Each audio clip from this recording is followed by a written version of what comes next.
would you like to store?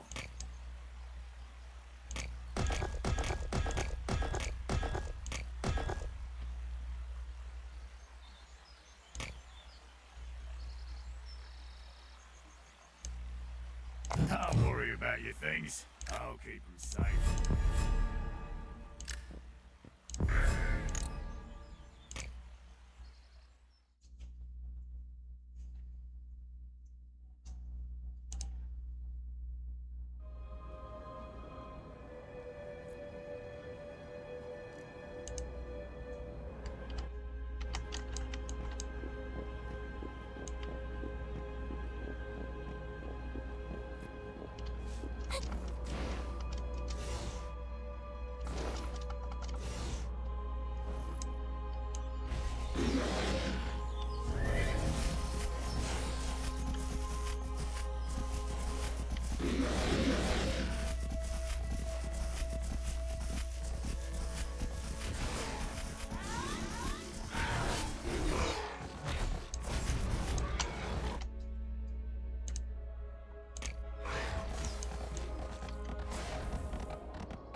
May tayong client right now coming here. Natalie nga pala. Walang ganito. Wala, hindi. Ako mag-deliver. Provider ako. Wow. Anything you want. Ikaw, okay na. But guys, another watch tayo ngayon. May tayong client right now coming here. He's gonna sell us Richa's 26mm ata ibebenta niya. Napakagandang babae. Let's see, doon ako mahina eh. So guys, samahan niyo ako. Malapit na. Spencer ka na ba? Oo, andito na ako. Okay. See you. Ingat, bye-bye. Natalie nga pala. Walang ganito. Coffee. Gusto mo ng coffee? Hindi, okay na what? Anything you want. Ikaw, okay na. She want me. Ako lang pala, okay. So you're planning to sell this watch, which is, boom, walang laman. Nakakalimutan ko. Baksa dala ko yung item, hindi ko na dala. Lang, pwede ko naman balikan. Gusto mo paano kita? Hatid kita doon. Meron ba? Hatid kita sa car. Wow, kayo. Pwede ba? Hatid mo muna siya sa ano. May kukunin ng sa'yo. Sige boss. Thank you. Hindi mo kaya mawala. Kinikilig ka, oh. Welcome back. Kalimutan ko matanda na. Wait lang, nakalimutan ko. Baksa dala ko yung item, hindi ko na dala. Masyado ka atang na-excite na makita ka ako. Wala lang, business na. Please wala na ka before, pero now, rentals. Puro mga properties. May boyfriend ka na ba? Ikaw ba? Masaya ako. Wala ibebenta. Ano? Travel. Mag-travel eh. May hometown. Skydiving. Pumunta sa family. Libre. Kahit rider ako. Nato.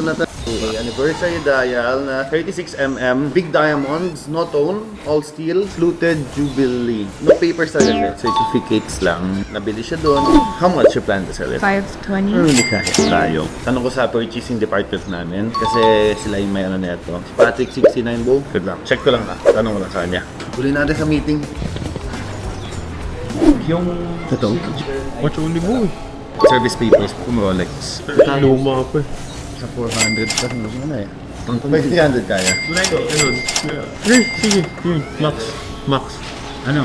Mababa pa din. Mababa sa offering. Kasi ang selling kasi namin dito nasa around 400 plus. Ang mga offer dito sa around mga 300. Sure na ba? 320 ka na. Hindi kaya. Promise. So yung idea ko mga 480. The problem is, it has no papers. Pwede yung ganong prices is complete siya. If ever na kukunin ko to, hindi ko pa siya mababayad ngayon. Dadalhin ko sa service center namin. May 7-step authentication kami. Tapos by then, babang transfer na lang sa'yo. Okay na? Okay.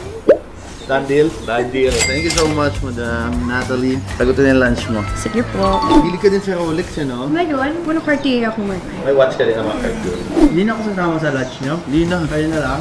Intimate yun. Kain na tayo. Lunch mo na kami, ha? Kaya na guys, done deal tayo kanina kay Madam Natalie. Medyo kinilig ako dun, eh. Usok kayo eh. Kumain kayo no? Quick lunch, catch up. Kasi matagal na kami magkaibigan naman. Riders yung forma mo eh. Riders go.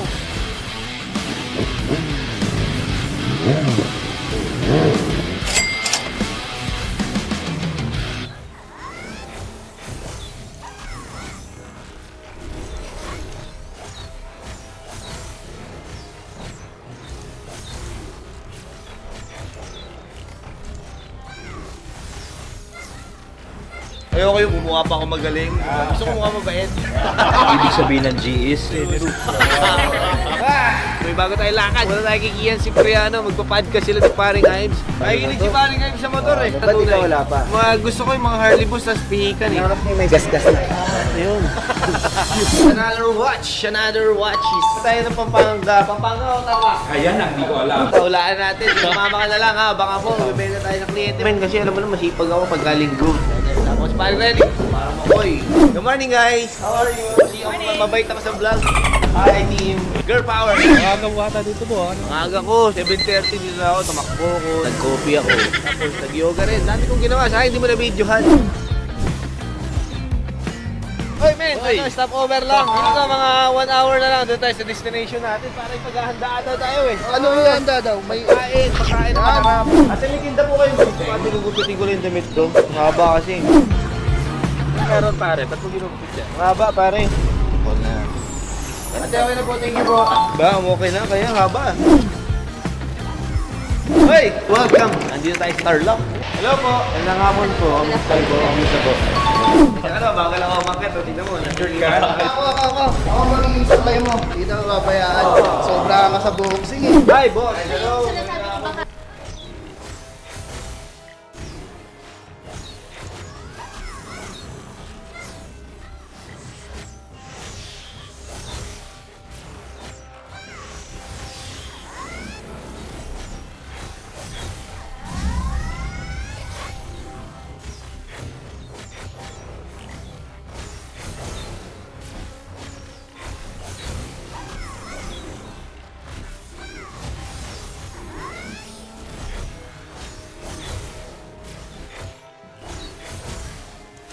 In One Punch Man, during the arc of the Monster Association, my mask is wandering along the site with the head of a monster that is guiding him throughout the site and ends up catching the place where the monster cells are being produced. The monster cells that are the reason why some humans become monster, being forced to eat it or just because they want more power. But the craziest thing is the fact that he stops in the middle of the search to see some informations about his job as an actor. Well, he ends up destroying the thing that was keeping the monster cells in a really cool panel. After that, he senses something approaching him in a fast way and end up throwing the head he was holding to get some time to approach and attack it. The head is promptly countered by a kick. After approaching it to a certain way, my mask paralyzes and takes a lot of hits. And just like that, we discover what is his weakness: extreme ugliness. But who wouldn't paralyze if that was your sight? In One Punch Man, during the arc of the Monster Association, my mask is wandering along the site with the head of a monster that is guiding him. This is one of the most unique sandwiches in Miami. Japan. I lived for 2 weeks in the bottom of the sea. Oh, Jesus.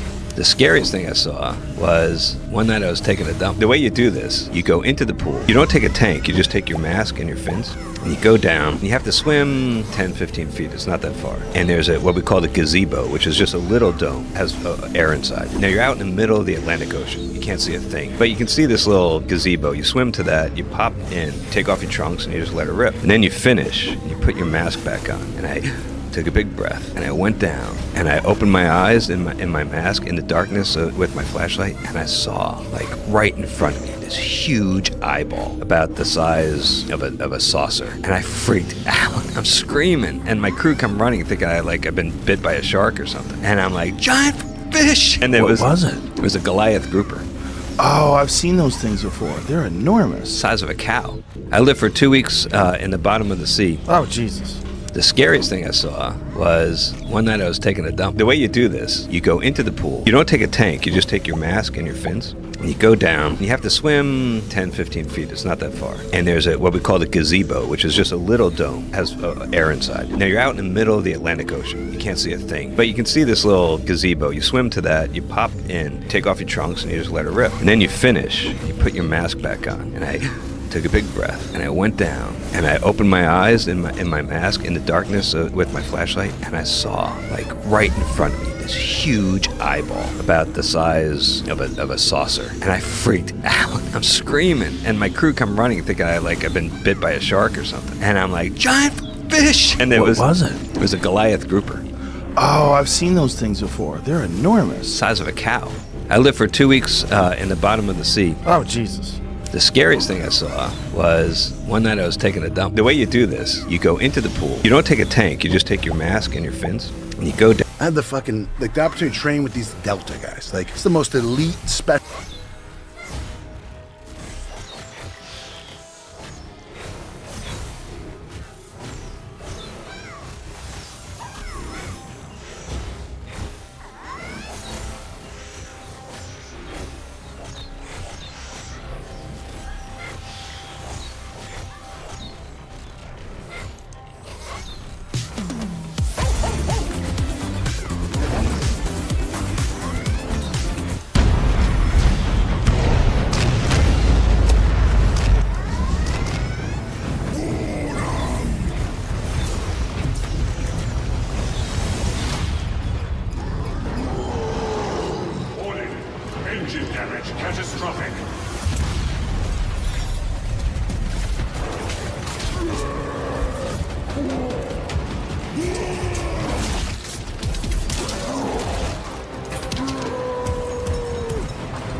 Panic! Yeah, good. They won't get away this time. Crash faster!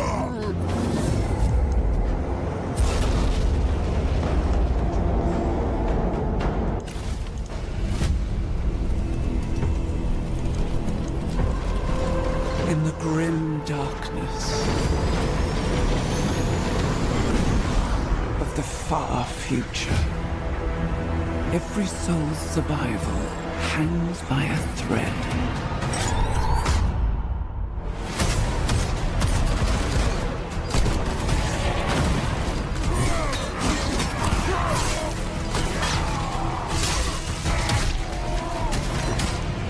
Mankind is beset by endless tides of aliens, traitors, and demons.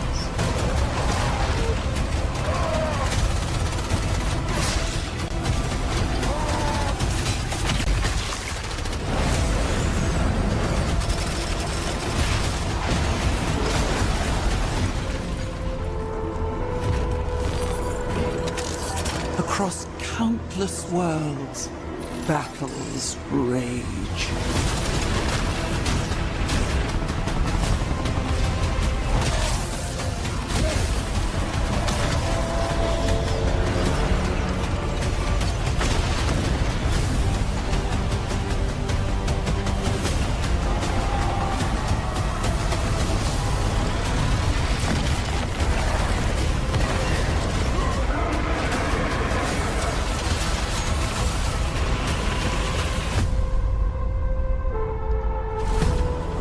Lead your armies.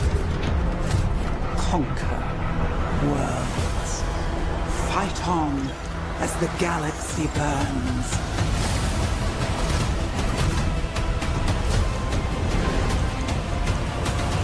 For there is no peace amongst the stars.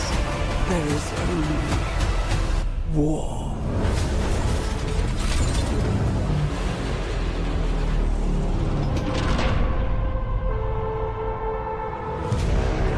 The galaxy lies shattered.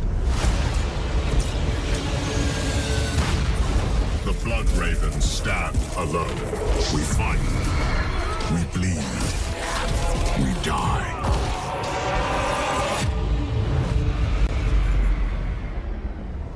For centuries, we have been sworn to defend Kronos. We have returned to find a world in ruin. Orc warlords infest the surface. Mechanicus priests pursue knowledge long forgotten. Ancient horrors awaken, claiming dominion over all. And something still stirs below. Buried deep, lost for eons, and never meant to return.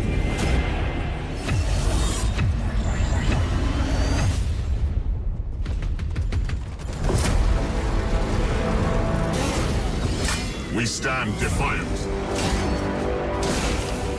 Kronos must not fall. And we are not alone.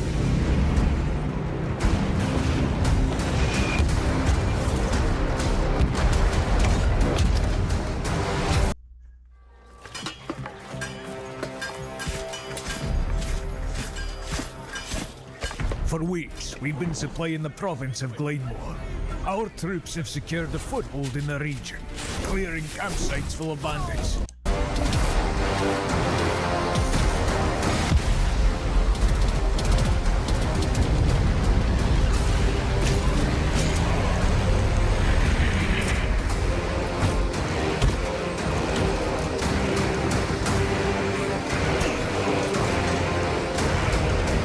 Our future is untold.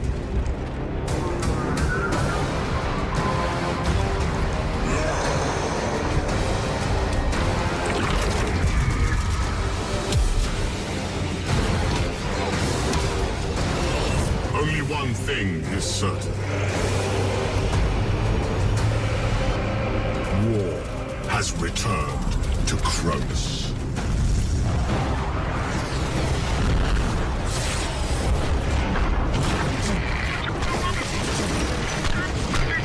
Reinforcements are on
Vitali has been stuck in the Philippines for close to a year.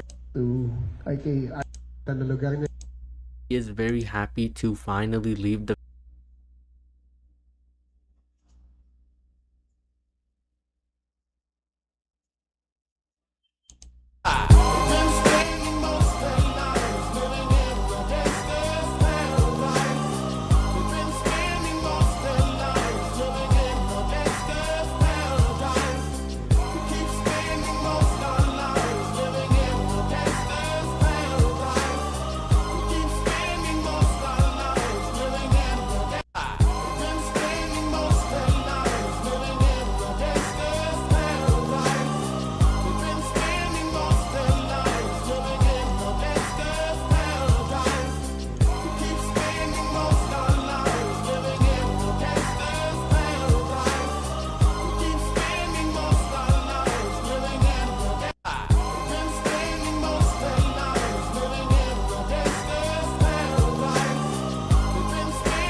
I'm gonna have to sell stuff. What about the P1? This is what I will say to you about the P1.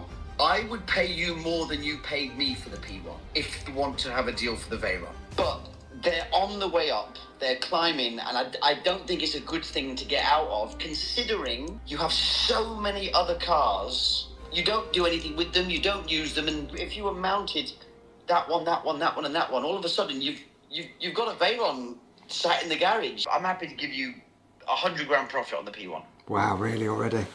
Yeah. So what cars would you think now? Talk to me about some of the rally cars that you've got. There is the Audis, but they're great cars. Then there's the Group Bs, but again, like, they've not gone up, But from everyone who's talking, it's one of those again, which they will be £1 million cars because they are so special. What you're doing is you're moving your money from one asset to another. There's no other car I've ever driven in the world that I could compare it to a Veyron. The only thing I could compare to a Veyron is possibly if I was a pilot and I was flying an F-16 fighter jet. That's the only thing I can compare it to. It's not a car. Oh, look at that. I'm going to have to sell stuff. What about the P1? This is what I will say to you about the P1. I would pay you more than you paid me for the P1 if you want to have a deal for the Veyron. But they're on the way up. They're climbing, and I don't think it's a good thing to get out of, considering you have so many other cars. You don't do anything with them, you don't use them, and if you were mounted that one, and that one, all of a sudden you've got a Veyron sat in the garage. I'm happy to give you 100 grand profit on the P1. Wow, really already? Yeah. So what cars would you think now? Talk to me about some of the rally cars that you've got. There is the Audis, but they're great cars. Then there's the Group Bs, but again, like, they've not gone up. But from everyone who's talking, it's one of those again, which they will be £1 million cars because they are so special. What you're doing is you're moving your money from one asset to another. There's no other car I've ever driven in the world that I could compare it to a Veyron. The only thing I could compare to a Veyron is possibly if I was a pilot and I was flying an F-16 fighter jet. That's the only thing I can compare it to. It's not a car. Oh, look at that. I'm going to have to sell stuff. What about the P1? This is what I will say to you about the P1. I would pay you more than you paid me for the P1 if you want to have a deal for the Veyron. But they're on the way up. They're climbing, and I don't think it's a good thing to get out of, considering you have so many other cars. You don't do anything with them, you don't use them, and if you were mounted that one, and that one, all of a sudden you've got a Veyron sat in the garage. I'm happy to give you 100 grand profit on the P1. Wow, really already? Yeah. So what cars would you think now? Talk to me about some of the rally cars that you've got. There is the Audis, but they're great cars. Then there's the Group Bs, but again, like, they've not gone up. But from everyone who's talking, it's one of those again, which they will be £1 million cars because they are so special. What you're doing is you're moving your money from one asset to another. There's no other car I've ever driven in the world that I could compare it to a Veyron. The only thing I could compare to a Veyron is possibly if I was a pilot and I was flying an F-16 fighter jet. That's the only thing I can compare it to. It's not a car. Oh, look at that. I'm going to have to sell stuff. What about the P1? This is what I will say to you about the P1. I would pay you more than you paid me for the P1 if you want to have a deal for the Veyron. But they're on the way up. They're climbing, and I don't think it's a good thing to get out of, considering you have so many other cars. You don't do anything with them, you don't use them, and if you were mounted that one, and that one, all of a sudden you've got a Veyron sat in the garage. I'm happy to give you 100 grand profit on the P1. Wow, really already? Yeah. So what cars would you think now? Talk to me about some of the rally cars that you've got. There is the Audis, but they're great cars. Then there's the Group Bs, but again, like, they've not gone up. But from everyone who's talking, it's one of those again, which they will be £1 million cars because they are so special. What you're doing is you're moving your money from one asset to another. There's no other car I've ever driven. You got my parking fee, Weddle? Your parking fee. The man. We're on the way to Santo Domingo, 2 hours far right. Hopefully we can find some good. So just added this feature where you can actually see it right here. Yeah. Right. Alright, dude, look. 1, 2.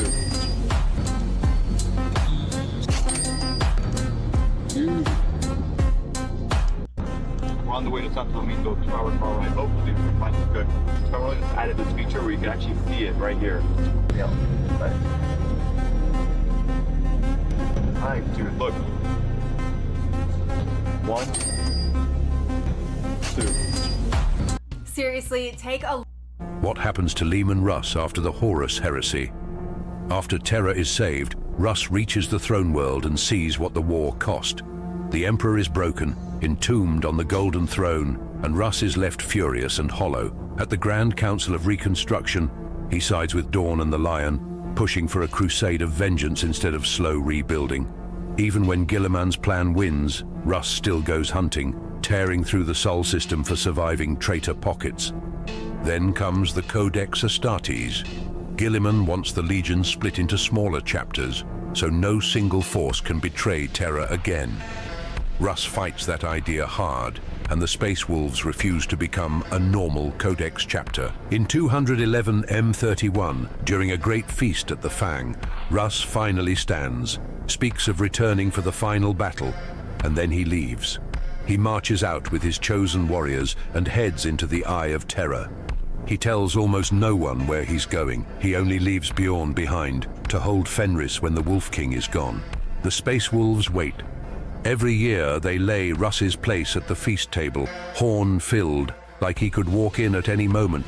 7 years pass with nothing. Bjorn is named Great Wolf, and he launches the first great hunt. Since then, the chapter has hunted again and again across the galaxy, and always comes back without him. Some sagas claim he sought the Tree of Life to heal the Emperor. Other stories swear Magnus knows where he is, but no source confirms what happened after he entered the Eye. So the Imperium keeps waiting for one moment, the Wolf Time, when the Wolf King returns. What happens to Leman Russ after the Horus heresy?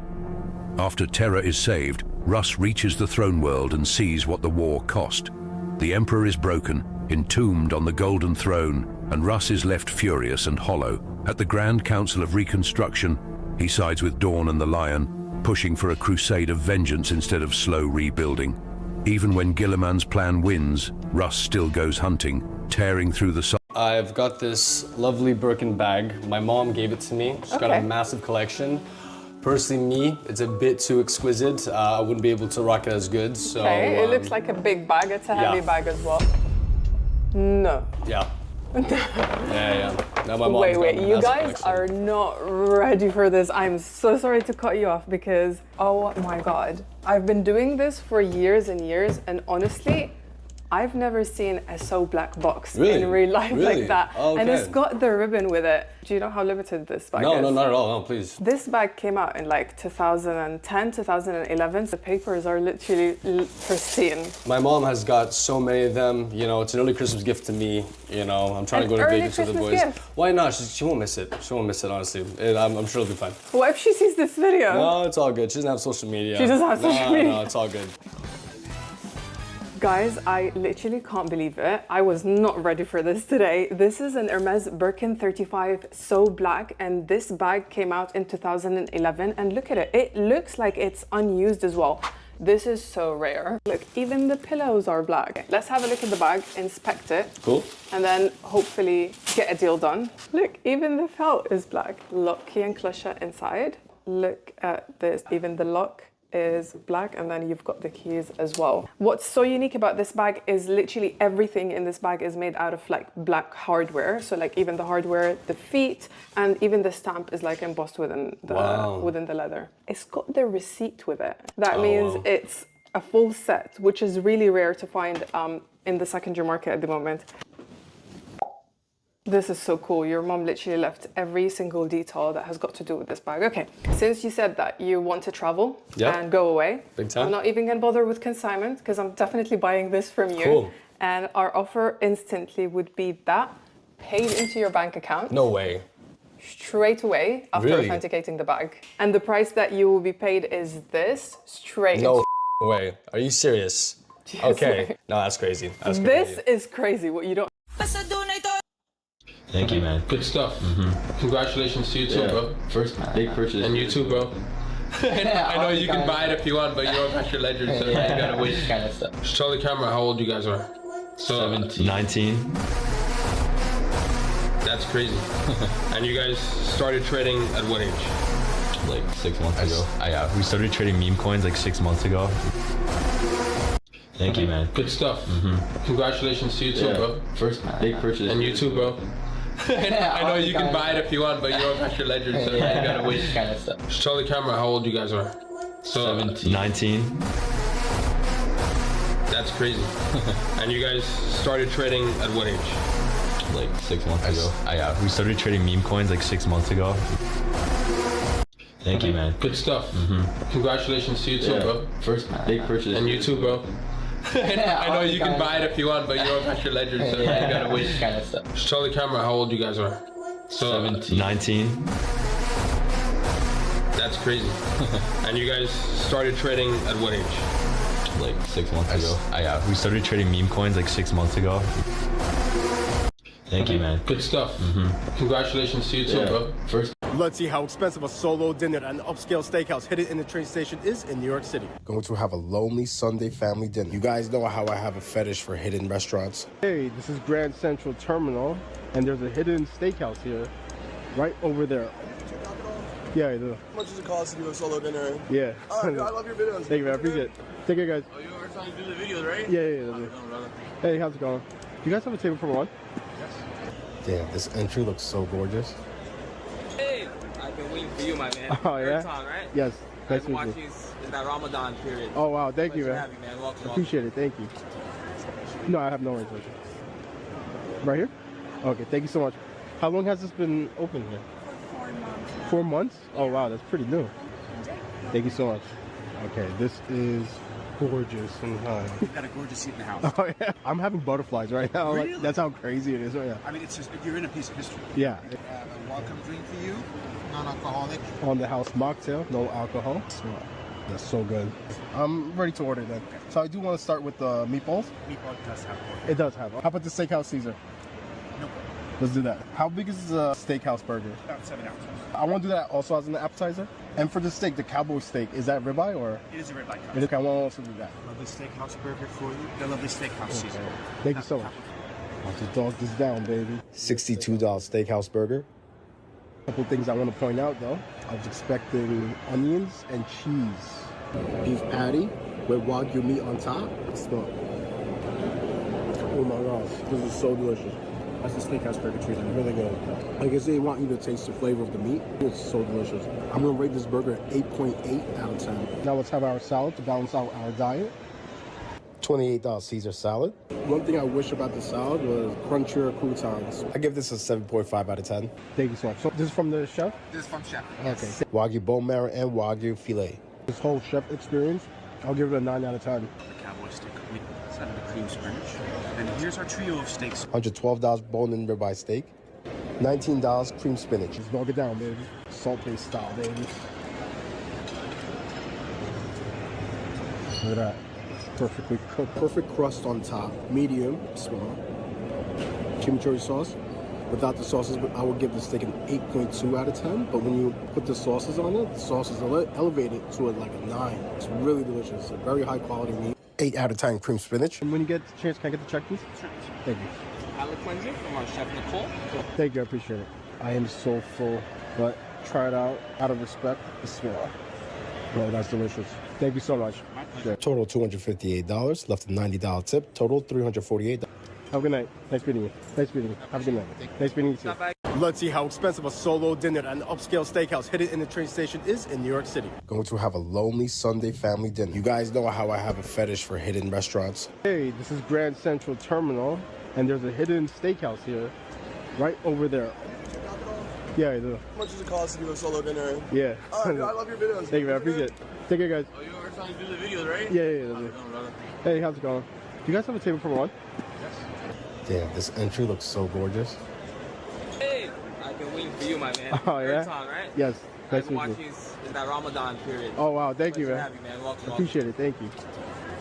POV, nagtatempo sa bagong baby. Magbudbud ng pagmamahal sa lutong pinasarap ng Maggie Magic Sarap. Sarap na nagsasabing, wag nang tampo. Pareho kayong love ko. Ako at Maggie, sarap magkasama. POV, nagtatempo sa bagong baby. Magbudbud ng pagmamahal sa lutong pinasarap ng Maggie Magic Sarap. Sarap na nagsasabing, wag nang tampo. Pareho kayong Read that, good Jeff. Oh, I know these. These are nice inserts. Super nice inserts.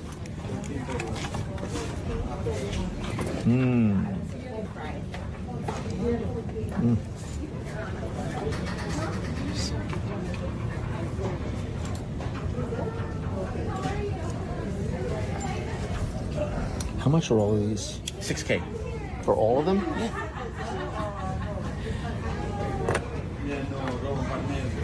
Love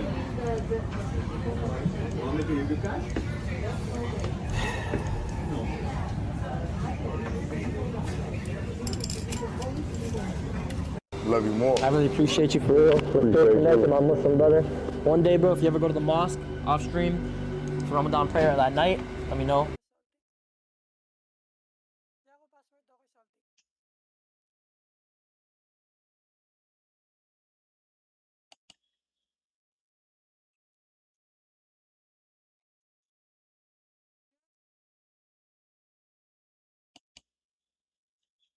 Would you like to try? Of course. Yeah. Direct to the wrist. Wow, sounds very interesting. Why don't we just close at 1,460? What do you think? Hindi ako vlogger. Ay, hindi ba? Tabi sa kabila. Ay, yun pala ang vlogger. Stop guys, another watch, another day pare. Kliyente tayo, andito na. Time check natin ha. 3:30 pare ha. Dito tayo. 31 by Gentry time piece. Siyempre, dito si si pare. Hahanap. Hello po, Alfred. Nice to meet you. My wife, Leslie. Hi, Lorenzo. How are you? From Sydney kasi kayo, di ba? Yeah, Right? Sydney. You were born and raised in Sydney na? No. We migrated 15 years ago. Nice. Yeah, it was How just- often do you come into the Philippines? Used to be each year. Now, ano But nangyari? because of school and some other commitments, like sometimes we do want to travel. Sometimes twice a year na lang. Yeah. 3 years na nga. Grabe, 3 years na kayo hindi nakauwi. Alright, well, welcome back. Wants to come back just because to see you. Gusto ko kay parang hi. Wow. Sige na nga. So you guys were able to message Shar, Yes. our CSR sa page namin. And you were able to pick 2 watches. One is, this is a Datejust 36mm. Reference nito is 116233. Jubilee bracelet. We call it the Super Jubilee. This is an anniversary dial, kaya makikita mo parang computer dial siya. At the same time, it has all those big diamonds in it. Next, this one is also a 2-tone. This is a reference 116713. This is the black on a 2-tone na GMT. As I see, naka-PPF na siya. That's the legacy PPF. As you can see. How do you PPF know? Just I know the watches kasi when I look at it. So the good Okay. thing about this one, because even the PPF that we put on each link, it depends on the tone of the Right. steel. Even the PPF is also brushed. So Right. that's why it Okay. doesn't let it shine. And on the shiny and polished area, also the PPF is polished and crystal clear. Nice. So kaya hindi siya talaga halata. Yun Yes. Every part of the watch has its own tone of PPF then. Wow. Would you like to try? Of course. Yeah. Direct to the wrist. Alright. There you go. So this is a 36mm. This is for you, ma'am, I suppose. So would you like also to try? Nevertheless, what do you guys do in Sydney? Yes, If you don't mind. I got a day job, but at the same time, I'm doing real estate investing. Wow. So Sounds very interesting. Yeah. Alright, Still sige, nice. everything is to your likings naman.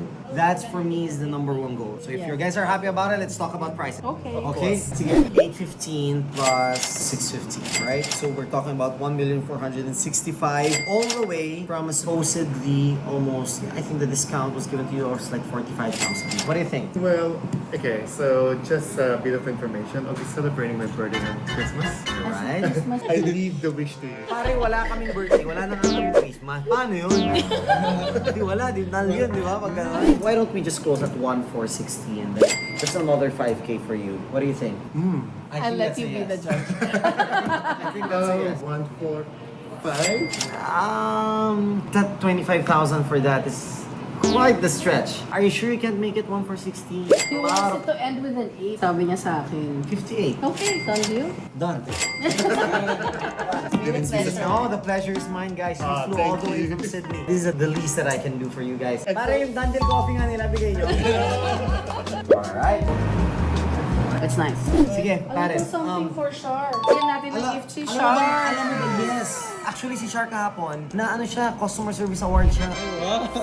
Let's give it to Shar. Okay, Shar. O sige. Pang Starbucks na sana ako. Guys, thank you so much. So these are your gift certificates. Ano magamit ko. And you get your own bundle of these. Yes. The medium for you. Thank you. Thank you. Wow, so much. Sabi ko nga, pabalik ko sa Sydney, baka may pilay ako. Ganun na ako lagi. Guys, enjoy the rest of your coffee. Thank you. Thank you so much.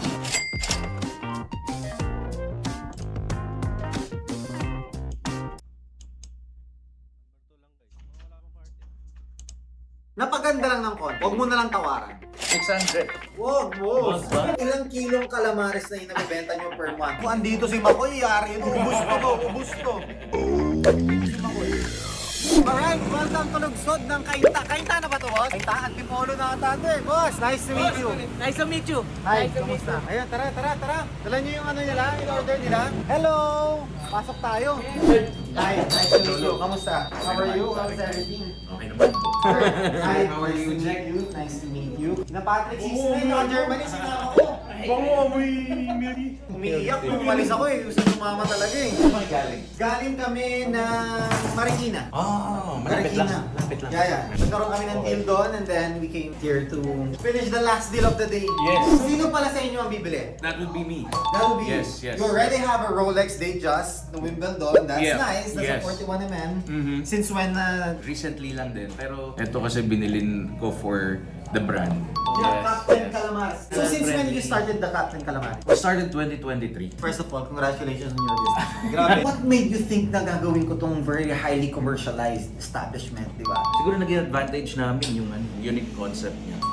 What's the unique concept about it? Una-una, walang nagtitinda ng calamares sa malls. Parang potato corner siya, no? Pero calamares. Tapos flavored pa siya. Yun Then na nga eh. ginagawa rin namin yung suka namin. So it's franchisable? Yes.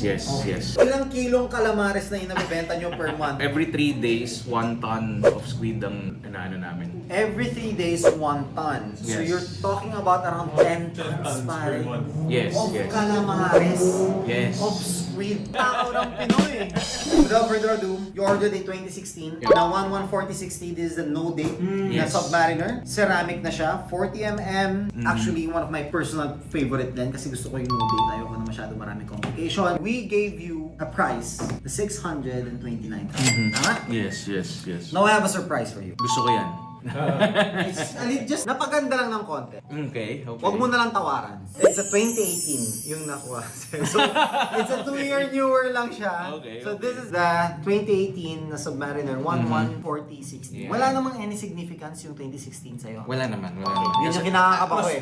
Plus lang sa kanya. So, plus ano siya? Plus value siya. Sakto. Yeah. Sakto raw. May 2018 daw yung wedding nila. Boss, plus 30k pala. Alright, anyway, so that's complete set and it comes everything, box, papers. Napaganda po. Andito lahat. Wedding watch na siya ngayon. Wedding watch. Kailan kayo kinasal, ma'am? 2018 of? June? Pwede na. Ano to? April. Okay yan? Yep. Yeah. So, ang pinakamaganda rito, of course, sa mga submariners natin, especially yung mga 1-1, mga ceramic, we have this glide lock system. So, Yes, yan. snap mo lang siya and then you can freely and easily adjust your Yun, watch yun. na. Shoot na o medyo masikip? No, that's fine. Ganun lang kadali i-adjust siya. Especially with the submariners. Yes. What do you think? What do you think? Ganda. Already you have another Rolexes? Explorer. Tsaka, actually, binigay ko na sa kanya. Ah, really? Yung Explorer, at tsaka to, date Ma'am, na ano niya. bakit huwag ka nagsusuot ng mga ganyan, halika dito. So, 629 pare, hindi ko natatasan yan. 2 years, you got a really good deal na. Oh, 600. Whoa. Plus 2 years. Honestly, plus 2 years. 2 years. Plus 30k dapat Plus yan. 30. Plus 30k? Ah, talaga. Pero hindi ko na, kasi nasabi na namin yung price. Yung Correct. kanina. So we have to honor yung price na binigyan natin. Yep, So, yep. we can't Hindi na 620. push it up, 620. but we can definitely stick to 620. Yeah, we cannot push it up na eh. Okay. Done? Done, sir. Thank you so much. Maraming salamat. Thank you. Box is here, papers is here, everything is here na. So we have nothing to worry Boss, about. kailan birthday mo? December. Sakto. May pang-birthday na si boss. May gift ka. December sakto, syempre boss. Hindi mawawala ng done deal. Yes. May motor ka, boss? Wala. Sayang. Bigay mo sana sa motor. Hindi, dito namin lang. Ay, direct sa jeep. Done deal hoodie. Done deal. Thank you so much, boss. In exchange sa Dandil hoodie. Ano yan? This is Captain Calamares tote bag. Oy! Gusto na. When I bought this watch, everybody said I was a moron. Yes. They said, you'll just throw your money away, you can't wear it, it's ridiculous, and now you can't buy it. Now grown men weep in the presence of this watch. Yes. I mean, I have one of these and every sports guy begs me to sell it to them. I just say I can't because I'll never get another one. You'll never get another one. When I bought this watch, everybody said I was a moron. Yes. They said, you'll just throw your money away, you can't wear it, it's ridiculous, and now you can't buy it. Now grown men weep in the presence of this watch. Yes. I mean, I have one of these and every sports guy begs me to sell it to them. I just say I can't because I'll never get another one. You'll never get another one. When I bought this watch, everybody said I was a moron. Yes. They said, you'll just throw your money away, you can't wear it, it's ridiculous, and now you can't buy it. Now grown men weep in the presence of this watch. Yes. I mean, I have one of these and every sports guy begs me to sell it to them. I just say I can't because I'll never get another one. You'll never get another one. When I bought this watch, everybody said I was a moron. Yes. They said, you'll just throw your money away, you can't wear it, it's ridiculous, and now you can't buy it. Now grown men. It's fun. Rock climbing's fun. For real? Yeah. Damn, I've tried. Oh, go ahead. No, go ahead. No, go. No, go ahead. No, you were finished. Okay, I'll go. I got bad social. So what I was saying was, it's fun. Rock climbing's fun. For real? Yeah. Damn, I've tried. Oh, go ahead. No, go ahead. No, go. No, go ahead. No, you were finished. Okay, I'll go. I got bad social. So what I was saying was, it's fun. Rock climbing's fun. For real? Yeah. Damn, I've tried. Oh, go ahead. No, go ahead. No, go. No, go ahead. No, you were finished. Okay, I'll go. I got bad social. So what I was saying was, it's fun. Rock climbing's fun. For real? Yeah. Damn, I've tried. Oh, go ahead. No, go ahead. No, go. No, go ahead. No, you were finished. Okay, I'll go. I got bad social. So what I was saying was, it's fun. Rock climbing's fun. For real? Yeah. Damn, I've tried. Oh, go ahead. No, go ahead. No, go. No, go ahead. No, you were finished. Okay, I'll go. I got bad social. So what I was saying was, it's fun. Rock climbing's fun. For real? Yeah. Damn, I've tried. Oh, go ahead. No.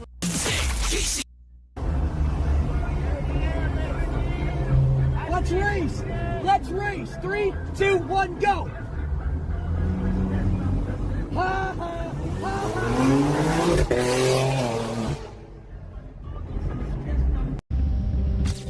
How you doing, Father? Pretty good. Where you headed?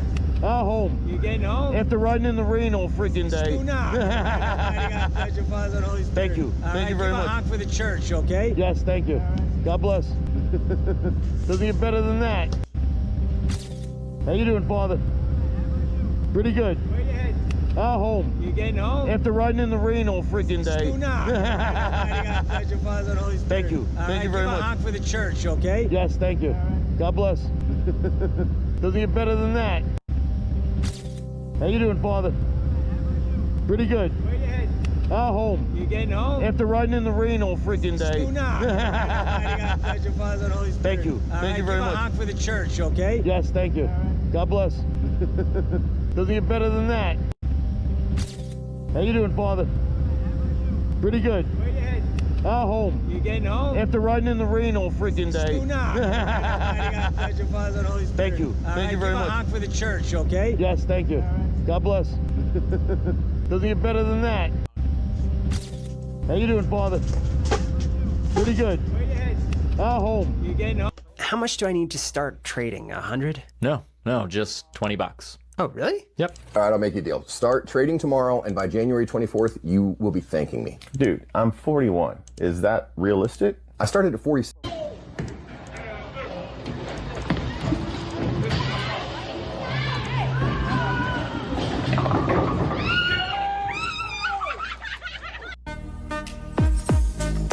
This soldier got a test for promotion.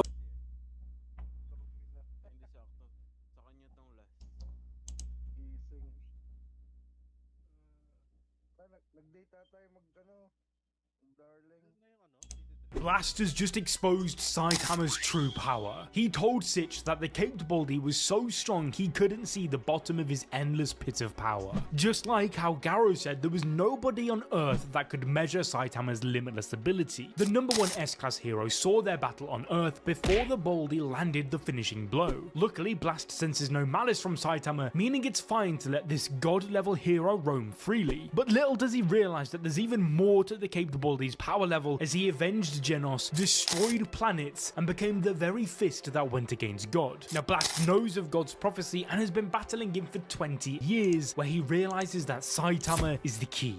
Blast has just exposed Saitama's true power. He told Sitch that the Caped Baldy was so strong he couldn't see the bottom of his endless pit of power. Just like how Garo said there was nobody on Earth that could measure Saitama's limitless ability. The number 1 S-Class hero saw their battle on Earth before the Baldy landed the finishing blow. Luckily, Blast senses no malice from Saitama, meaning it's fine to let this god-level hero roam freely. But little does he realize that there's even more to the Caped Baldy's power level as he avenged Genos, destroyed planets, and became the very fist that went against God. Now Blast knows of God's prophecy and has been battling him for 20 years, where he realizes that Saitama is the key.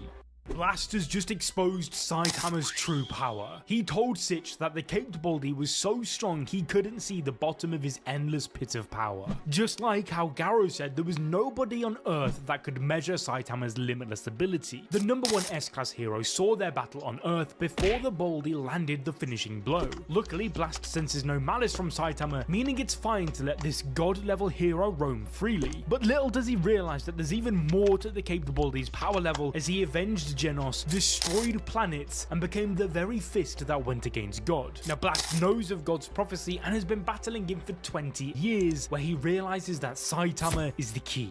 Blast has just exposed Saitama's true power. He told Sitch that the Caped Baldy was so strong he couldn't see the bottom of his endless pit of power. Just like how Garo said there was This hero team in One Punch Man is disaster level god. In chapter 156, after Blast visits a wounded Tatsumaki, he opens up a dimensional portal and reveals that he's been fighting a war against God with a team of super strong allies, and we only get these silhouettes of them, but thankfully that changes in chapter 164. Here the fight between Saitama and Garo gets so massive that it sends shockwaves throughout the entire Earth itself, alarming Blast and his team. In a now deleted version of the manga, we actually get to see what some of the members of his team look like, when we first see a woman that has some alien or elf-like appearance, followed by someone that straight up looks like Battle Beast from Invincible, and most exciting of all, we see a third member that seems to be the same alien race as Boros. A few chapters later, we get to see just how much raw power they have when they collectively deflect 2 serious punches from Saitama and Garo colliding at the same time. Mind you, the serious punch squared was strong enough to launch them both all the way to Jupiter, so that feat alone is freaking insane. This hero team in One Punch Man is disaster level god. In chapter 156, after Blast visits a wounded Tatsumaki, he opens up a dimensional portal and reveals that he's been fighting a war against God with a team of super strong allies, and we only get these silhouettes of them, but thankfully that changes in chapter 164. Here the fight between Saitama and Garo gets so massive that it sends shockwaves throughout the entire Earth itself, alarming Blast and his team. In a now deleted version of the manga, we actually get to see what some of the members of his team look like, when we first see a woman that has some alien or elf-like appearance, followed by someone that straight up looks like Battle Beast from Invincible, and most exciting of all, we see a third member that seems to be the same alien race as Boros. A few chapters later, we get to see just how much raw power they have when they collectively deflect 2 serious punches from Saitama and Garo colliding at the same time. Mind you, the serious punch squared was strong enough to launch them both all the way to Jupiter, so that feat alone is freaking insane. This hero team in One Punch Man is disaster level god. In chapter 156, after Blast visits a wounded Tatsumaki, he opens up a dimensional portal and reveals that he's been fighting a war against God with a team of super strong allies, and we only get these silhouettes of them, but thankfully that changes in chapter 164. Here the fight between Saitama and Garo gets so massive that it sends shockwaves throughout the entire Earth itself, alarming Blast and his team. In a now deleted version of the manga, we actually get to see what some of the members of his team look like, when we first see a woman that has some alien or elf-like appearance, followed by someone that straight up looks like Battle Beast from Invincible, and most exciting of all,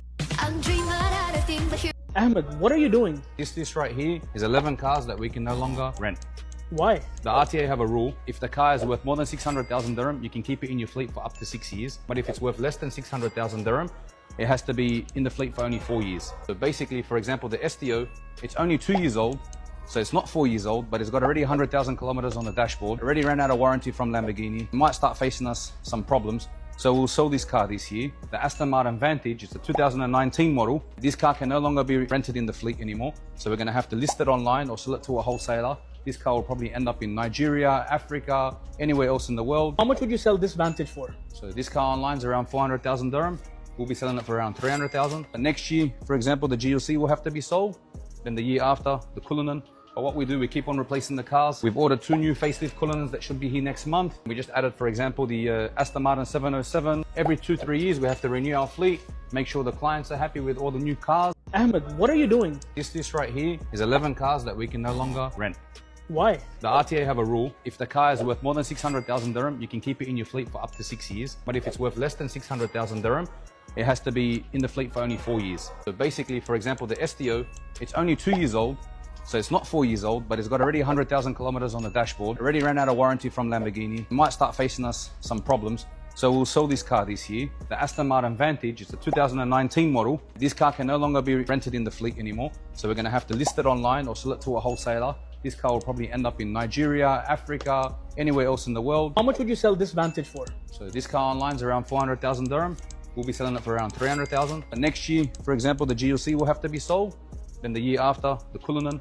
But what we do, we keep on replacing the cars. We've ordered 2 new facelift Cullinans that should be here next month. We just added, for example, the Aston Martin 707. Every 2-3 years, we have to renew our fleet, make sure the clients are happy with all the new cars. Ahmed, what are you doing? This right here is 11 cars that we can no longer rent.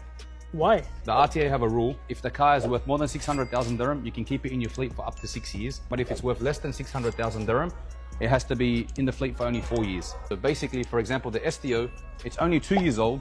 So it's not 4 years old, but it's got already 100,000 kilometers on the dashboard. Already ran out of warranty from Lamborghini. It might start facing us some problems. So we'll sell this car this year. The Aston Martin Vantage, it's a 2019 model. Imagine a Space Marine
It goes into the same airline. It is essentially the same, similar DNA. What you get here is sugary notes, you get caramel notes, you get vanilla notes, and some boozy alcoholic notes, which is more related to cognac in my interpretation. I don't have the perfume pyramid in front of my eyes. We can show it to you here, what he wrote.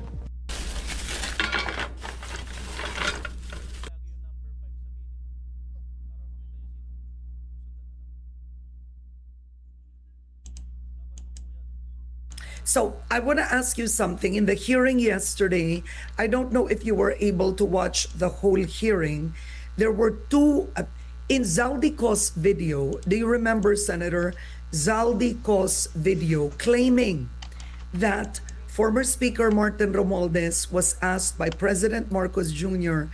to supposedly buy 30 tamarind in Forbes Park, supposedly where to park the money, right? And yesterday in the hearing, there were two witnesses that were presented.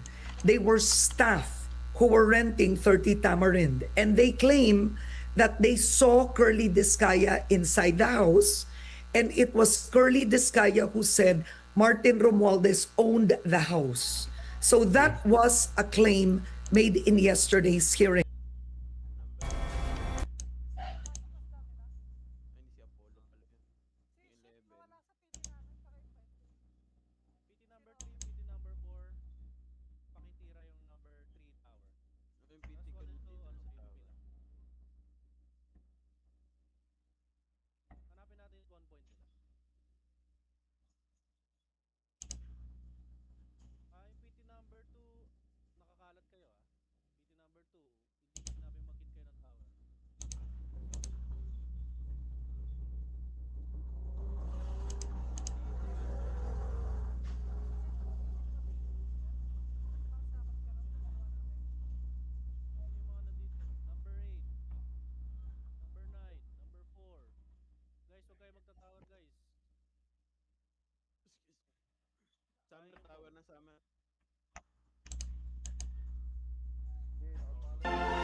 Hi mga baby! So nandito tayo sa panibagong episode ng Cooking in na. Let's go! Pangit, nakakaluka. Nasausaw ko yung kamay ka! Kumain tayo dito! Tara! Ano ito? Turon? Pwede na itong pagtsagaan. And, tingnan mo naman yung anak mo. Bakit naman nagtatampo? Bakit? Why? Ito na nga, gagawa na nga ng merienda si Mami. Cheesy tuna pie. Can you say cheesy tuna pie? Ang sakit-sakit naman ng iyak mo. Bakit? Gusto mo ng cookies. Kita niya kasi yung cookies dito na matamis. So, ganyan talaga. Struggle is real. Kung gusto mong madisiplina yung anak mo, titiisin mo yung ganyang pag-e-emote dahil kapatikim namin si Kidlat, ayaw lang naming masanay. Kita niya lang kasi yung biglaan. Pagkabukas niya dito, may cookies. Hindi ko alam kung bakit may cookies dito ng chocolate na wala nang kumakain na sino kaya ang nag-grocery. Ayan o. Nanay Mina o. Kunwari walang naririnig o. Na para bang wala ako dyan. Wala siya masahoy. Oh, bakit may chips ahoy na... Oh, namumula na naman siya kasi ano ba yan? Nabisto, ba't kasi binuksan? Hindi, so yun nga. Pwede naman silang bumili ng snacks nila, ng para sa kanila. Isinasabay sa grocery. Huwag lang ipakita kay Kidlat, lalo na yung mga chichirya. Kasi di ba isinasabay nila, bumibili sila ng mga chichirya nila, mga cakes, mga kung ano-ano. Sabi ko, pwede yan basta wag ipakita para hindi masanay si Kidlat na kumakain ng gano'n. Ito na lang, gagawan kita ng cheesy tuna pie. Like it? Ay, sige, ganito. Ganito ang deal. Ito yung deal natin. Kakain ka muna nitong lulutuin ko na bread. After nun, may cookies. So ngayon, ang gagawin muna natin ay ilalagay natin dito, aalisin natin yung sabaw niya. Well, hindi naman siya masabaw. Pwede na nga isama. Hindi naman siya yung tuna na tuna. Ang ginamit ko, corn tuna. Next, ang gagawin natin, isama ko na siya kasi konti lang naman yung mantika niya. Hindi ko pala nakwento sa inyo. Magluluto ako ng merienda dahil kakauwi ko lang. Galing ako ng strategic planning ng V-Line. Tapos, si Kidlat at ang dada niya kakagaling ng swimming lesson. Timing na gagawa ako ng merienda. Buti may stock kami ng mga ganito. Okay, so ito yung ating corn tuna. Lalagyan natin na mayonnaise. Tansya-tansya lang. Hindi ako maano. Pag nagluluto ako, kadalasan tinatansya ko lang siya. Hindi ako yung talagang naka-measure. Okay, next, lalagyan natin siya ng pepper. Tapos, lalagyan natin ng onting salt. Tapos, haluin lang natin. Parang ang sarap na to. Parang pwede na to kainin. Add pa ako ng mayo kasi gusto ko mas maraming mayo. Ngayon ko na-realize na dapat talaga inalis ko yung sabaw. Kahit konti lang siya. Kasi tingnan mo ngayon, no, masabaw siya. So, papainitin muna natin yung piprituhan. Ayan. So, yung tinapay, kakainin natin yan. Hindi tayo magsasayang ng pagkain. So, after nito, pag nahati na, ilalagay na natin yung palaman. Pagkalagay ng palaman, lalagay tayo ng cheese. Pagkalagay natin ng cheese, pangit, nakakaluka. Okay, pagkalagay ng cheese, lalagyan natin siya ng ganito. Hindi ko kasi napit. Ulitin natin. Kainin ko na muna. Actually, masarap na siyang ganta. Wait, ulit. Ano ba ito? Kakamayin ko lang. Wait, lalagyan ako ng mantika dito kasi mainit na siya. Okay, so ito na nga. Wala akong rolling pin. Baso na lang. Malinis naman to. Ito yung nakalimutan ko kaya hindi siya nag-work kanina. Dapat siguro bumili na ako nung ganun. Okay, after nito, tatanggalin natin yung dulo. Lalagay na tayo nung ating palaman. Tapos, ating cheese. Yun. Diba? Pwede na. Pwede na itong pagtsagaan. Tapos, ilalagay natin sa itlog. Pagkalagay sa itlog, breadcrumbs. So, gagawin lang natin yung mga nangyari ulit.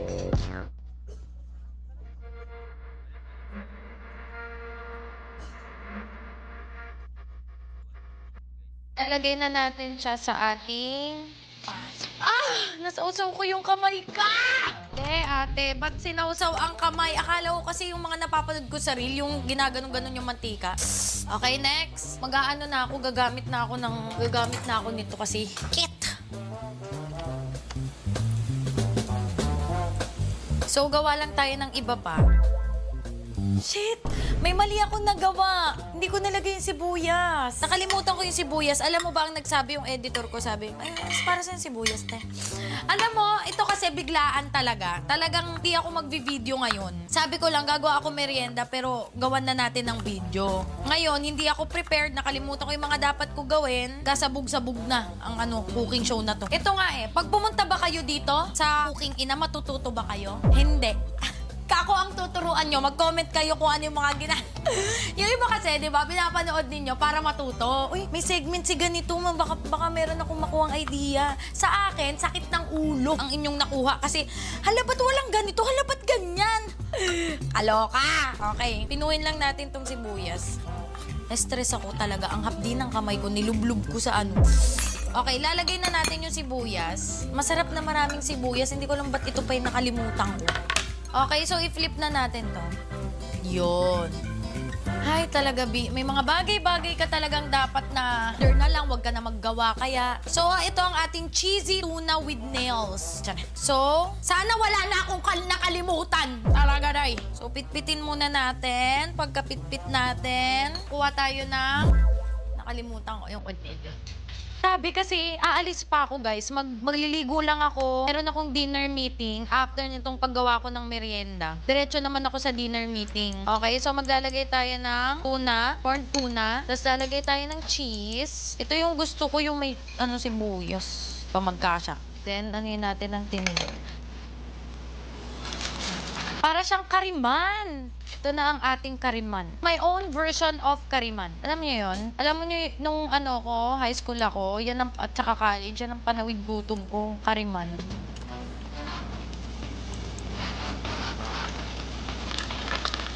Huwag kang pumutok-putok, hindi ka isda. Huwag kang magpanggap, tinapay ka, kaloka ka.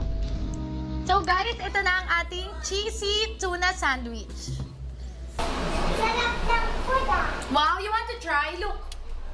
You want to try? Bakit yan yung niluto mo? Kasi bread to merienda. Alang merienda? Down to let me know your choice.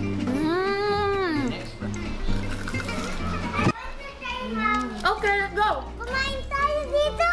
Tara, go! Grabe, alam mo in fairness ang sarap. Tulutuin ko na ito madalas.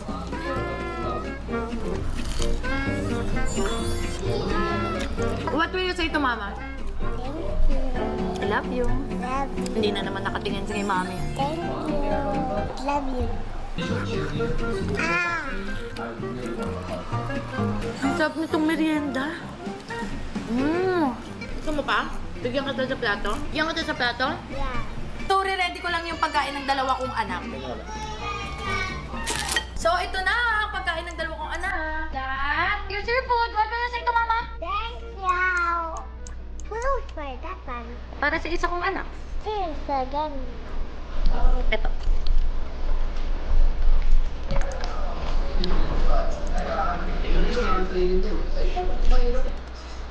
Turun.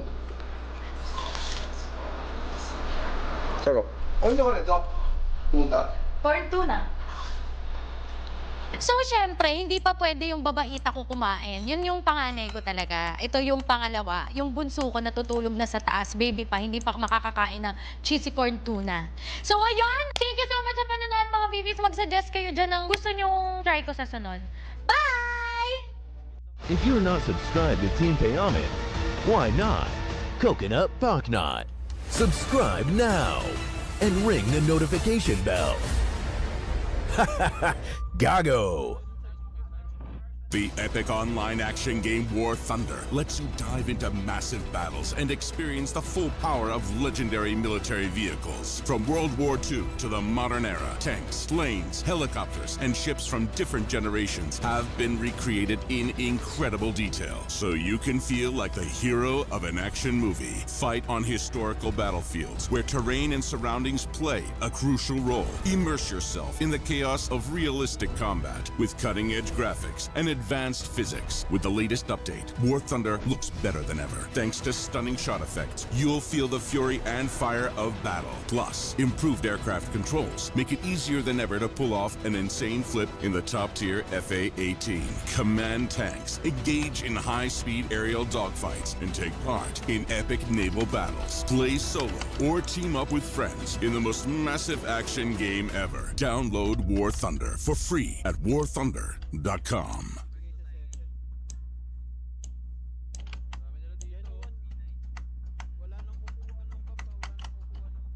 1 DC and your turn is toast.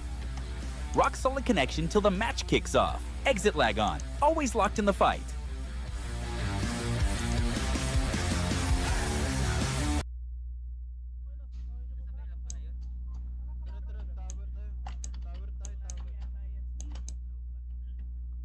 $400 grinder? Why ganun kamura mo? Kasi namamakiyaw ko ng mga warehouse eh. Pwedeng gawa ng white label yan, pare. Babalikan ko yung dati kasi mura eh. Pare, ang dami kong dinala eh. Hindi ko kasi alam kung ano yung gusto mo eh. Boss, gawin natin para PBB.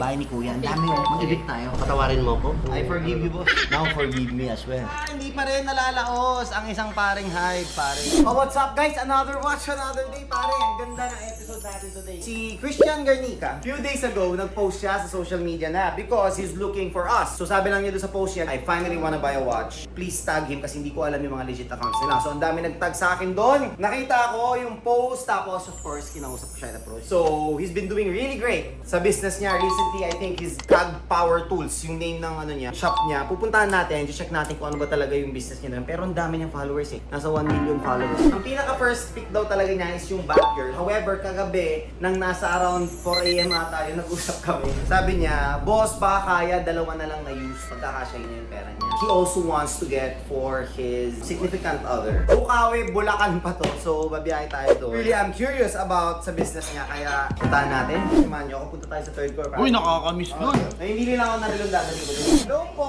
Mga nagagandahan sales natin. Ma'am Rio, Ma'am Char. Kukuha ko ng mga stocks niyo. Sorry ah. Bigyan mo ako ng Batman na to. Yan. Standard lang tayo ito. Oo, sige. Sulat niyo. Galing oh. May sistema. Pare, kahit anong gano'ng kagaling, pag wala kang sistema, hindi lalaki. Next, bigyan mo rin ako ng Air King pare at saka ng Explorer. And since sinabi nga niya, he's also looking, bigyan mo ako ng Ice Out man. Ito, kunin natin to. I think ladies, maganda. Two-tone rose gold Tahitian mother pearl. Let's also get this one. Gold flakes. Tapos diamond pa yung bezel. Mother of pearl na steel. Sige. Dami natin dala guys. Okay, tara guys. Okay, time check. It's 3:30 na. Schedule natin doon is 4:30 to 5. So we have 1 hour of travel. Yun, welcome to Bukawi, Bulacan. Pare, dito na tayo. Ayan na, Power Tools. Asan na si boss? Tara, pasok tayo. Welcome po. Ay, laki pala ng warehouse nyo, pare. Ang daming tools. Sarap mag-shopping. Boss! Kamusta? How are you? Hello! Laki pala ng warehouse mo, pare. Alam mo, naalala ko yung mga days ko before kasi nag-e-commerce ako dati. Kami actually ni paring G. Ganyan ang mga binibenta namin. So, 200 pesos na baril at grinder. wala nga eh. Kaya ako na nagulat kasi on my way here, pinanood ko yung mga videos yun. Pare, may mga tagto 200 sila ng mga power grinders. May ganun kamura mo. Kasi namamakiyaw ko ng mga warehouse eh. Actually, meron na akong dating kilala na ganyan. Bulto-bulto yung kinukuha talaga. As in per warehouse, binibili na nila whatever come what may na kung ano yung nasa warehouse. Tapos of course, i-scrutinize nyo yun. Check nyo kung gumagana. Tapos yung gumagana, bibenta nyo ng mura. Just to get the value of the warehouse that you bought. Ganon, di ba?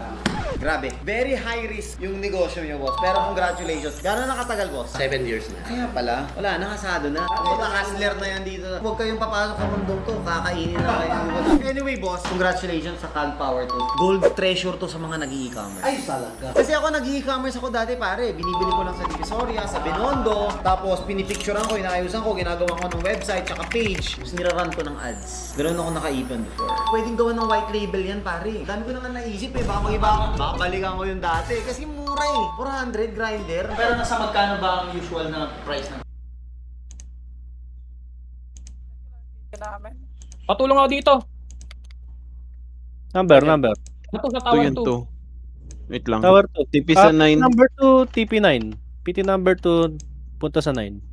Ano yan? In-screenshot mo na, Sen? In-screenshot, i-gosin.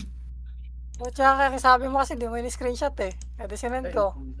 PT number 2 guys ha. Medyo PT2 mababa. punta. TP sa 9. Diretso sa 2. Ayaw mo ba na walang attendance? Okay Ayun na. lang yun. Nakuha na. Ayos lang sa akin. Alam naman nilang nandito ako eh. Andyan ba si Mills? Andyan si Miss? May iwan na ako dito. Sige. Balik na kami. Balik na guys sa ano. Sa Times number 10. 7. Teka lang mag... Andyan si Miss. Nandyan si Miss. Kuhanin yung ano, yung gitna nito. Meron ba Genoa? Meron 3. 17 na lang buhay na ito ah. Geno 3 ah. May ano ba dyan? Si Spider. Sino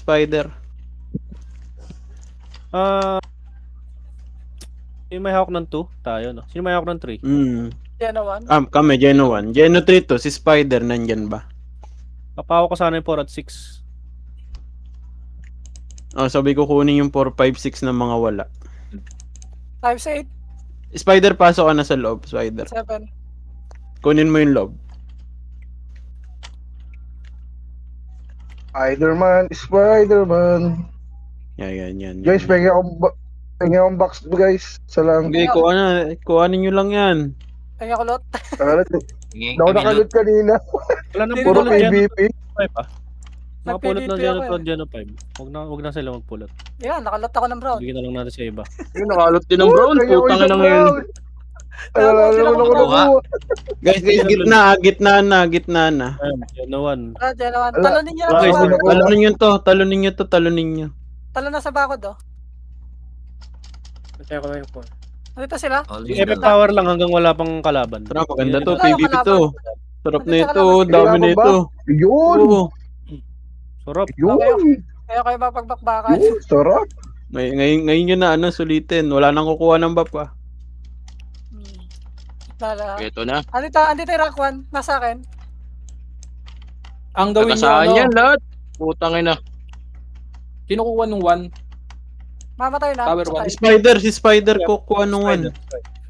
Patay na yung rank 1 ah. Patay na agad. Chorus. Linis mo na, linis. Lambot eh. Linis to. Lahat to. Patayin to lahat. Bakit malambot sa'yo? Nalalambot. Saan? Archer din kasi. Kaya malambot din talaga. Sagasahan. Nakuha na ba yung 1? Nawala yung 1 ah. Wait nga, babalik ako. Pakuman sa nila dito na wala na pupulot. Nag-break na. Hindi marunong gumamit ng mga TP. Hindi, ang gawin nyo, mag-iwan ng isang tao. Baka madali yan Jakartans yung tower. Jakarta na naman. Number 1, pakibantay number 4. Genocide, Patchot. Yan. Napakabayabang naman ng ang burn. Malambot Wait lang lang. daw yung number 1. Geno 3, penging akong representative dito sa number 1. Kahit dalawa kayo. Kayo yung magde-depend dito. Kaya PT number 2, nagagaling sila sa number 5 ah. PT number 2, Nasa- punta kayo sa number 5. Nasa 4 kami. Number 5. PT1 sa 4. Sa akin yung ano, local host. Gege, kopya, number 4. Ayaw May ilan gumamit dito? ng TP ah. Ayaw gumamit ng TP ah. Baka May ilang nakalak kalaban na kayo dito. sa tower. Galaw guys, galaw. PT Ayaw number 2. gumamit Hello? ng TP. Binabalot Ay, ng PT ano ko. nga? Pinaka Gumamit ng TP ah. Sino nakabantay sa ano 4? Kami, PT1. 19 seconds. Sige, yung Dito kami PT3 sa pa four. ako pakibantay yung number 6. Nandito PT3 6. Pero yung sabi ako na lang magsasabi pag meron. Mga PT ko pinahit ko eh. PT1 nakit Sige. ulit. Bumalik Dito sila sila dito. sa 5 eh. Sige, dito na FF sa taas. Dito local na host. yung ano ah. Nasa 4 yung ano, packet yung 1 ay yung rank 1 nila. Sige. Sige. Dito na. Kaya nyo yan? Tara, Hindi kaya nyo na. kaya sabi ko. Kaya naman siguro. Nag-back. Tara, babay Ay. ko. Babay ko. Akit. Ang malalim. PT number 2 stay sa sa choke. PT number 2 stay sa choke. Anim lang pala tayo dito, Sen. Pero kaya naman oh, nauubusan. Malambot. Malambot yung rank 1. Malambot. Mamatay na hap. Nag-back. Back din sa taas. Mas marami sila sa Umiinom baba. tower dyan. Guys, huwag kayo mag-hit ng tower. Huwag lang masyadong Sa taas. bumaba. Tara. Malambot Huwag yung kayo rank 1. mag-hit. Madali lang patayin. Ayan yung Eh, PT3 and natin na. PT4 sa tower. PT3 and 4 lang yung sa tower. PT1 dito Yung na kayo control sa namin na 4 PT sa number taas. 2, sali lang kayo dun. Si number 4, number 3, number 8 naliligaw ah. Pili ko squad na to. 14, 10. Pili ko ka tropa. Linisin niya natin sa baba. Kaya naman naman pasukin eh. Para O tara. pasukin ka na. Tara. Gege. Mag-hap na Sige, yung rank yung 1. PT number 2, magkape muna kayo. Hap na. Mamatay. Kain guys. Balita dyan, Mamon. Walang sumisilip lang. Mamatay na rank 1. Mamatay na yung 1. Sige. Yan na, 0 na. Deads. Patay na. Linisin na yung baba. Number 3 na Kaya naman pala ipag-1v1 yun eh. talaga sa tower. May number 3. Lokas pa Eneri, dito ka. Sali ka sa amin, Eneri. Medyo makunat to, no? Lako. Eh, si local. Makunat Medyo yung local. makunat. Oo, kaysa sa top 1. Puti, miss pa ako. Meron yung mga, meron nakatayo sa mga bato. Ay, may nakahawak pala sa akin kaya pala hindi ako makagalaw. At saka, unahin niya kita. Pero May ano ka dyan? Knockdown. Patay. Saka pa. Meron bang ground forces dyan? Yan si Fred. Fred, pakuha nga na itong 6. Kalokas Ay, local Gerarta muna. na. Ito na. Okay Local na to. mo na, local. Naka-knockdown. Archer tong po dyan to, ang kunat. Ang Yan. kunat eh, no? Fred, kunin mo yung 6, Fred. Tank build yan. Yan. Parang Kunat si ng ano local, lang oh. eh. Parang si Dre, tank build eh. Yung mga gusto mag-PVP, sali na lang sa Patay ibang, na, patay. tawagin ko na lang kayo. Gusto nyo mag-PVP. Ako may Isang na pa kayo. yata kalaban ng PT namin dito.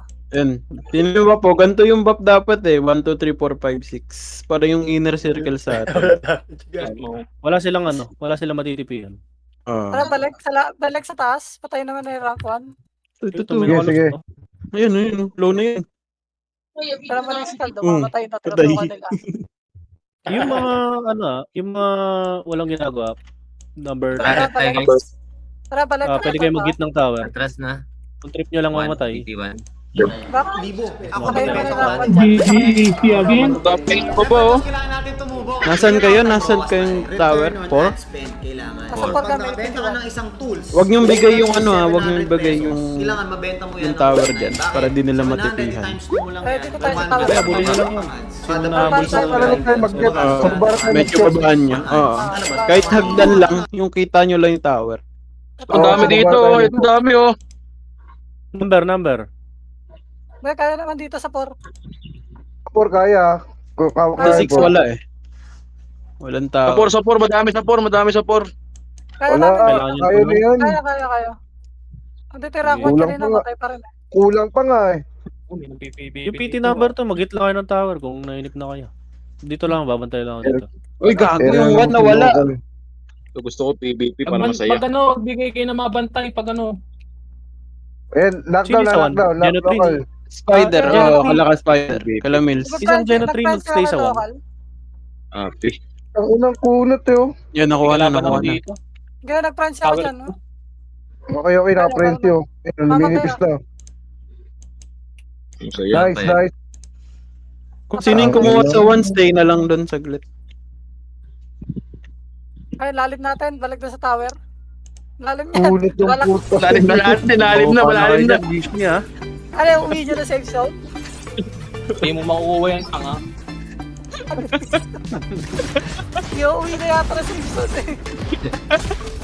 Kaya dito na safe zone eh. Ang yun na yun. Si Trap mamam. Ha? Walang Wala tayong matropa. Hindi na wala. Kunin ko na to si Zolan. Ano ba GP ng local? Tatrapa ako na tayo. Di ba nakapatay doon? Tingnan nyo nga. Taas eh. 167 din. Nakatangbid yata. I'm pretty sure I had to stabilize it for 30 minutes and then bring it up the hill.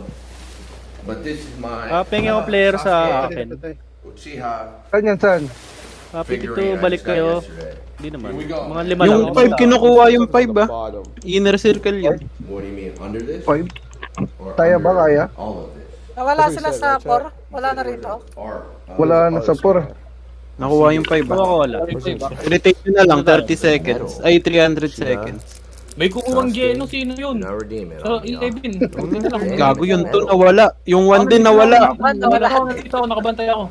Number 2, pati 1 nawala. Alright, listen chat, we need to Jakarta yan. Hindi, Geno yun. $850. Geno 2 and 3. Ang best way dyan, mag-iwan ng isang tao. Local host nasa 6. Local host. Saan nyo? Local host nasa 6. Kalaban namin ni Light. Should've known. Saan yan? Number 2, pakitulong yung number 6. PT number 2. Punta kayo number 6. Andito si Light, hindi pa nakakakit na hagdan. Limited edition number 738. Wala na. This is cool, bro. We gotta handle this with care, y'all, because it's very fragile, inexpensive, and it's a collector's item. K-trap nyo na lang yung tawis niya. Mamatay din. Is this going here? 72 PH to ano. It's kind of cool, though. I think it goes without that case. You see how that's in the case? Also, take this out of the case. But I don't think you need to. This case is cool. Wait, that doesn't fit in there? It's gonna take longer than Ron on Elden Ring. No, it's not. Kaya dyan yung Wolves ko. Just use the book. We are very smart. We? Question mark? Yes. Okay. Here's Sasuke. PT number 2, balik kayo sa ano. So Sasuke probably... Should I just put that art up to be able to look at it? Because that's... Right? That could help. Yeah. It doesn't help that it's not on the box. That sucks. No, it's not on the box. It's not on that. Sasuke was standing on it, though. I think he was right here, no? Do they have like... So look at... Does it have like a... Not really. What is that? But look at, there's a little pin right there. That's got to be yeah, definitely is. I just don't know which way it's facing. Oh wait, it's just that though. I forgot. He's going right here. Bang. 1 for 1. Tower 200, right? 200 times 200. Susanoo's behind him. Bago mamatay yung tower, patayin niyo si Crown. Baka makalasip. Taka si Apollo. Nag-i-invite ng party.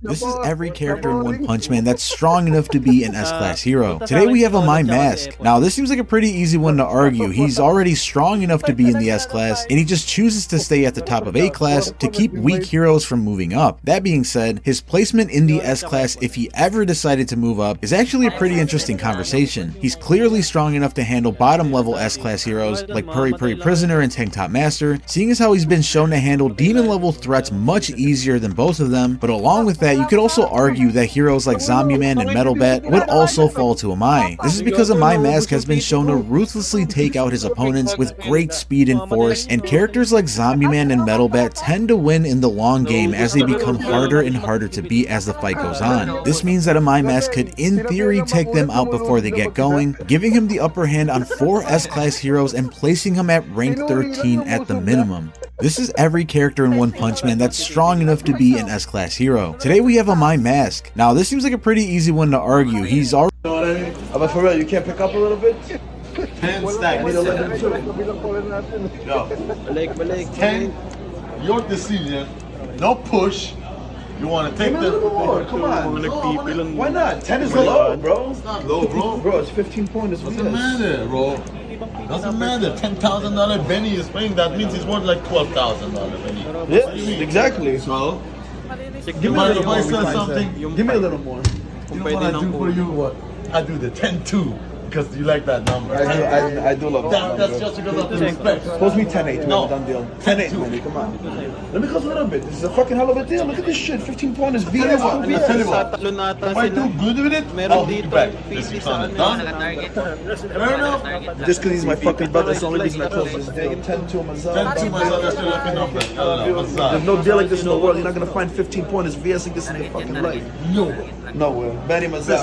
You know what I mean? But for real, you can't pick up a little bit? 10 stack. I need 11 too.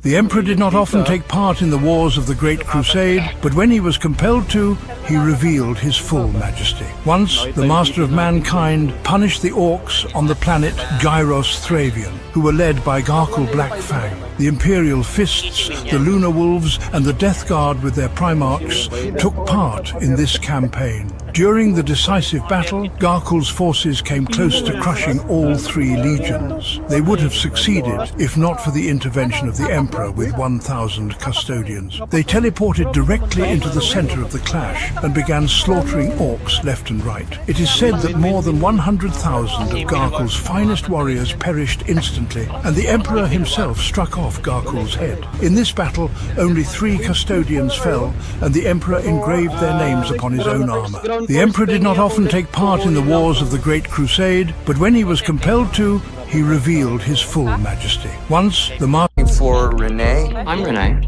I'm sorry. We don't sell skinny jeans at this location. Did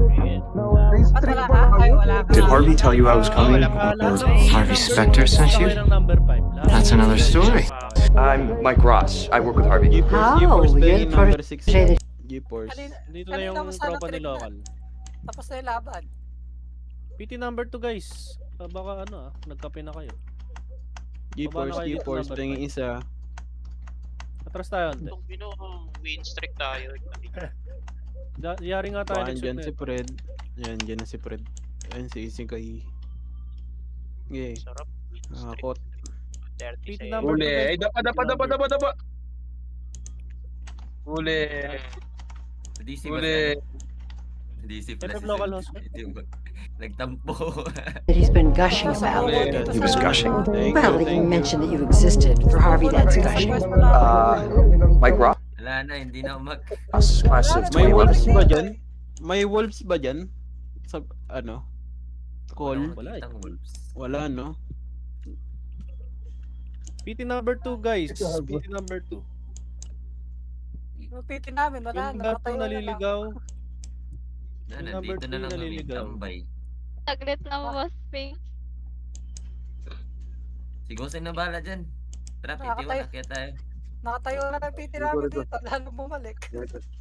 Times 87 Times 87. Sige. Nagala lang sila. Papunta na sila tropa. Salubungin nyo kami, ito. Ito na.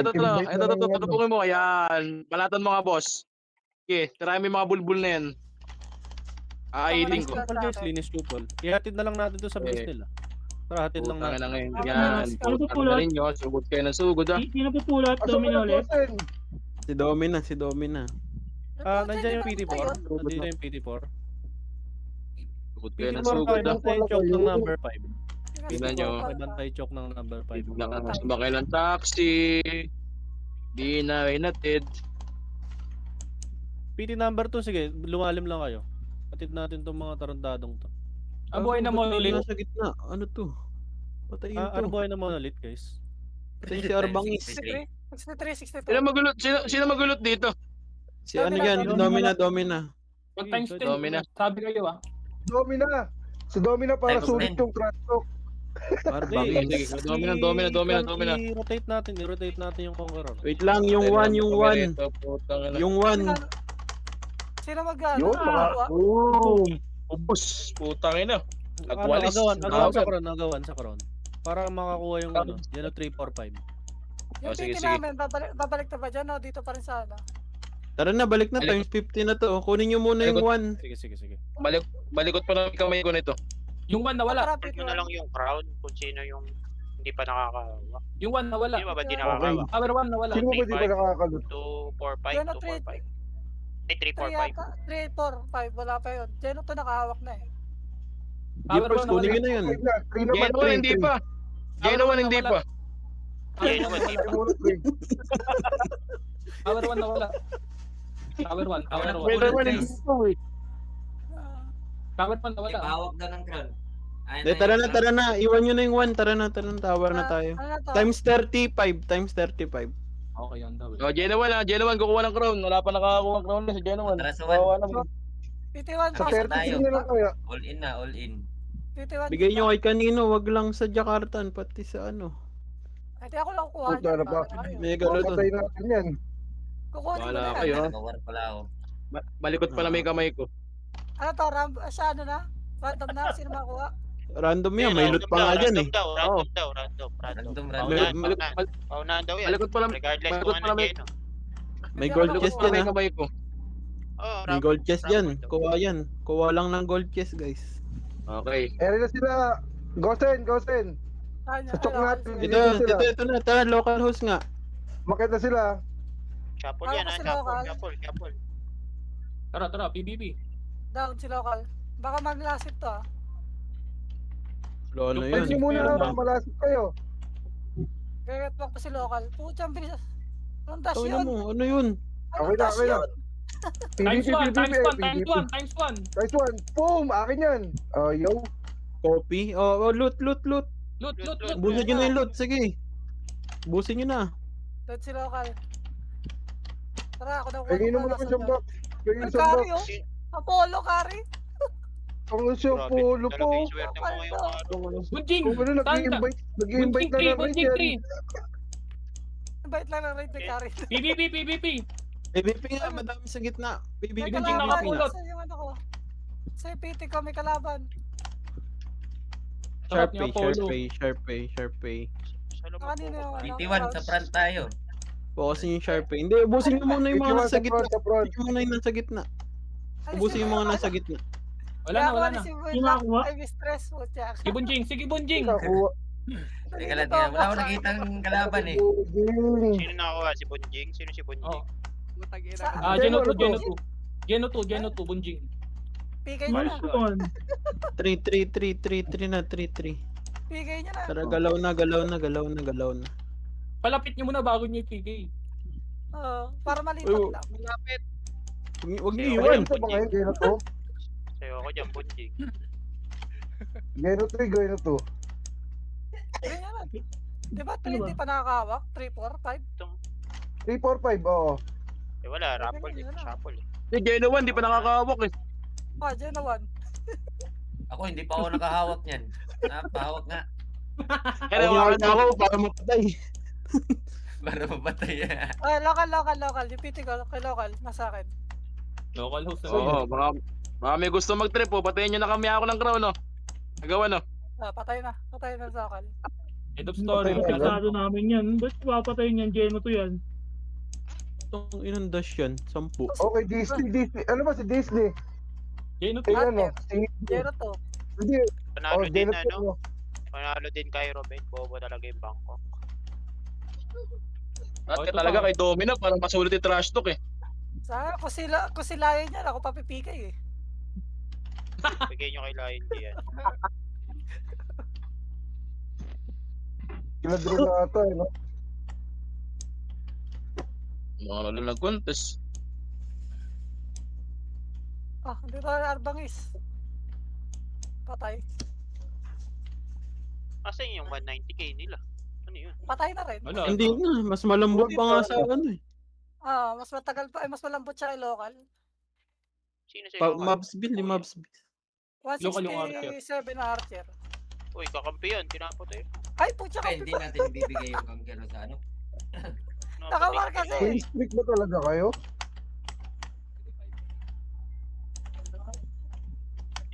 Ano? Strict ba? Kasi hindi nakakalaban nila. Eh, baka bot yung nakakalaban, bot server. Baka mga kings ang nakalaban yan. Yari tayo niya next week. Hindi pa. Kaya pa yan. Kaya mo na, next week pa naman yun. Ano, hindi Huwag mo na intindihin yun. Ipapasok na yung crowd? Baka Pinasok pa na, mga bago pinasok dun. na. Wala kayo dyan. Hindi pa ako, sino ba may gusto? Kung sino may gusto, pwede naman dito. Hindi pa ako pumapasok. Habang di pa pinapasok. Oh, sino hawak? Ay, Ymir Cup. Bigyan nyo na lang isa kaya ulit. May Ymir Sino, Cup isa tayo ba? ngayon, ano? Ngayong linggo. Pag Ymir Cup ba? Ulit. Friday yun, di ba? Friday. Di ba hawak si Patayin si Tracy. Sir, I don't have you on here. Do you have your ID? I can run it through the computer. Pasok mo na, Harvard? Did you say your name was again? Michael Ross, Pearson Hart. Boy, you think they ask Harvey for his ID when it comes to this place? Harvey Specter? You work with Harvey Specter? Yeah. Yes, I'm his associate. I can call him if you like. Just don't tell him I gave you any trouble, okay?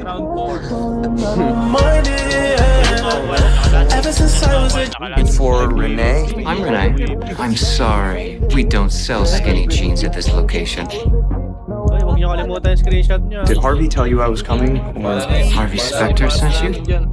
That's another story. I'm Mike Ross. I work with Harvey. Oh, you're the protege that he's been gushing about. He was gushing. Well, he mentioned that you existed. For Harvey, that's gushing. Mike Ross, class of 2011. Sir, I don't have you on here. Do you have your ID? I can run it through the computer. Mike Harvard? I do. Can you say your name was again? Michael Ross, Pearson Hart. Boy, you think they ask Harvey for his ID when it comes to this place? Harvey Specter? You work with Harvey Specter? Yeah. Yes, I'm his associate. I can call him if you like. Just don't tell him I gave you any trouble, okay?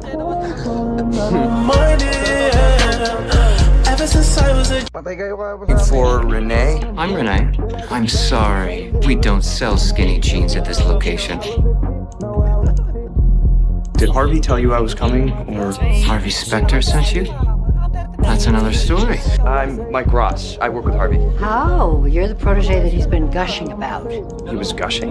Well, he mentioned that you existed. For Harvey, that's gushing. Mike Ross, class of 2011. Sir, I don't have you on here. Do you have your ID? I can run it through the computer. Mike Harvard? I do. Can you say your name was again? Michael Ross, Pearson Hart. Boy, you think they ask Harvey for his ID when it comes to this place? Harvey Specter?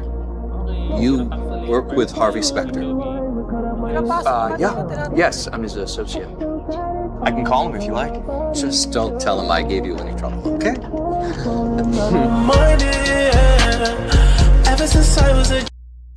For Renee? I'm Renee.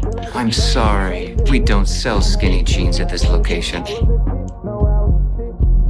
Did Harvey tell you I was coming? Or Harvey Specter sent you? That's another story. I'm Mike Ross. I work with Harvey. Oh, you're the protege that he's been gushing about. He was gushing. Well, he mentioned that you existed. For Harvey, that's gushing. Mike Ross, class of 2011. Sir, I don't have you on here. Do you have your ID? I can run it through the computer. Mike Harvard? I do. Can you say your name was again? Michael Ross, Pearson Hart. Boy, you think they ask Harvey for his ID when it comes to this place? Harvey Specter? You work with Harvey Specter? Yeah. Yes, I'm his associate. I can call him if you like. Just don't tell him I gave you any trouble, okay?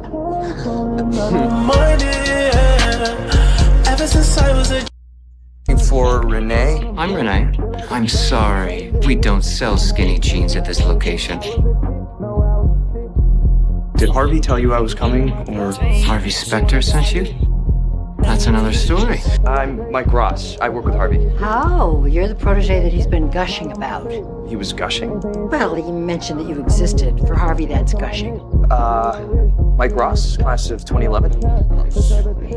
Sir, I don't have you on here. Do you have your ID? I can run it through the computer. Mike Harvard? I do. Can you say your name? Flexing on your ex, I know. Hey,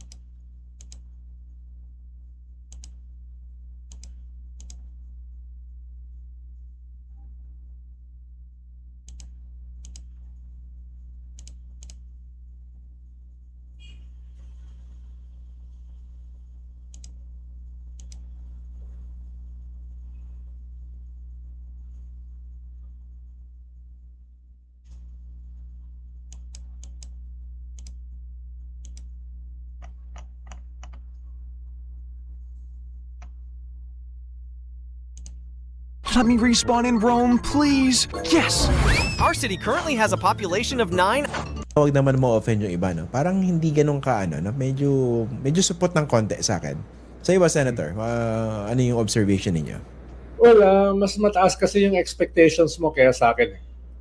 Ako kasi, pag politiko, whether congressista or senador, medyo binababaan ko ng konti. Kaya, ikaw, dahil idealist ka, at ikaw ay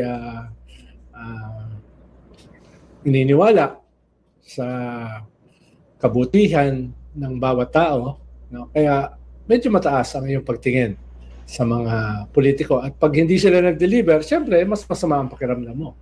No? At mas galing. Ako medyo, siguro sabihin na natin mas skeptical tsaka mas cynical ako sa ating mga politiko. Hindi yun ko na. Hindi yun justification. Pwede po ba sumagot, Sen? Pwede. Hindi po ba kayo, 10 ng inyong mga kasama sa isang programa ninyo, yung nag-play up itong hearing kanina? Di ba? Kayo yung nag-drum beat? Sabi, alam mo, dinadrum beat ng mga to. Tapos pinapalig ko kanina, but parang wala naman. Kasi kanina, di ba yung testigo, meron 2 testigong humarap niya sa Senado, di ba? Nakatakip yung muka. Testigo raw dun sa connection ni Curly Discaya dito kay Martin Romualdez. Interesting naman siya, no? Pero hindi naswak eh.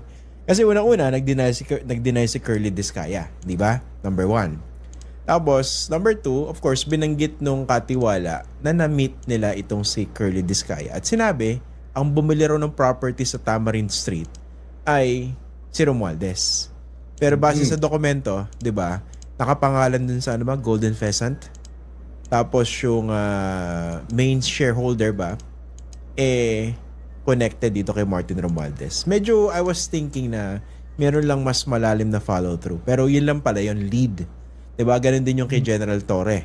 Diba? Yung pumapel daw dito sa pagsisecure kay Yusek Bernardo. Pero parang huminto rin dun eh. Kumaga para ako nabitin after all the anticipation. Well, doon medyo nabitin din ako. Ang sinasabi ko lang, no? Halimbawa, kay Senator Marcoleta, no? Inasahan ko na dedepensahan pa rin niya si Discaya. Hindi ko lang inasahan na ganun kagarapal yung kanyang pagkakadepensa. Ako inasahan ko na hindi lang siya nag-aabogado. No? Talagang pinapamper niya ng gusto si Discaya. At ang tindi ng sagot ni Discaya, ni Curly, na para daw siyang ninanakawan. No? Kasi ko pa magsasoli ng ninakaw sa'yo.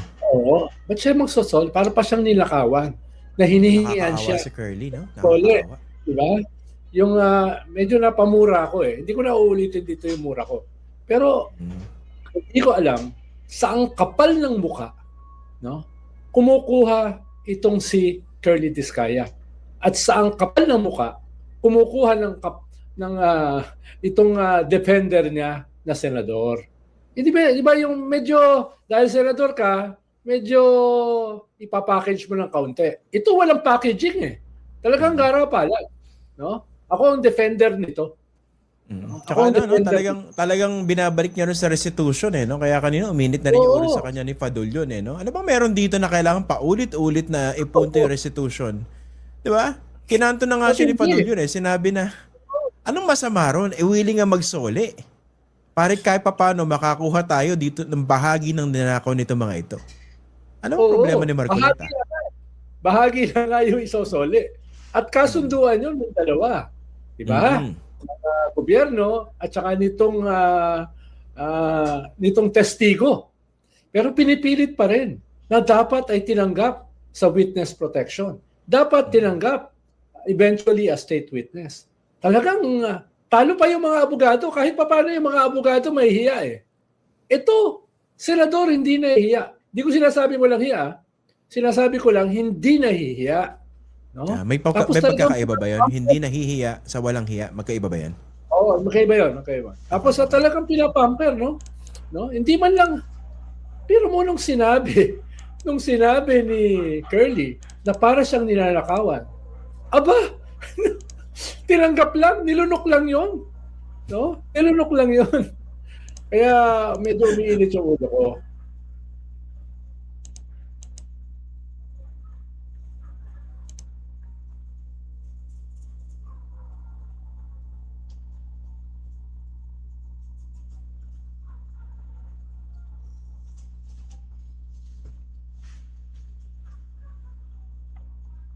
How does the Imperium hide that the Emperor is dying? In the Imperium of Man, the Emperor is worshipped as a living god eternally enthroned in divine service. Yet beyond the veil of sacred imagery and scripture lies a grim truth. The Emperor is neither fully alive nor wholly dead. Alien civilizations like the Tau, Eldar, and even the forces of chaos openly mock this state, calling him a rotting relic. Though the Imperium cloaks his condition in dogma, these whispers spread, particularly in frontier worlds, where Imperial citizens may encounter forbidden knowledge during war or trade. Despite this, the Imperium's strength lies in its mastery of belief and suppression. Information is tightly controlled, and heresy is met with swift and brutal punishment. Over time, the idea of a suffering, immobile emperor has been woven into faith itself. Rather than erode belief, his agony has been sanctified, becoming the ultimate symbol of sacrifice. From burning stars to blood-soaked altars, each world in the Imperium has built its own mythology around his continued vigilance. So while the truth seeps through cracks in the Imperium's borders, it rarely topples the faithful. To many, the Emperor's pain is not a sign of decline, but proof of his eternal devotion. His apparent decay is not weakness, but proof of his sacrifice. Myth has been weaponized, and every image of the Emperor's suffering serves only to deepen loyalty.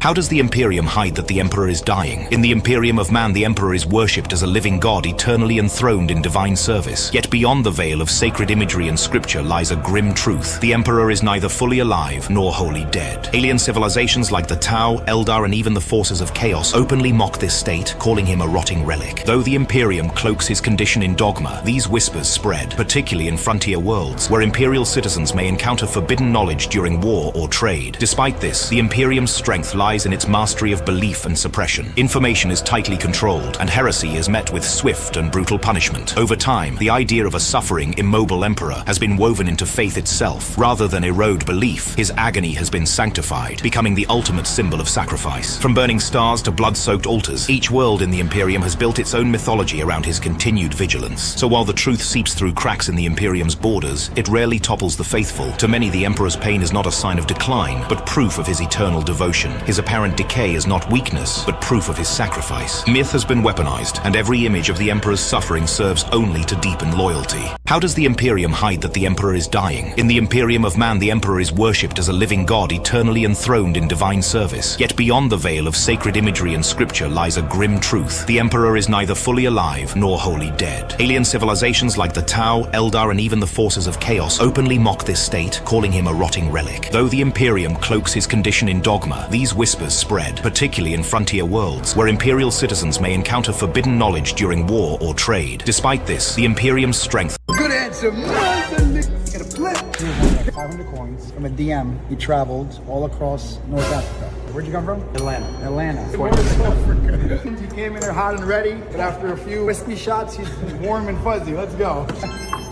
So he wants to trade these coins for a day. Little educational lesson. These are 1 ounce silver coins. These Eagle coins used to sell for about 25 bucks a coin. Today, silver is trading at 80 bucks a coin. Nice profit, and you're using these to purchase a watch, which is cash for cash basically. So you have a lot of coins here. These here, value-wise, around 1,300 bucks a coin. Total value here in gold is around 13,000. So the question is, how much money are you gonna allow me to make? Hopefully we'll be able to close this deal.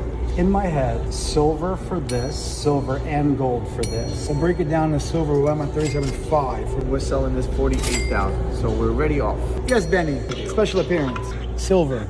What are you paying for these? I'll pay about like $7 each. Oh, that's exactly what I put on my calculator. Good answer, If I were to do this one, it would be silver and a tiny bit of gold for the cash out-of-pocket difference. Silver, 37.5. 12K on the gold, that's 47.5. 47.5, 47.5, 48.5. 48.5, call it 49,000. The ombre is significantly higher than 49,000. Still off by over 10K. I think we're off by around 13, 14,000. 37,500. How far off are we? From the silver? Yes. Only like $500. No problem. So call it 37.5. What's your best number on this? I'll flip it in 1,000 up or down. No, 47, 48. Call it 48,000. We have a flip opportunity here. There's no room here. That's 10,000. 13,500. You have 12 coins. You want me to be at 13,500. I'm willing to give you 12,000. I have to give you 2K and we have a deal. You have to pay me 2,000 out of pocket. Correct. We're very close to a deal.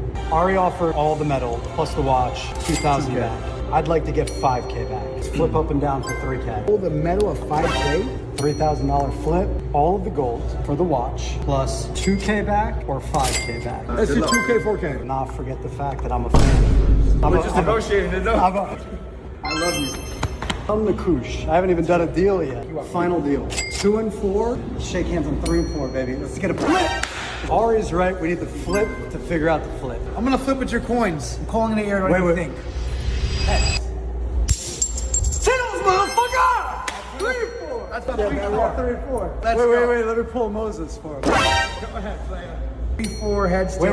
We didn't discuss who gets the flip. Why didn't you flip for that as well? And I want you to flip it. Heads. In the air. Give me fucking yes. This has been a dream of mine. I put this watch on.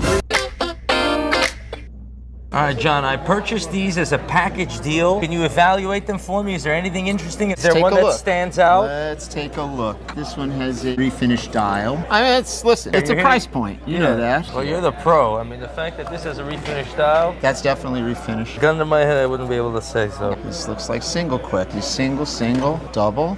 Here we go. I think all I had was 3 doubles, but visually, it's very difficult to identify. Virtually impossible on the wrist. 4 doubles. 4 doubles. Got an extra one in there. Look at this. Let me see this one again. Yeah, this dial's a little goofy. Yeah, just a little. But out of all the doubles, which one's the best condition? Definitely the best condition. Fully linked? No, it's a short one, but that's still good. This one's unpolished. It's got the original finish on it. Bracelet's a little worn, but it's still a nice looking watch. Mr. Folcom, you know what I'm saying? Please stop by and see Umid. He's my buyer. You know, I'm not so good at some of this stuff. I appreciate you evaluating these timepieces for me, man. Always a pleasure to come and see you, Maksud. All right. Always a pleasure, Thank you, My sir. All right, John, I purchased these as a package deal. This is Matt Armstrong, the legend right here. I would have not bought this car without you. You understand that, right? Yeah. Did you realize?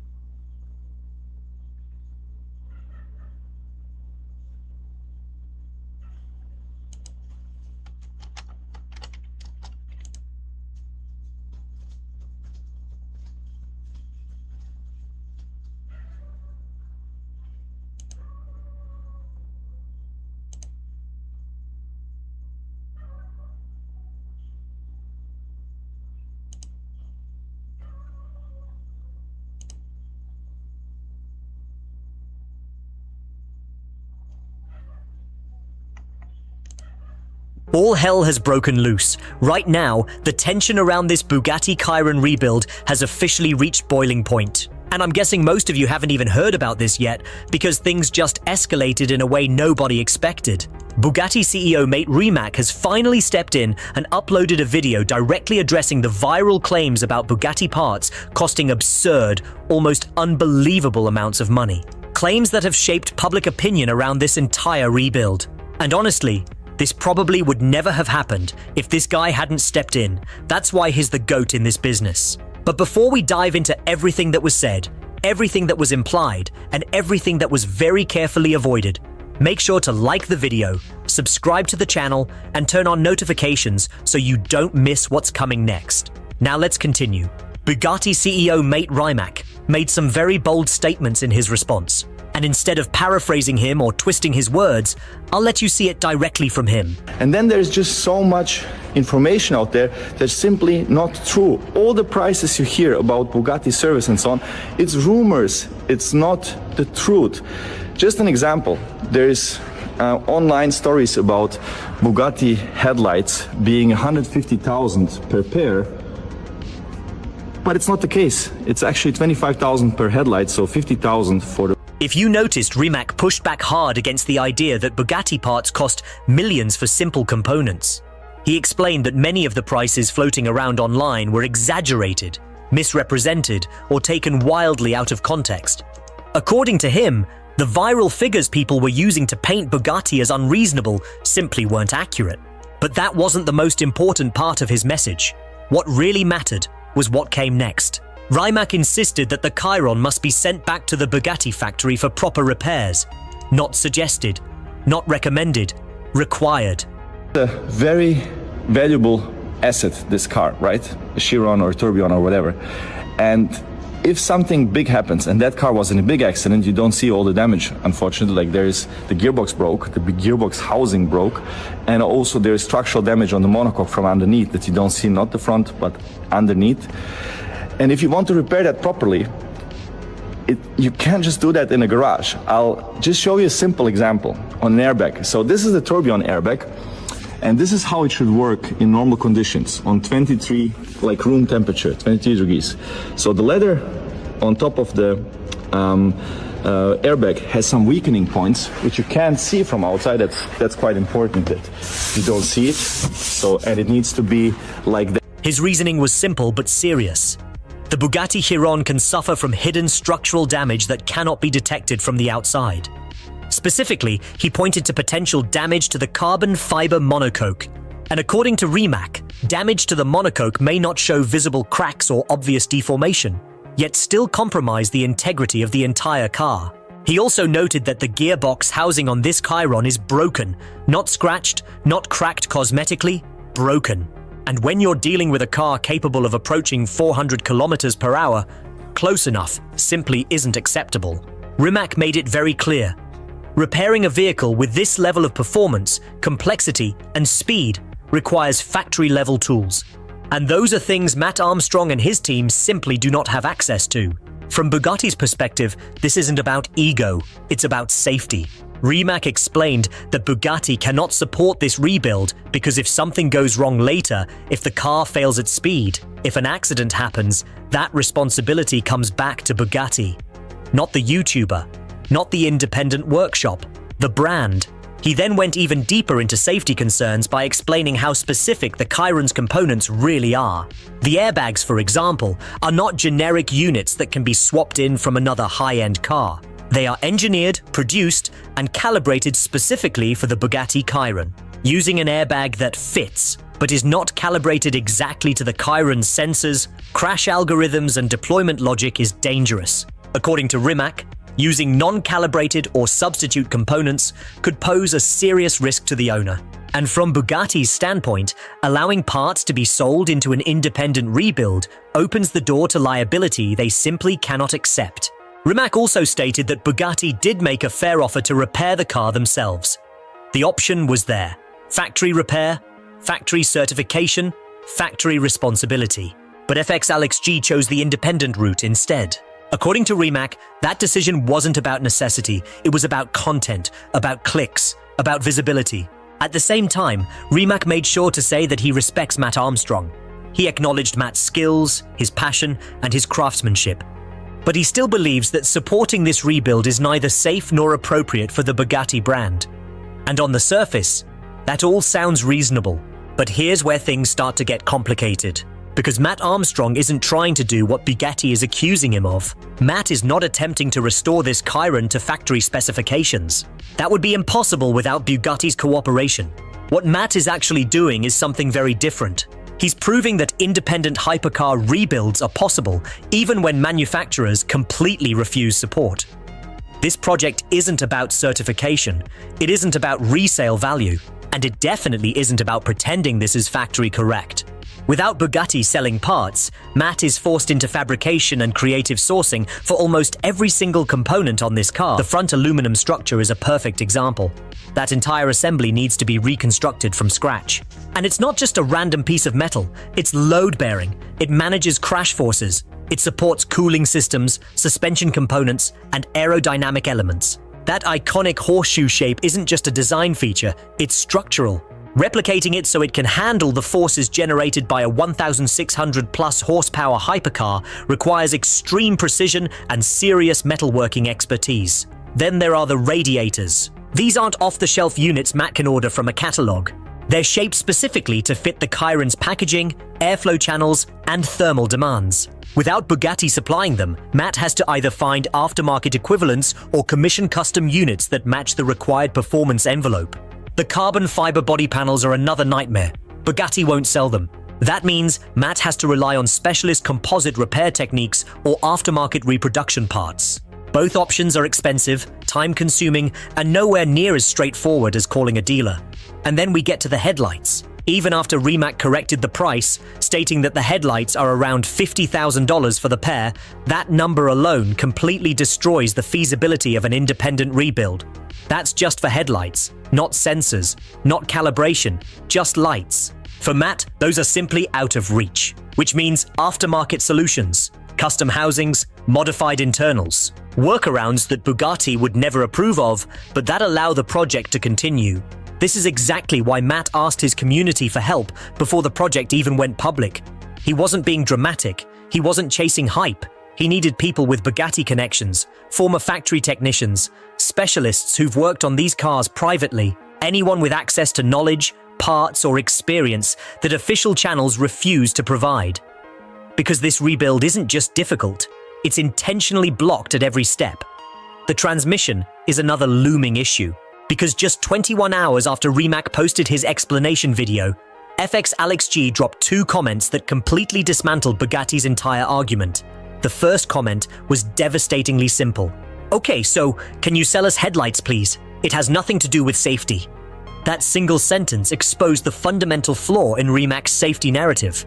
Headlights are not safety-critical components in the way airbags, monocoques, or braking systems are. They don't require splitting the car in half. They don't require factory-only tooling. Any competent technician can install them correctly. So if safety were truly the concern, Bugatti should logically be willing to sell non-safety critical parts like headlights while refusing components that genuinely affect occupant safety. But they won't. What happens next is going to be fascinating. Bugatti has spoken, Matt hasn't backed down, and the internet is watching closely. Because depending on how this unfolds, it could change how manufacturers interact with independent builders forever. So keep your eyes open, because what comes next might redefine what's possible, and who really controls the cars we think we own.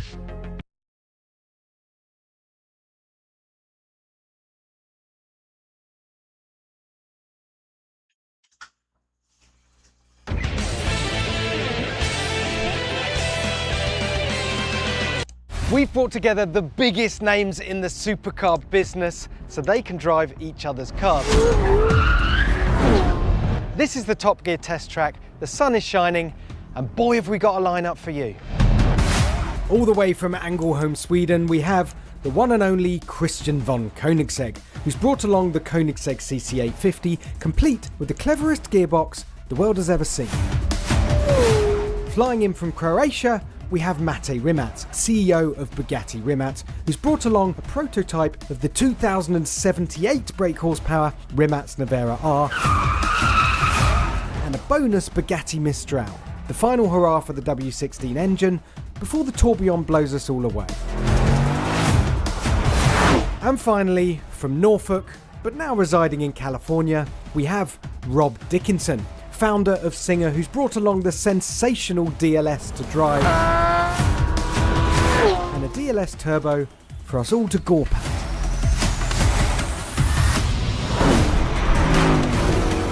Like a dragon. Wow. Nice. I think I shit my pants. If you like this, you're going to love what we got next. A full hour-long sit-down with the 3 of them. Make sure you're subscribed to the channel now so you don't miss a thing. Christian, it's your car first then. Okay. The Koenigsegg. So here's how this is going to work. Christian, sorry if you get travel sick, but you're going to be in the passenger seat. Right. While both of these guys have a go. Sounds exciting. Which one wants to go first? No one. Come on, don't be shy. All right, Matt, you're in. You're younger than me. Rev match on, maybe if you go manual. Auto upshift at rev limiter. That will not be at manual. Yeah, that's not in manual. Otherwise, Okay. in auto. Rear wing always up. We don't need it. We'll go up anyway. We'll go to track. Okay. And then we have, how much traction control do you want? For the dry. Yeah. Somewhere in the middle. Yeah. And then, kind of lift off oversteer somewhere around there. Lift off oversteer. Yeah, you can kind of let it turn in a bit more. Okay. It has to do with the differential. Give me a second to observe the details. Yeah, sure. You know, take that in. This is nice. This is beautiful. So this is how you remove the... Yeah, safety switch here, pull it down. Oh, cool. Koenigsegg shields. Yeah, exactly. That's cool. Okay. Yeah, let's go. Let's drive. So the emulation works. Go. Let's go. There we go. Quite right, Christian. That's enough jabbering, Mate. Just drive the thing.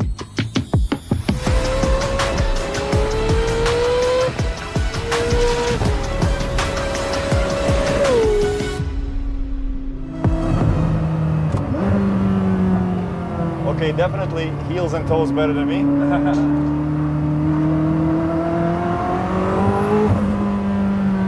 You know what we should do? Put Andy Wallace in the car and not tell him that it has all of this trickery, and then ask him, did you feel anything strange? Exactly.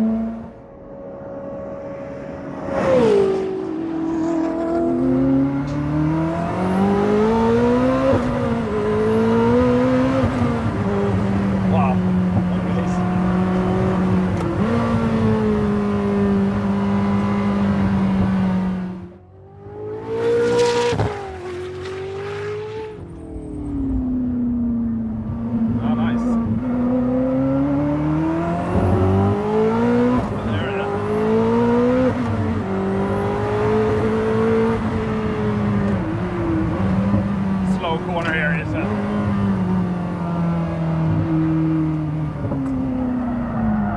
Nice.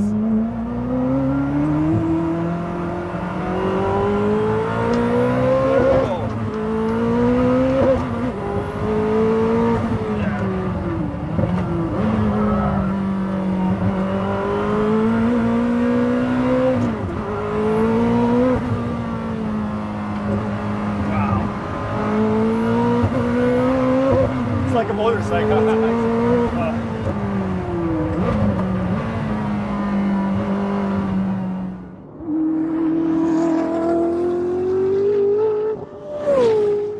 Yeah, you got a hang of it. This is crazy. I love it. It's fun, right? I mean, this shifting is incredible. It feels pretty natural. I told you when I heard the first time about this, I was like, why didn't I come up with this? I was jealous. Yeah, put it in auto once, you can just try it. Yeah, let's try this. Yeah, you push it down. Ah, you push it down. Push it down and over, and now you're not. Like old Volkswagens. Exactly. And now it's just auto. Yeah, I will just shift like that. Boring. Yeah, it just works. And how do you... Ah, you don't have the... It's option. On this one, it's option. Okay, We yeah. first didn't plan it, and then people kind of wanted it all, so we're doing it as an option. This one doesn't have it. Yeah. No, it's amazing. You just flick it out, and you go into whichever gear you want. Incredible. So from 5th to 2nd, yeah, if you want. No problem. Okay, let's go one more cool down lap.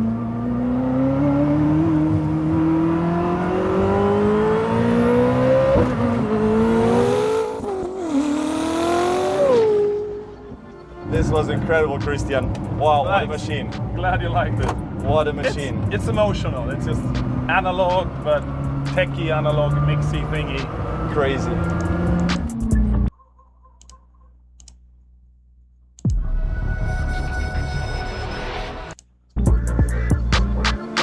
One very hot cool-down lap complete, Mate comes away impressed. And then things get geeky. Which was the hardest part? I guess the augmentation, the software for the... Yes, getting everything to play together. Yeah. But actually smoother than we expected. Because when everyone got it, first people thought I was crazy in the company, and then they got excited. And when they got excited, everything ran pretty smoothly. So Yeah. like, you say what? Yeah. I remember I had exactly the same feeling when you called me the first time and said you want to make a car without a gearbox, just with a torque converter and the supercaps. Yeah. I was like, right, what? Yeah. I don't get it. Pretty amazing. Well done. Pretty amazing. Yeah? Have a good time, man. All right, you're up. What's the most elegant way of getting in? Arse first and then swing? Right leg, bum, left leg. He's gone arse first, and he's in. Okay. It's amazing, dude. Amazing. Thank you. The whole thing's bonkers. Well, it's a celebration of the early cars. So I'm putting kind of the lift-off oversteer in the middle, so it rotates a little bit. How's the gearbox? That feels really natural. Yeah? Feels exactly right. Like initially you think like you'll have problems with the distance between the pedals because I have quite big feet. Yeah. but once I was driving, no problem at all, and it makes you feel like a heel-toe, champion. Does it blip on the downshift? It blips, yeah, so that's good. Anyway, Rob's turn in a car that has 3 times the power he's used to, on a track he's never been to, with the cameras rolling and the man who created it alongside. No pressure. Now you have, what do you call it, rev matching on. Got it. So, auto blipping. Yeah, so it's auto blipping, exactly. I can turn it off if you want, but it's whatever you prefer.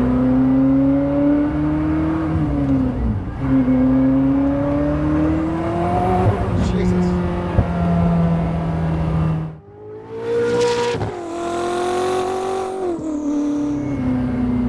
Steering's lovely. Thank you.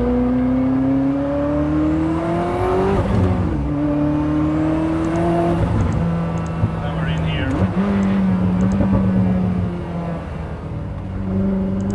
Out of here you can try the revs a bit.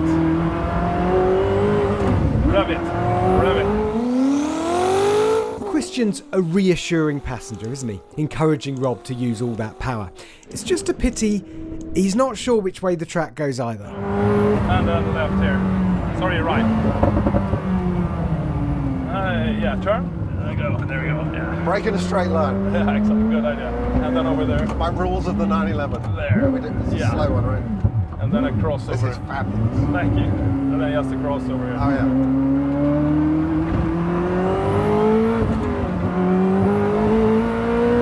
And then in here.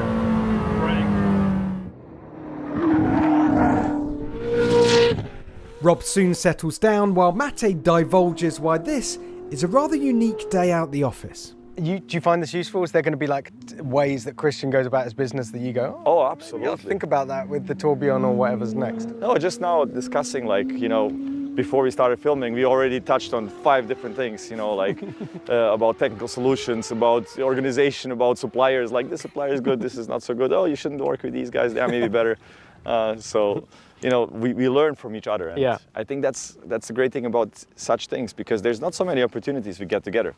Even if we are at the same place, like Pebble Beach or Goodwood, there's a million people around us, we can't really talk. So this is great. Last week we broke Koenigsegg's record. Yeah. I'm sure you know Christian was like, damn. But I like this, he will then break our record again, we break theirs.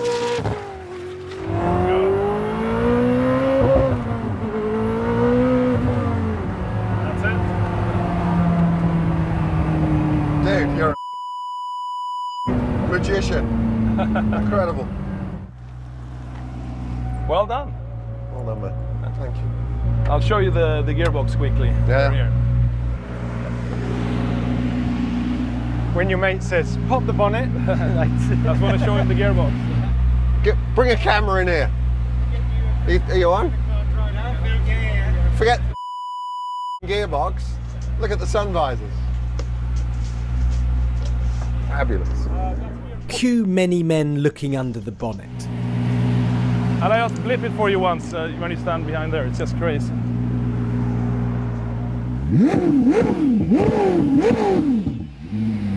Rock and roll. No flywheel.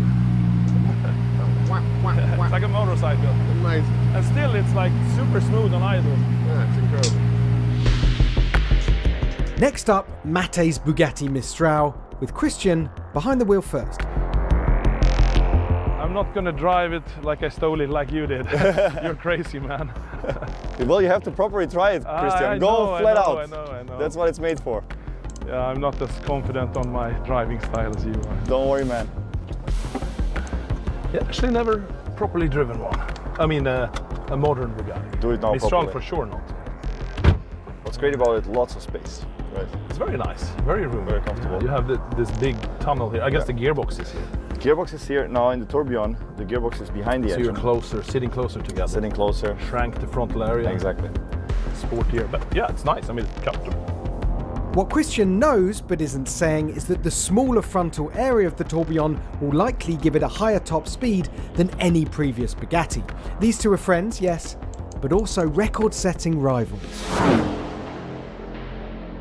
Oh, you have these crazy breathers, right? Yes. I was wondering, when you have the roof on, doesn't it just suck in the roof, or? No. No? It actually still breathes through that, but the majority of the air comes from the side end. Yeah. Nice sound.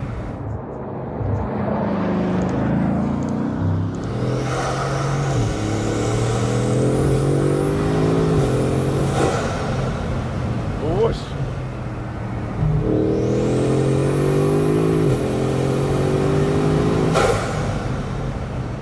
I don't hear it shifting down, but I guess it is, right? Yeah, you don't hear it downshift. It's very quiet. Exactly, yeah.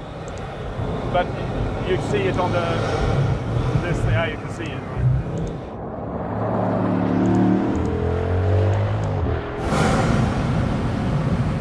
It feels quite nimble.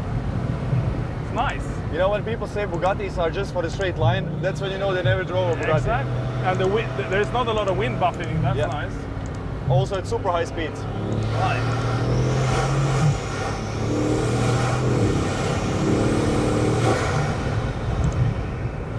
Okay, getting a bit feel for it.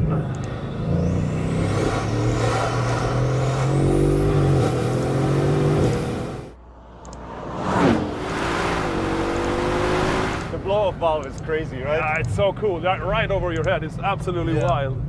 It's like a dragon. And I love how it's talking to you, like you're on and off. You've got rah, rah, rah, rah, rah.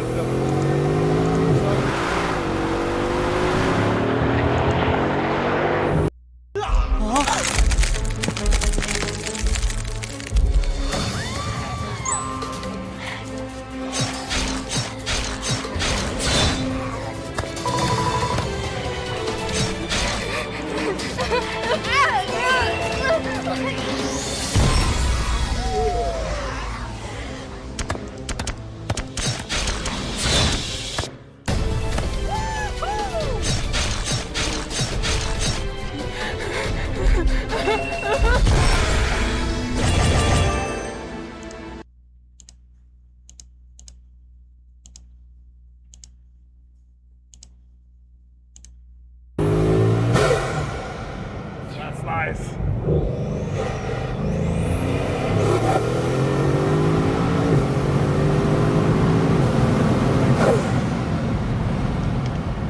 You're pushing it nicely, Christian. It's not bad, not bad. I'm not a race driver, but when I ease into things, I eventually start pushing, but I don't want to screw it up.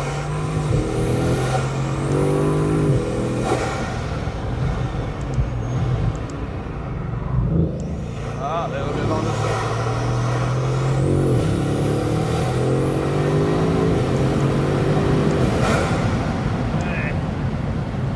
Fantastic. You have to try one thing. Yeah? Maybe turn around here, just on the straight line. You have to try something. So you know it has sequential turbos. So one set of turbos, so it has 4 turbos. Right, it kicks in the second stage, right. And that's what you need to hear. So now full throttle and you'll hear that. First set. That's super cool. That's crazy, huh? That's very cool. It's very progressive how it kicks in, but you really hear it, of course, with this dragon mouth over your head. So cool. You can hear it there as well. Yeah. It's a perfect spectacle. But also, like, it's so smooth and friendly and nice and fast, and it's beautiful. Exactly. It's very easy to use. It's beautiful. That's a Bugatti. Easy can be boring. It's not boring at all. Yeah. It's fun, friendly, and exciting. And you can talk to it. You can have an argument with the dragon. As Rob gets set for his first Bugatti experience, Christian has an explanation for his signature look. Is it windy with the roof on? No, absolutely not windy at all. It has that deflector there up. Oh yeah. And it's absolutely not windy at all. Okay. Apart from the air intake that sucked all my hair off, actually. None left. Started with this big afro and now it's gone. First time driving a Bugatti? Oh, First time driving a Bugatti. Consider me excited.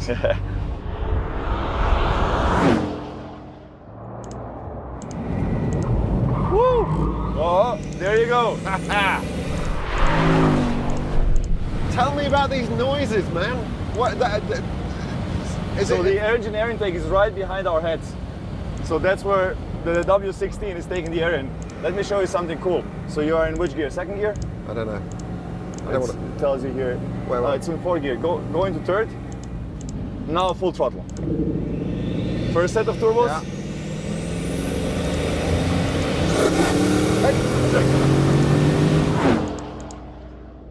Sweet baby Jesus.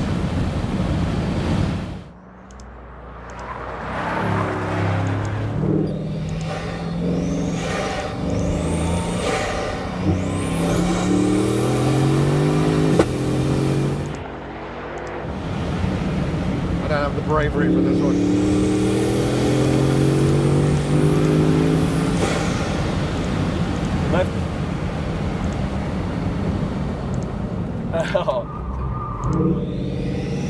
If anything driving 911s has taught me is to brake in a straight line.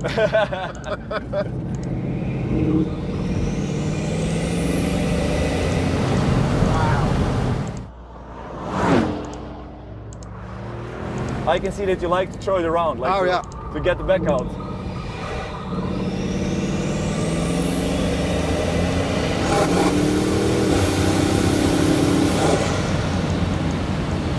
It's so refined, but brutal at the same time. What a balance. Exactly. What a balance, man. That's the point of a Bugatti. Like everyone should be able to use it really fast. You can, if you want to just tune it down, you can. It's just, congrats, dude. Fantastic.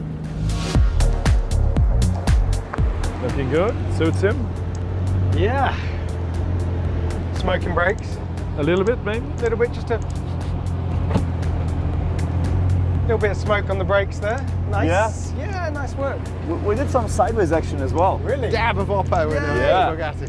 And it's all on camera, so just immortalised. Exactly. Impressive.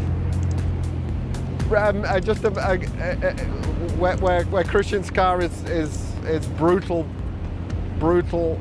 in a fantastic way. This is brutal, but also has a level of refinement to it, or smoothness to it, I think is the word. I don't know. It's they're very different beasts, but incredible, just incredible. Right, next up it's time for the Singer DLS to show what it's made of.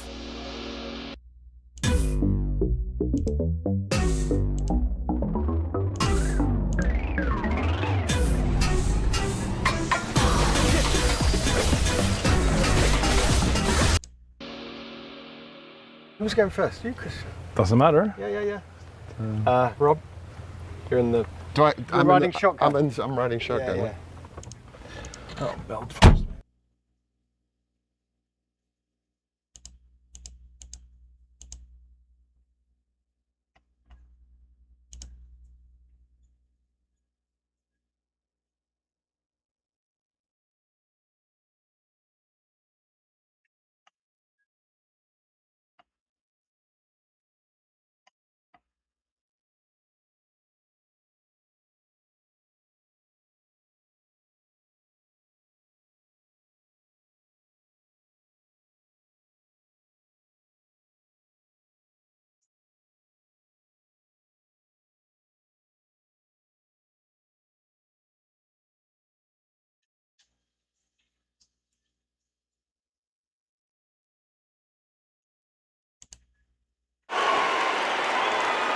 All right, gentlemen, we've been over the rules. Protect yourself at all times. Follow my instructions. We're gonna have a clean fight. You can touch gloves at this time if you wish. Let's do this. They touch gloves. And now they'll go to battle. Daniel Cormier. John Jones for the light heavyweight belt.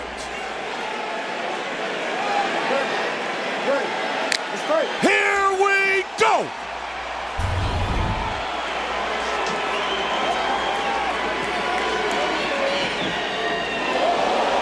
John looking for an axe kick early. Nice knee to the body by John. 12-inch reach advantage for the champion. That is significant. John with a head kick, blocked by Daniel. Knee to the body by John. Cormier wants to get inside. Only Alexander Gustafsson has taken Jones down. Nice elbow inside by John, an uppercut by DC, and an uppercut by John. Kick to the body. Caught, down, and on top. Look at this. For the nasty elbows if Jones is able to establish top position. But Cormier right back up. DC's knee was trapped in a very weird way during that takedown. Hopefully there was nothing injured. Nice knee to the body, or to the knee rather, or to the thigh by John. Cormier just taken down for the first time in his MMA career. And it right comes early to for his feet. Jones. And John with those kicks to the thigh that he loves to do. Those straight kicks.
Cormier trying to close the distance. That will be a big challenge throughout this fight. And he's trying to take John down again, this time stuffed. DC hold on to the neck, and John's back up. NCAA runner-up, lost to Cael Sanderson, perhaps the greatest American wrestler ever. And then a two-time Olympian, Cormier. Uppercut and over the top. DC staying on top of John, staying very close to him to mitigate that reach advantage. Jones has been able to literally freeze great fighters. Good straight left by John. With the way he utilizes that reach that you talked about. It's those kicks by John as well that DC's got to be careful of.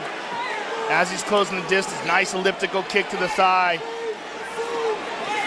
Little dirty boxing by Cormier, good elbows and a knee by Jones. Nice knee to the body by John. John's very good at inside fighting, despite being a big man. Good right hand over the top by DC. Cormier has stayed within striking range so far in this first round. And you see him staying right on top of the champion. Nice knee to the body by John.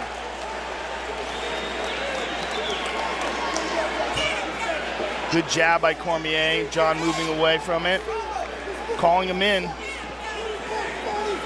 He possesses such a large arsenal of strikes. Well, he's so creative, and he's so comfortable. Nice straight left to the body. So comfortable with his takedown defense that he's not scared to throw those kicks. Southpaw stance, threw a left to the body of Cormier, as Joe mentioned. Stays in the southpaw stance. Now back to orthodox, perhaps momentarily. 90 seconds on the clock here in the first of a potential five-minute rounds. Good inside leg kick by DC. And it had John kind of leaning over a little bit. John looking for the spinning back kick, but missed.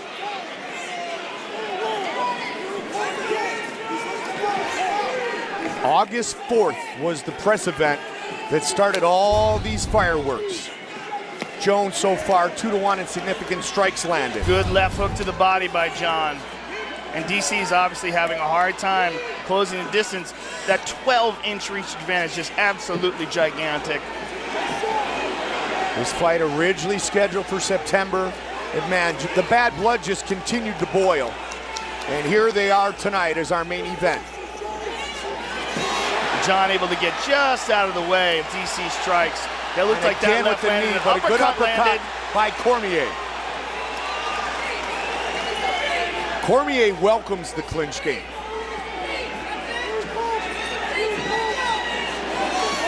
Jones very difficult to take down.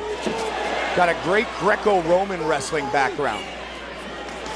Good combination by DC. John moving away, taking some of the force out of those. Good kick to the body. Oh, tries for a flying knee. Uppercut again by DC. Good left start hook on the break to this monumental matchup. Things got interesting very quickly.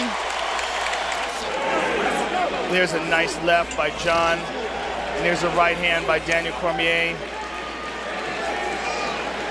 There's a good left to the body by Jones, and a knee, and an uppercut by DC.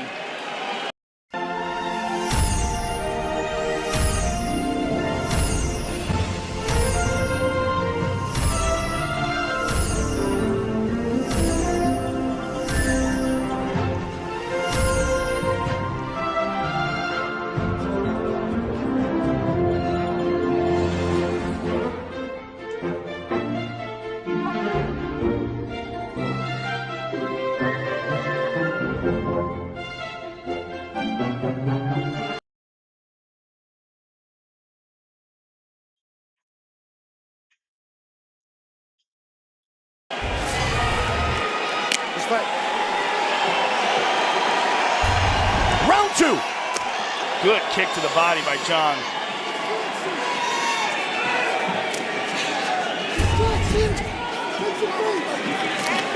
Jones again on the attack.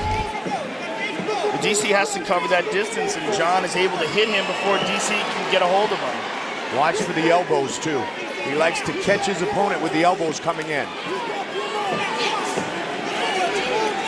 Cormier trying to stay in range, but it is not easy against the longtime champion. Good kick to the body by John. And good defense by John. John looking for a choke. Looking for a guillotine. Only has one arm on the neck, though. He had that standing guillotine defense way back in 2011 against Lyoto Machida. He's got to walk through those kicks, and that is a difficulty. Good right hand over the top by DC. Cormier is one of the ultimate in competitors. A tough upbringing, and truly a man who has competed at the elite level for decades. Total strikes, dead even.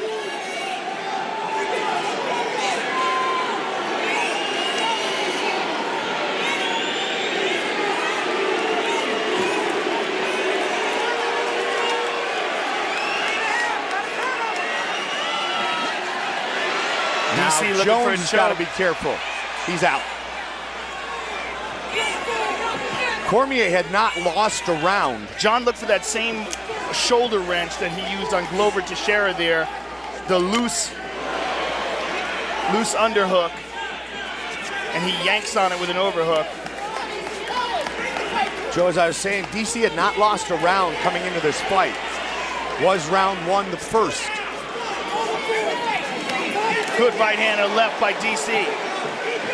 As long as DC can fight in tight like his, that's his world. Good kick to the body by DC. Both men elbow in tight. Motivated by the other's verbiage.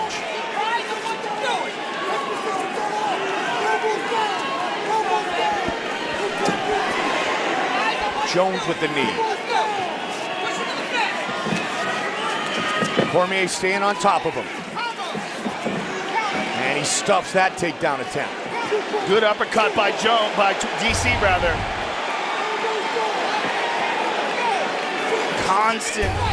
Constant pressure by DC. Good kicks by John. One of the biggest championship fights ever is in round two. And Cormier, very effective here in the second. There's that again. Every time DC, oh, nice. Elbow again.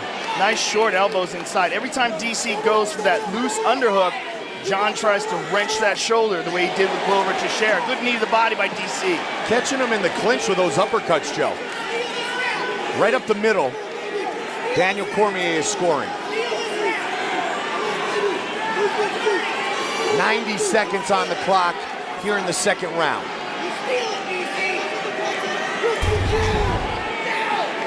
Cormier, the leader in significant head strikes. Good kick by Jones. That one was significant. Those elbows are so nasty. They're so sharp. Well, he's just so, oh, nice kick by DC.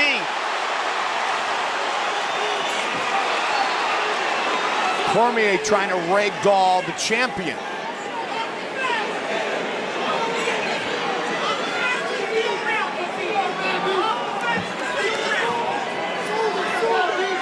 Jones, the first to take down Cormier in his career.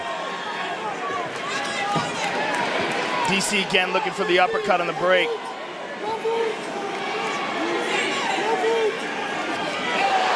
DC shrugs him off. In this type of fight, negates the reach advantage of the champion.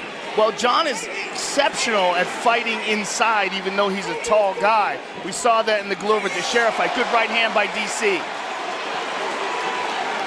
And again with those high kicks. Answered.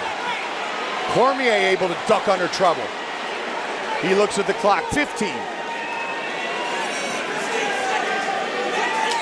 Cormier said he wanted to turn this into a good old-fashioned dogfight. Oh, it is a dogfight. Oh, good punch by DC. That caught him. Another one. Big finish in round 2 for Cormier. Wow. Bring the wrestling. They see a right hand by DC. And there's an overhand right that connects. And there's a knee to the body. Behind the back. Behind the back. And an uppercut inside. And there's a right hand by DC.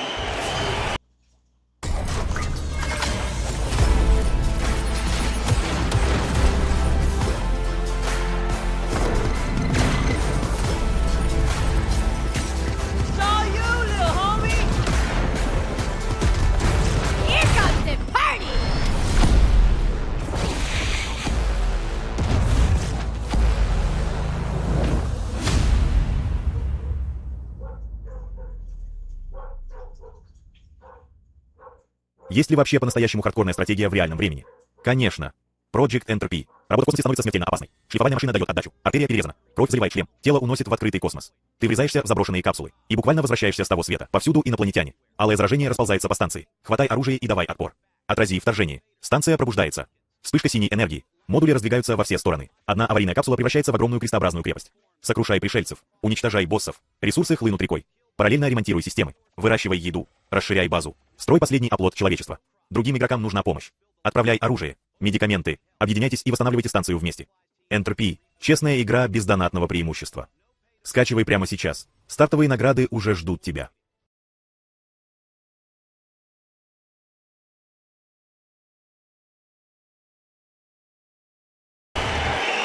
And make no mistake about it, John Jones landed some good shots in that round as well.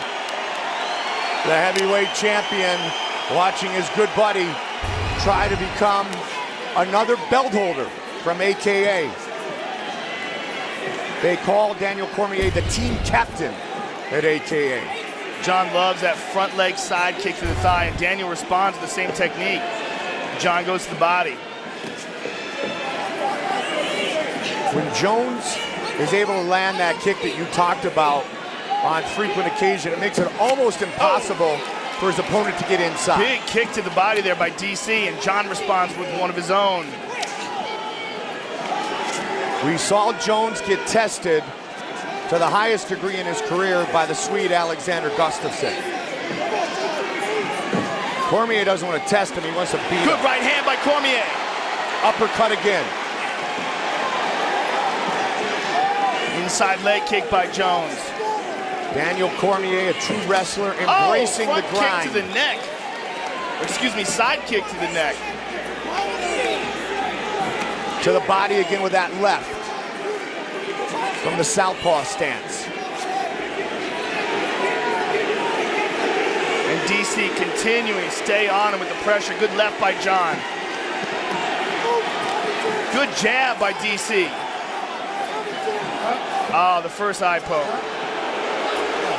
All right. Fight. Well handled by Herb Dean. Unintentional. battle continues. And John seemed, big kick to the body by John. I was gonna say John seemed very sincere with his apology there. Absolutely. You know, at the end of the day, and Cormier talked about it a lot. Switches it around for a single. Looking to trip that back leg. It's just so hard to reach it. John's so tall. Wow. Good takedown defense by Jones. You can see why he has only been taken down by Alexander Gustafsson in his career. What a feather in the cap of Gustafsson. Yeah, absolutely, right? Well, takedowns in MMA are largely a part of timing. Oh, there's that elbow. Tight elbow inside by Jones. So vicious.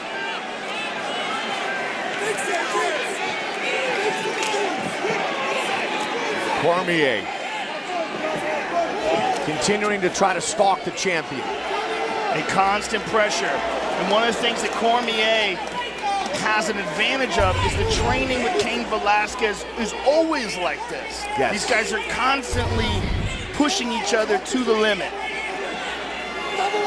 And it's very difficult to find someone who can do this to a guy like John Jones.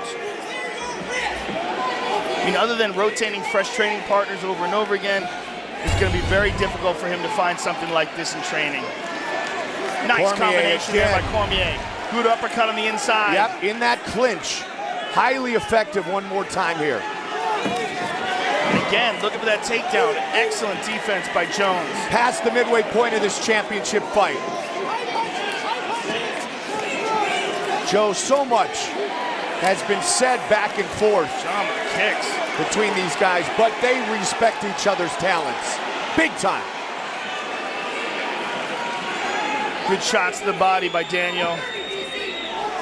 And so far in this fight, we're seeing the best being brought out in both men by each other. Those short shoulders by John Jones are very effective inside.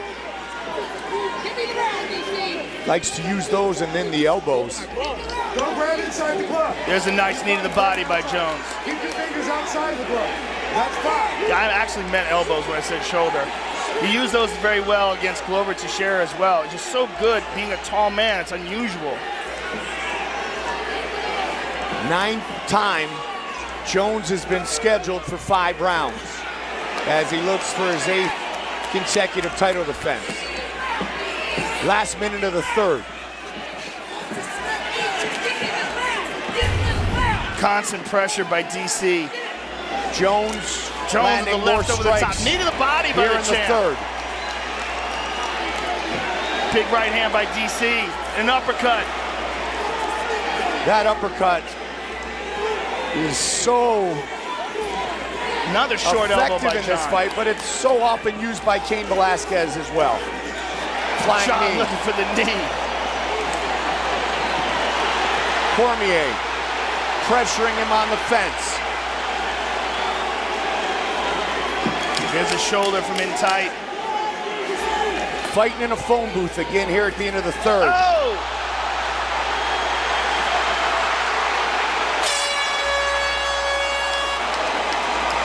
Let me respawn in Rome, please. Yes! Our city currently has a population of 9. A farmer? I definitely need you.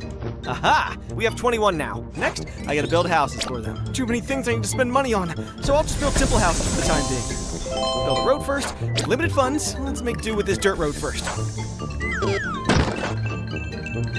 Agriculture is important too. Grow rice here, here, and here. What? It costs money to hire a farmer? Choose the cheaper one. Turn this area into a commercial district. Maximize the tax. Trade is necessary. What? The price of liquor has plummeted. Go bottom fishing and buy it all. Wait for it to skyrocket. No! The houses have collapsed in the snowstorm. Liquor's prices dropped even further. The tax is so high that residents are leaving. I can't keep the city running anymore.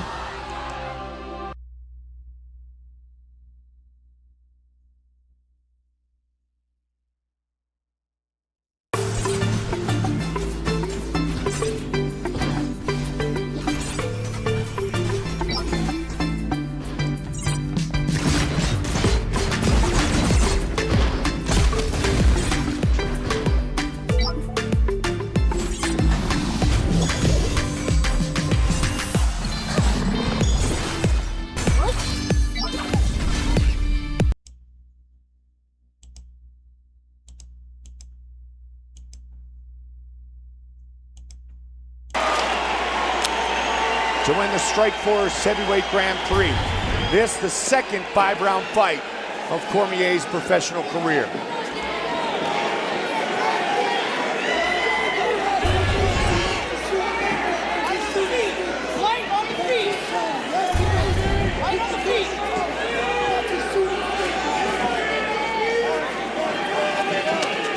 Good left to the body by John. Lots of mutual respect shown here early in round 4. Both men have scored. And look at this, Joe. Total strikes as we hit round 4. Cormier 86, Jones 81, plus that one. Big kick by John. That's how close this fight truly is. John is being very effective with that straight left to the body, and he goes high with that kick. There's that short elbow. Knee to the body by John. DC's got to get busier. Man, a lot of work with the clinch game for these two men. Look at this. John taking down DC. Second takedown against Cormier in his career. And that was an emphatic takedown. And a side kick to the thigh from up against the cage. He's looking to take him down again, and he does. Wow. Momentum is rapidly rising in the corner of Jones. John's looking to try to secure a choke. Looking to try to get that forearm under the neck of Daniel. Daniel trying to catch his breath here. Daniel's in trouble here. John gets a hold of that. He might be too weak to defend this. He's trying to get up, but in getting up, he better not expose his neck. Jones very judicious here. Waited for him to get up to throw the knee. Elbow by John.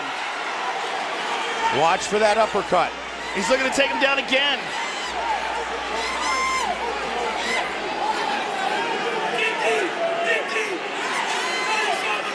Cormier looking to embrace the grind here in round 4. John's embracing the grind right now. Those takedowns, he's really taking it to DC. This style of fight, this fight in a phone booth, as we've often said, is so exhausting. He's also making a point by taking him down twice like that in this round. Just pressing his offense and pressing his advantage. Jones would appear to be the fresher fighter here with 2 minutes left in the 4th. Well, he seems to be taking over in this championship round. I mean, DC has gone, big punches by John. A right to the body and a left hook. He's really doing a nice job with his wrist control. We don't see any of those Cormier uppercuts here in round 4. Again, John is like, he's throwing these side kicks to the leg from in the clinch. So creative.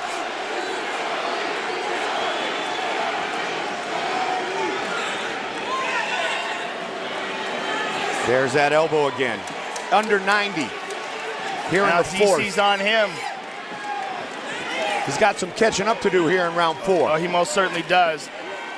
I mean, unless he does something really dramatic. I don't know how he's going to. Here's John utilizing his length. Good kick by DC.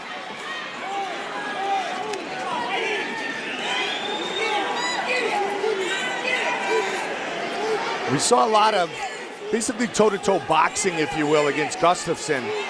Well, this clinch work back and forth, Joe, has been a true showcase of these two men's talents. Good knee by John. DC is just not working hard enough here. Unless he's just gonna submit to the fact that he's lost this round and try to make up for it in the next. But John's just being more effective in the clinch.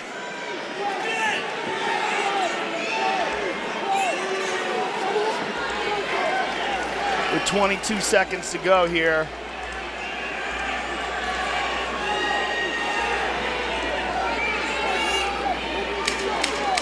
Final 10 seconds of round number 4. And a big round for the champion. This is probably the best, and it got him down again at the end. The best round of the fight for Jon Jones for sure. Here's the first takedown. You know, and to take down DC like that, it's got to say that he's exhausted. And there's the second one. And there's a short elbow inside to the jaw by the champion.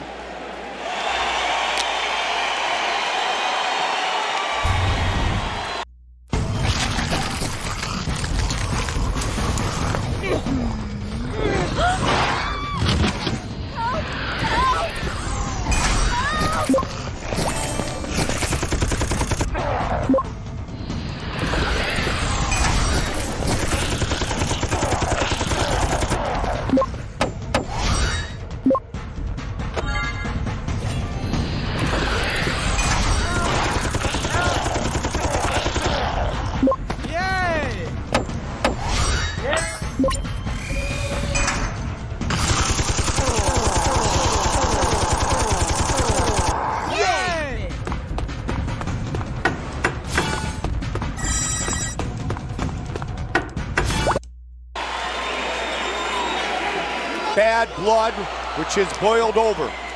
2 kicks, head kick. Oh, big uppercut by DC. You heard the corner of Cormier saying, you've got to barrel through him, take him down, and finish him. Can he get the takedown? Not yet. Stuffed. That great Greco background of Jones. I mean, amazing with DC's credentials that Jon's been able to stop almost every takedown attempt. Jon, a junior college national champion. Look at how Herb Dean is paying attention to the gloves. He wants to make sure that Jon is not digging his fingers underneath the gloves to hold Daniel's arm in place.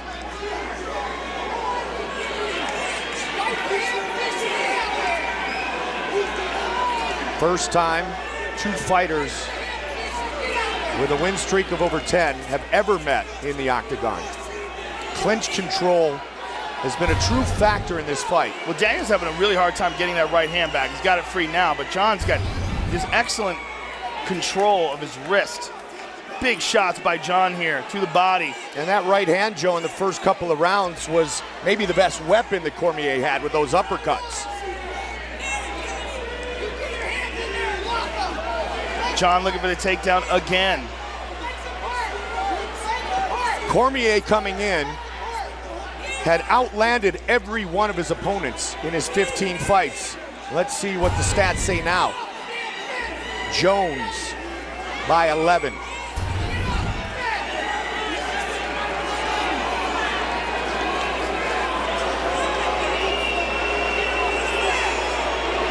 Jon is trying to force Daniel's arm behind his back. He was reaching back with his right arm, trying to grab Daniel's right arm behind his back. 3 minutes. Greg Jackson saying, when Jones is motivated, he gets a little more Spartan. Extra energy, motivation. Jon's taking his back. We've seen it here tonight. He's taking Daniel's back here. Daniel's trying to spin out, and he does. Halfway through the round, Daniel Cormier needs something big. His corner was telling him he needs to stop Jon. Both men, Joe, are certainly leaving it all in the octagon.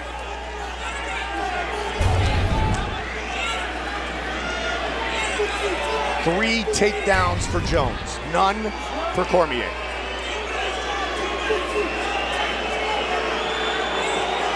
Just over 2 now.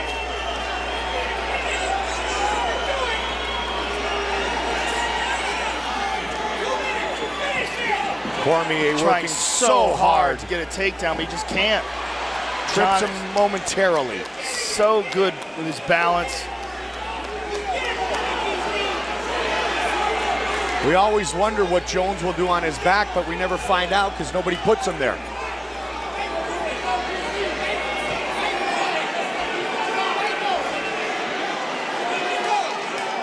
"90 seconds remain. 5th and final round." Knee to the body by Jon.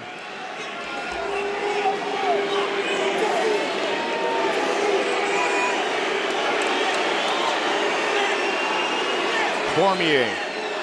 It's almost like he's trying to take John down for a moral victory at this point. He's not going to stop the fight by that. Elbow by John. That one off the arm. And again to the Hard body. one to the body. To the rib cage of Cormier. There it is! But John Jones springs right back up to his feet. And there was a lot of effort in that takedown.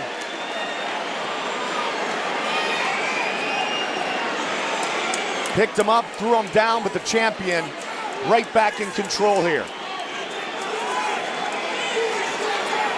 30 seconds. Good spinning elbow by John. And a short Followed up elbow by and tight. another one. Jones takes a look at the clock. 20 seconds. His corner's yelling for him to back up. Got the neck. 10 seconds. This ultimate grudge match. Look at this. Goes the distance. Perhaps maybe all the bad blood has not boiled over. Wow. Ladies and gentlemen, after 5 rounds, we go to the judges' scorecards for a decision. All 3 judges score the contest 49-46 for the winner by unanimous decision, and still the undisputed UFC light. Albion Online is a sandbox MMORPG in which you write your own story instead of following a laid-out path. Explore a vast open world. Everything you do has an impact on Albion's player-driven economy. Every piece of equipment is crafted by players from resources gathered by players. The equipment you wear defines who you are. Switching from knight to magician is as easy as swapping your armor and weapon, or be a combination of the two. Venture deep inside dungeons and discover wealth and danger in equal measure. Relax by retreating to your personal island, where you can build a home, grow crops, and raise animals.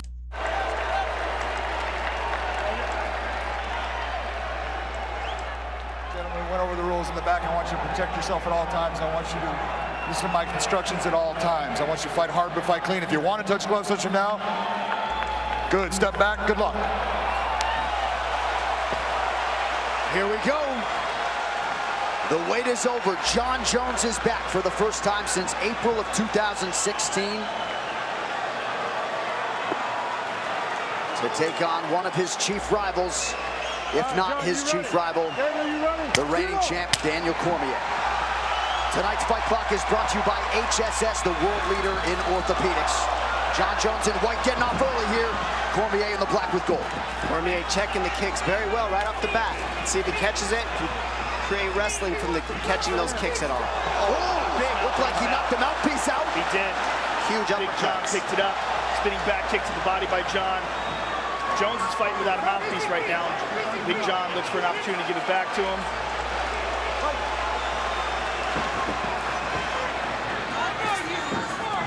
Takedown for John Jones. Not quite. No right control. back up to his feet. There's no control from that takedown. Cormier was able to flip him right up. They'll still probably call it a takedown, though, the judges anyways.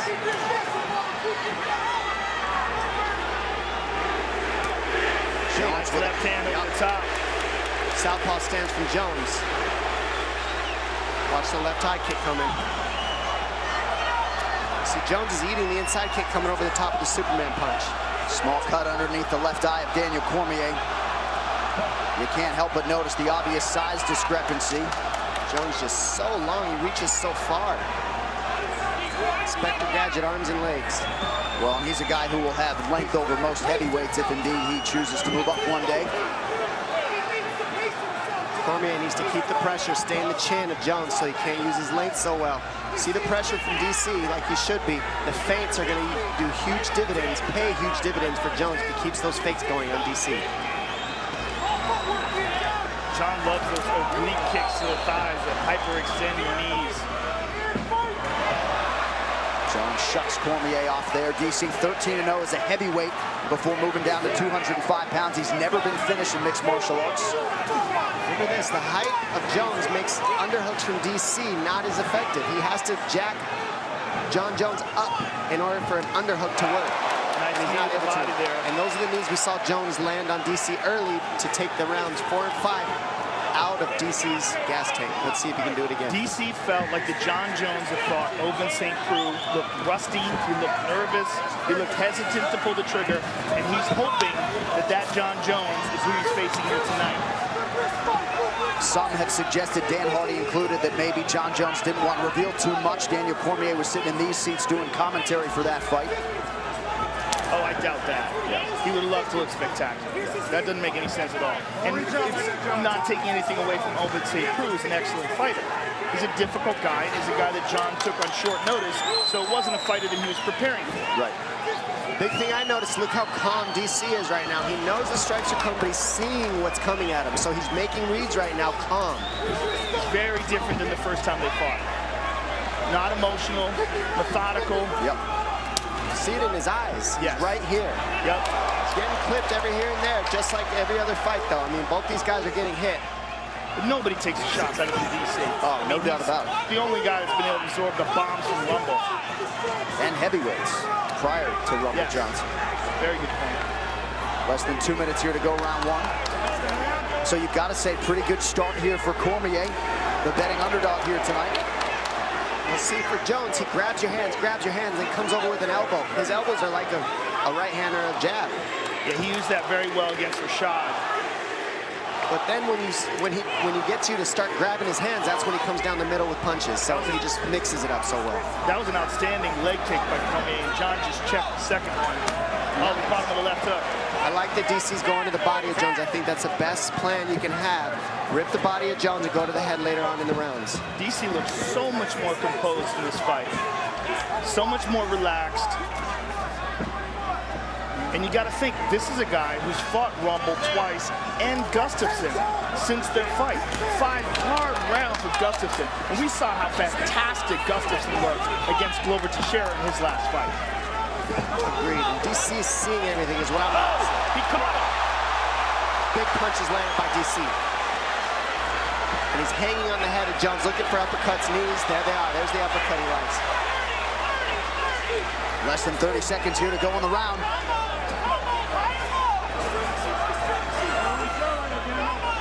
Jones touching deep. Over the top. DC, combination, starting with a kick, ending with a kick, finish mixing punches in between. I mean, it's a different Daniel Cormier right now with his combinations in this first round. And he's talking trash. He is talking now. He's feeling it. Well, Jones outlanded Cormier, but you've got to be encouraged if you're out of that red corner. And we see here that Jones is throwing big overhand lefts. He's switching stance. DC gets a nasty right uppercut, punches the mouthpiece right out of John Jones. This is what we saw in the first fight was these uppercuts. This is where DC is so good. He gets you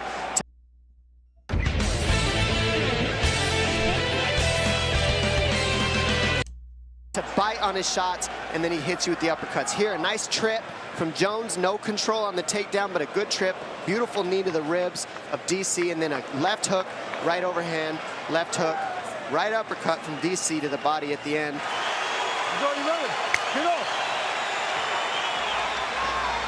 Jones is in white. Daniel Cormier in the black trunks with gold trim.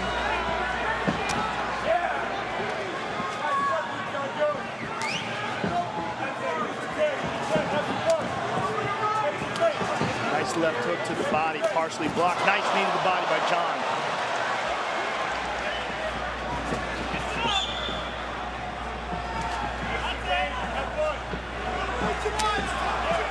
Jones finds a home for that right hand over the top. DC's landed several of those right leg kicks. And there's another one. And John switching stances, perhaps because of it. Cormier closes the distance, rips the body, doing a pretty good job getting inside of that reach of John Jones. We saw the momentum towards the end of the first round go towards Daniel Cormier.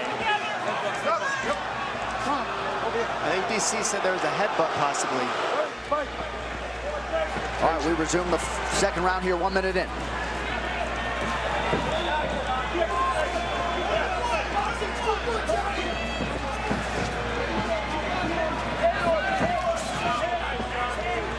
Jones choosing to work the body here. He's done so to great effect in the early going.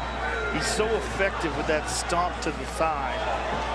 That's such a tricky technique. Beautiful left hook and a right hand over the top by DC. And now we're seeing DC use the same strategy Jones uses. He grabs the hands and then starts throwing combinations once he gets Jones to reach. A couple nice inside leg kicks there for Johnny Bones. Now DC returns fire. That one he caught, though, on the shin. It's the pressure of DC that's going to make the biggest difference. Can he keep this type of pace and this type of pressure for all 5 rounds? We saw him do it for 3 last time. Well, you got to think that there's a lot going on in that first fight as well with emotions. Cormier shakes off the groin strike there. Under 3 minutes here to go in the round. Those teep kicks to the knees of Cormier just really disrupt the punch count of DC. It keeps the pressure from happening, keeps DC from being able to keep his feet underneath them when he throws punches.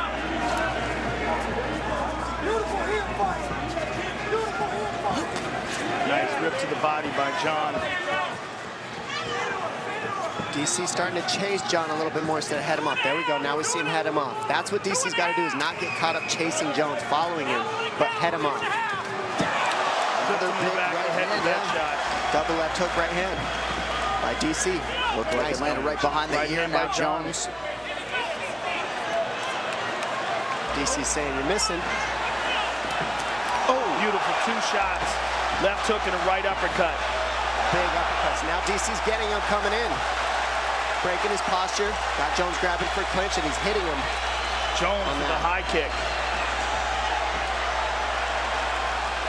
DC just oozing confidence here. This is absolutely a different Daniel Cormier than their first fight.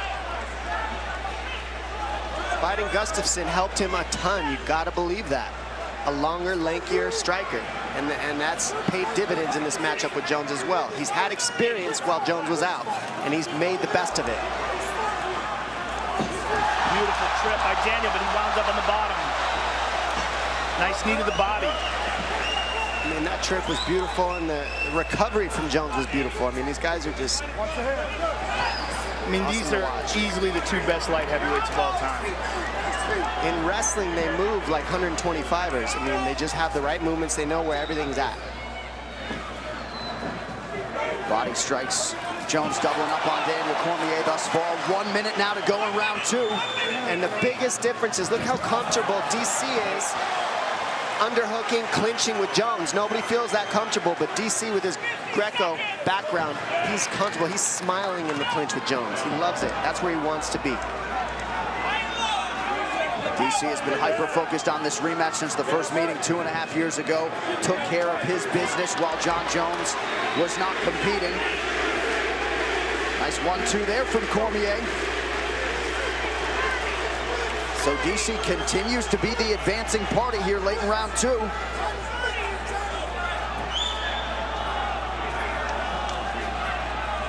Jones has outlanded him statistically thus far, but it's a good look for the judges when you're advancing and forcing the action.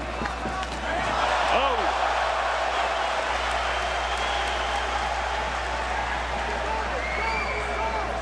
And that first meeting also very competitive through 3 rounds. There's a beautiful knee to the body by John. Cormier glancing right hand over the top and a left hook. Another right hand. That's a nice left to the body by John. And there's that stomp, but there's a beautiful uppercut by Cormier. And there's that trip. Running. Get up. All right, here we go. 3rd round of a possible 5 for the UFC Light Heavyweight Championship. Daniel Cormier, John Jones.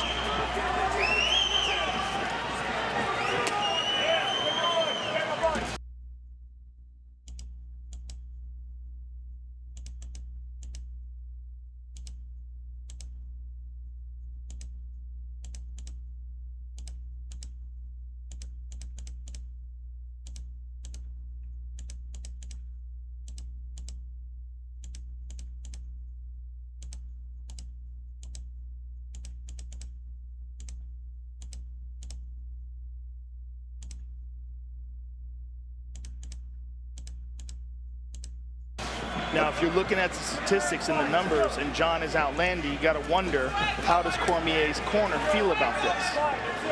And what is their advice to Daniel?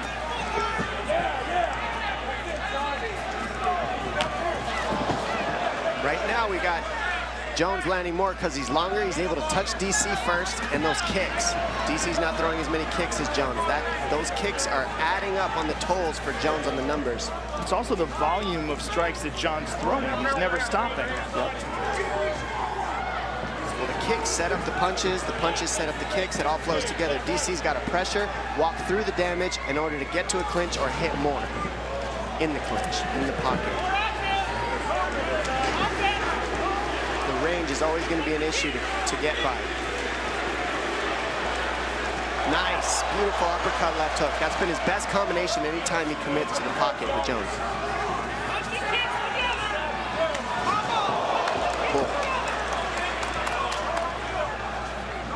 Cormier continues to press forward here.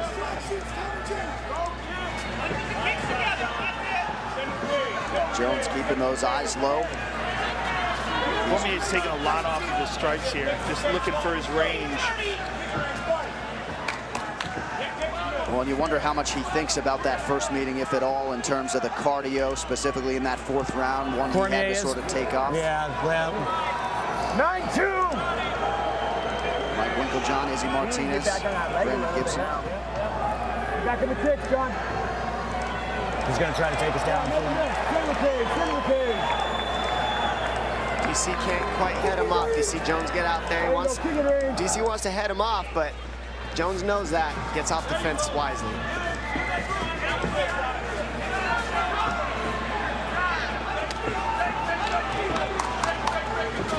Head strike, slight advantage for Daniel Cormier thus far. And really, Jones is just being highly economical going to the body on DC with the knees, with the low kicks, and with the body punches. It just make it, it's taxing. It adds up. Cormier once again sends Jones retreating. He's just having a hard time reaching John. Oh, John landed a high kick. He's hurt. DC was stunned by that head kick. Jones trying to press the issue here.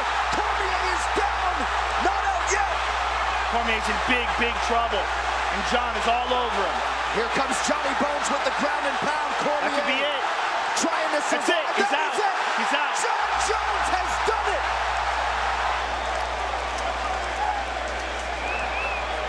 And there's the head kick, which started it all off. Perfect placement. DC's in big trouble. John moves in and closes the show. And that's just those teep kicks and the low kicks adding up. DC thought it was low, and he went high with it. He tripped him there. John moves in for the kill. Kick to the body.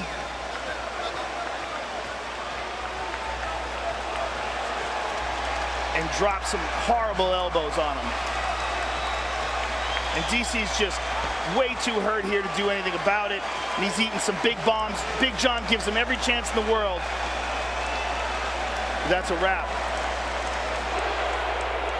Ladies and gentlemen, referee Big John McCarthy has called a stop to this contest at 3 minutes, 1 second of the third round, declaring the winner by knockout. And now, and again, the new undisputed UFC light heavyweight champion of the world, John Bones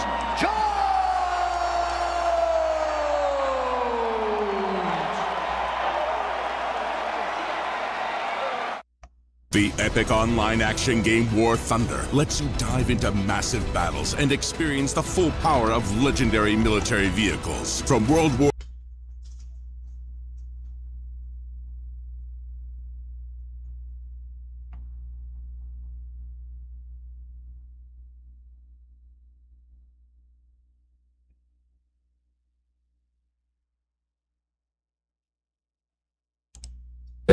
It's just nothing but inspiration to myself, really. You get to a certain position, and then you start like him. That's always been the one, but that's a secret. They're badly.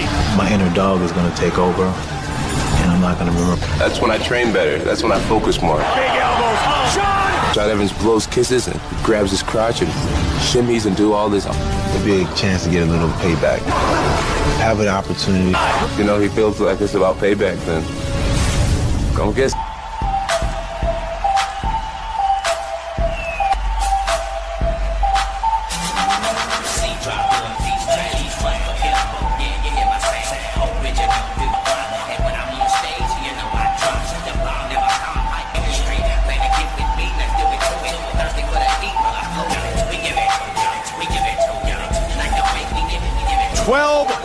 And 1 inside the octagon to position for a shot at the title. A position in New Jersey in March of last year, a fight in Lyoto Machida.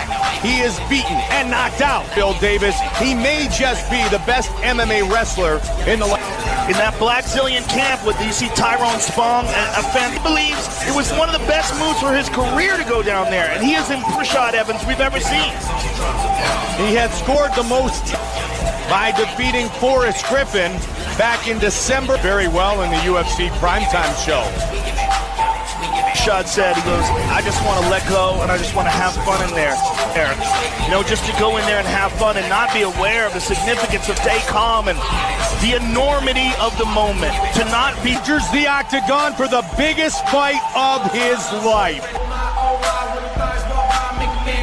Maybe the most underrated. The way he handled Phil Davis. Phil Davis is a very tough and very talented time. They got into a scramble, dominated the striking exchanges. His speed and explosiveness against the...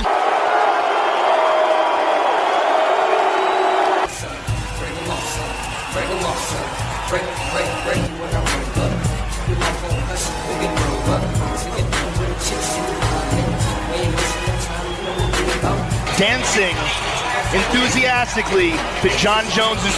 Jones, the first fighter to be sponsored with, and to leave here with my belt, which John Jones says years old. He defeated Mauricio Shogun, who he looks to defend his title for the 3rd time. He looks very relaxed. Look at that, just the way they're reacting to the fight. Rashad Evans is in the octagon dancing. Well, and you know what? By the way, John, it's how they respond to the pressure. I mean, John Jones, you can make the argument, is unbeaten. Greg Jackson hugging him a moment ago. That was a big story tonight against my former fighter. About them so many times. But I see Rashad's point. Rashad has to leave camp, and Rashad is one of the guys that started off the camp for it. You can have teams. This is an individual sport. And when push comes... Light heavyweight champion of the world.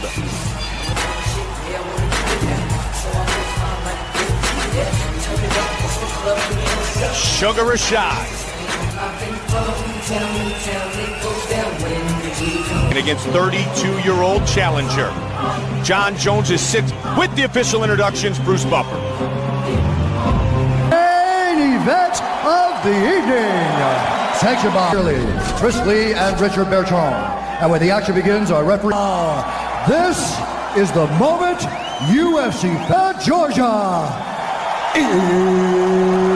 For the undisputed UFC light winner. This man is a boxer and a wrestler, holding professional record rounds, fighting out of Delray Beach, Florida, light heavyweight champion, Sugar! And now, introducing the champion, professional record, 15 wins, 1 loss. He stands 6 feet. He is a reigning, defending Johnny Ball! Gotta keep it clean. Touch gloves, make it official. Both men starting, as Rashad said, intense right now. You ready? Trunks for the challenger. Red trunks to the body early.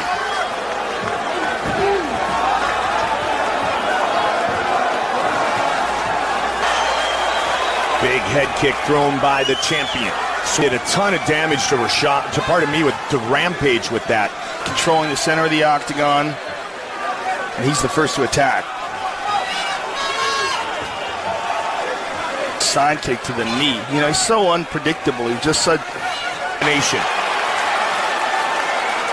Unorthodox, after one of these unorthodox strikes of John Jones. One of the reasons is just such a monstrous advantage. Nice. Fakes the takedown. Inside the octagon. He's going for that head. Midway point of round 1. Fight scheduled for 5. Head kick again. Kick 2. It's almost like the fake front kick. It's not quite a little wind up to that shot. That back leg to the thigh. He loves that technique. And with his distance in their tracks. Good leg kick by to get close enough to do it.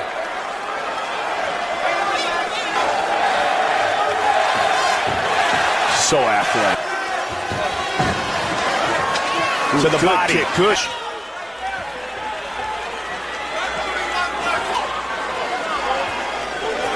Again with a left hook. 30 seconds on the clock here in the first round. His eyes. Rashad. A very fast technique as well. Nice knee there by Jones, attempted. By Rashad. Wow. All right, let's get some deep control. That was really round, my friend. What did I just say? Don't get sloppy. Got it? All right, Johnny, you got hit once. There's a head kick. He was partially blocked. Tyrone Spong, that's where he's learning that stuff from. Fight right now. Yeah, baby, and Rashad Evans has kick and strike in that round, in my opinion, although a lot of it was John by Evans.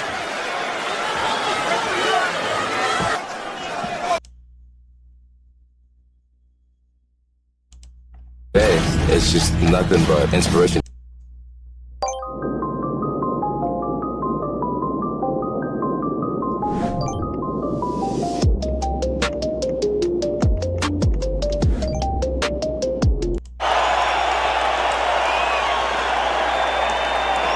Gentlemen, went over the rules in the back. Protect yourself at all times. Obey my commands at all times. If you want to touch gloves, touch them now. Step back. Good luck to both of you.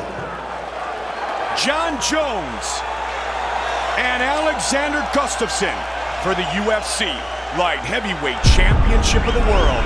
Big John McCarthy, our referee. All right, here we go. Step back. You ready? You ready? Get on. Here we go. The champion in the black trunks. The challenger in the blue trunks. Quickly, he throws a kick. You can actually walk out of here with a steal of a deal. Holy crap. And here's the hoopty one. Dude. Oh, I need this. Welcome to Barrett Jackson. This is our first time. Hey, you know what we should buy while we're here? A Crary GT. I should bid. Calm down. We're top of the market. So, we've never been here. Buy high, sell low, right? It's our first time coming because a special friend, Tyler from Hoopty's Garage, invited us out, and he has exclusive access and some very rare cars and special cars he wants to show us. So let's find that tall son of a We told have a good time. Hey, no hoopties. We want to see some supercars. Well, actually, I want to confront him because he told me exotic cars are so played out, so overdone, and he sold every exotic car. So, my first fight.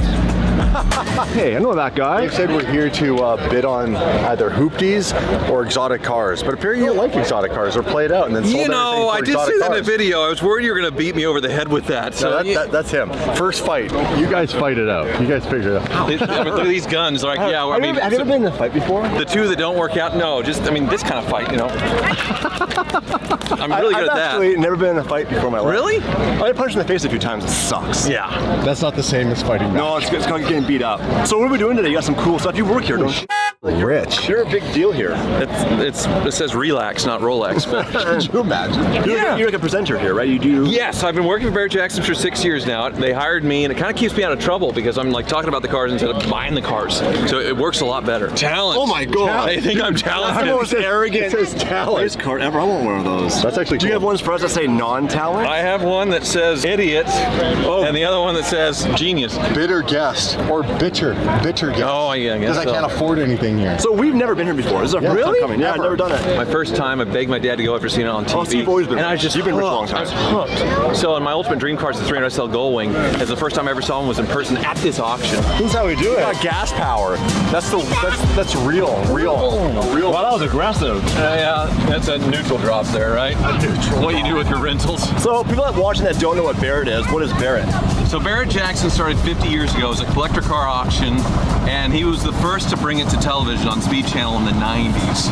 And now it's grown into this massive thing where over 2,000 cars are selling no reserve. And, no reserve? There'll be probably 100 that sell for around $1 million. Yeah. That was a big deal. It's a big deal. And they have the girls that walk around and bid guys up, right? The girls with the long hair and the microphone, they bid the guys up. Yes, they have the bidder assistants that try and encourage people. Like that. Get them drinks in their hands, get them excited, get competitive, and you never know with two people in a room, two big egos. Oh yeah, dude. The limit. Oh yeah. So, we have friends that have been here done the exact same thing. Two big egos with bank accounts to match. Right. And if it's a one-of-one car, you can name your price, or you can find out the price here. History-wise, what's the biggest selling car at Barrett, you know? We had Sammy Hagar's LaFerrari for, I think, $6 million. We had Carroll Shelby's Super Snake Cobra that was probably around there, $5 million plus. No Ferrari 250 GTOs for $50 million. They're still the biggest gathering of Ford GTs we've ever had, including one that is, it's going to be probably the cheapest one to ever sell. If you want to throw your hat in. Well, we're here. Yeah. I actually would like a Ford GT. I've talked about that for years. I've never had one before. It's really rough. It's a test mule. The cars are getting checked in right now because you're here for the very early days. So yeah, we have an Elva and a Senna selling. No reserve. That's risky. No reserve, hey? That is risky. Big risk, big reward, right? Have you ever sold anything here? Yeah. Oh yeah, tons of cars. So the original auction tent was that, and now it's grown to all the way. Just hundreds and hundreds of yards and 8 tents of cars. So it's just 2,000 cars. So it's nuts how big this thing is. You're getting smoked. Well, I got a kid in the back here. And stop us, eh? Yeah. More kids, the faster you go. Cheap death for everybody. The Autobahn, snow tires, 354. Helicopter shopping. Looks like an MD550 little buzzer from Grand Theft Auto. All right. So when you're talented, you get your own golf cart. Wow. That look good on Damon. You need a cowboy hat. Me? Yeah. It's really would suit my personality. Dude. It's a fair. I thought it was just a car auction. You should have told us more about this earlier. So these are all auction cars. The best of the best sort of working its way from the back to the front to like the headliner cars. Take me over to the Ford GTs because I see them over there. I see a yellow one. I would totally be down to get a Ford GT. You can actually walk out of here with a steal of a deal. So here's Ford GT Alley. Holy crap. But here's the hoopty. Oh, dude. We're here for. Dude. Oh, I need this. Bro. Have you ever finally stopped after working way too many hours and your body is exhausted? It sends you a mysterious new symptom. At that point, it isn't realizing you need to see a doctor. It's the logistics. Calling offices during the day, getting stuck on hold, not knowing if they'll take your insurance. Carbon?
And beat the shit. Well, it's just taped together because this is pre-production, so they're just trying to figure things out. They didn't bother with headlights yet, so it's just kind of the mold of it. The mirrors, they... Bro. It's duct tape. This is the one. I want this. This is so cool. And you think it's going to go cheap? Some weird I would imagine so, because it's bill of sale and pre-production, and obviously, I mean, it's falling apart. But the drivetrain works. The windshield shattered. Dude, does it run? It runs and drives. Yeah. Sick. Oh, Dave, you're gonna love the exhaust. Hey, officer, it's completely factory. No, really, it is. Oh my God. The factory actually built this, officer. There's a tow hitch on it. There's a tow hitch on Right. it. I mean, if not you, then Tavares for sure, right? Oh, dude, this thing is sick. Could you imagine how much attention this would get if you drove this to Cars and Coffee in Southern California? More than a clean one. Yeah, this is the race car. Bid on this, because what if it went for like 200 grand? It's so sick. Bro, it's got a tow hitch. These exhaust tips are something else. Everything about this screams daily driven exotics. The taillights are literally a fucking joke. Where are those from? A trailer? Those are from an Escort. Who knows? Yeah. This is basically their track test mule, and then they put it under, all the extreme circumstances when they're testing a car, and you can see the aftermath. I mean, it's still here, it exists, but it's a mess. I mean, they even got a zip tie to get the fuel filler door open. Oh my gosh. It is so ratchet. I love it. That is seriously crazy. In some weird way, it almost looks like the DeLorean. When you said rough, I was actually expecting like an actual car. This is really cool. But you know what? This is where things can get tricky. You end up with some big Ford collector who has like some obsession with Ford GTs. I just want the collector piece. That's the one of one. No one else has it. Nobody has it. And I'm just gonna stick it in my garage on a lift and stare at it. Because they can. And he'll throw like 500 grand at it or $1 million. From Dubai on the phone's like, yeah, 5 million. It is so DD though. It's like so on our brand and your brand, to be honest. Yep. This is literally the definition of a Ford GT hoopty. Oh yeah. It's so dirty. Honestly, incredible that Ford's selling this. Yeah. Neither is this street legal. Nope. So people kind of sneak that out on the road as well. So yeah. What's the difference? Right. What's the difference? If you just stand back and look at this thing, it is so unique. Prototype, pre-production, test mule. No, it just hit me. Ferrari also sells their test mules after a while. And their cars look pretty rough, but not like this. Oh yeah. They smacked something, didn't they? Put your hand under and feel there's like no panels. It's just this. One piece of blue Alcantara and then an orange seat. I can leave a proxy bid for you. Okay. How much? 50 grand. Oh yeah, okay. All day long. You might get the opening bid, maybe. I did 50 grand on this thing for sure. For sure. What's the process to like be able to bid so they know you have money? Usually you have to get a bank letter. You go in and you register, and then your bank says, hey, this guy has so much in the bank, or he's qualified to finance this much in the bank. So you give him a bank letter, or you leave a very large deposit of cash, and then they'll give you a bidder pass. All right. But it's not that hard, actually. Yeah. That's cool. Just a bank saying how much money you got, and that's your max. We don't have money, but we got credit. You got friends. Hell yeah. I'm a lease this. They just don't know it yet. Right. I actually really this. It's like an off-white with a blue. So that's probably going to be the top seller. That one? Is the heritage color. Dude, that is sick. Dude, GTO. Well, that's cool. And this is going to surprise a lot of people.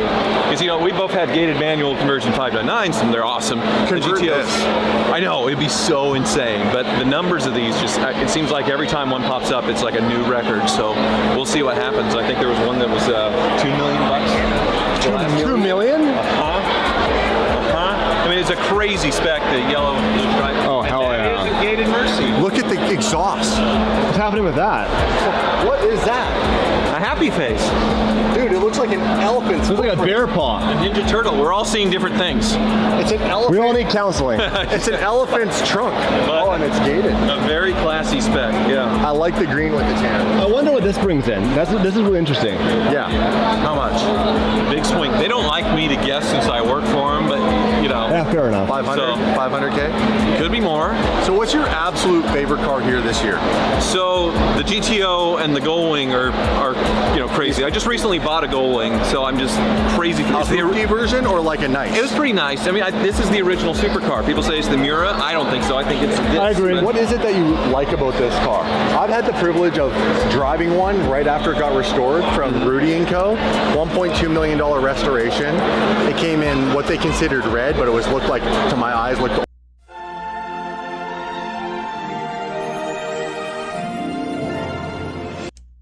orange. You remember that?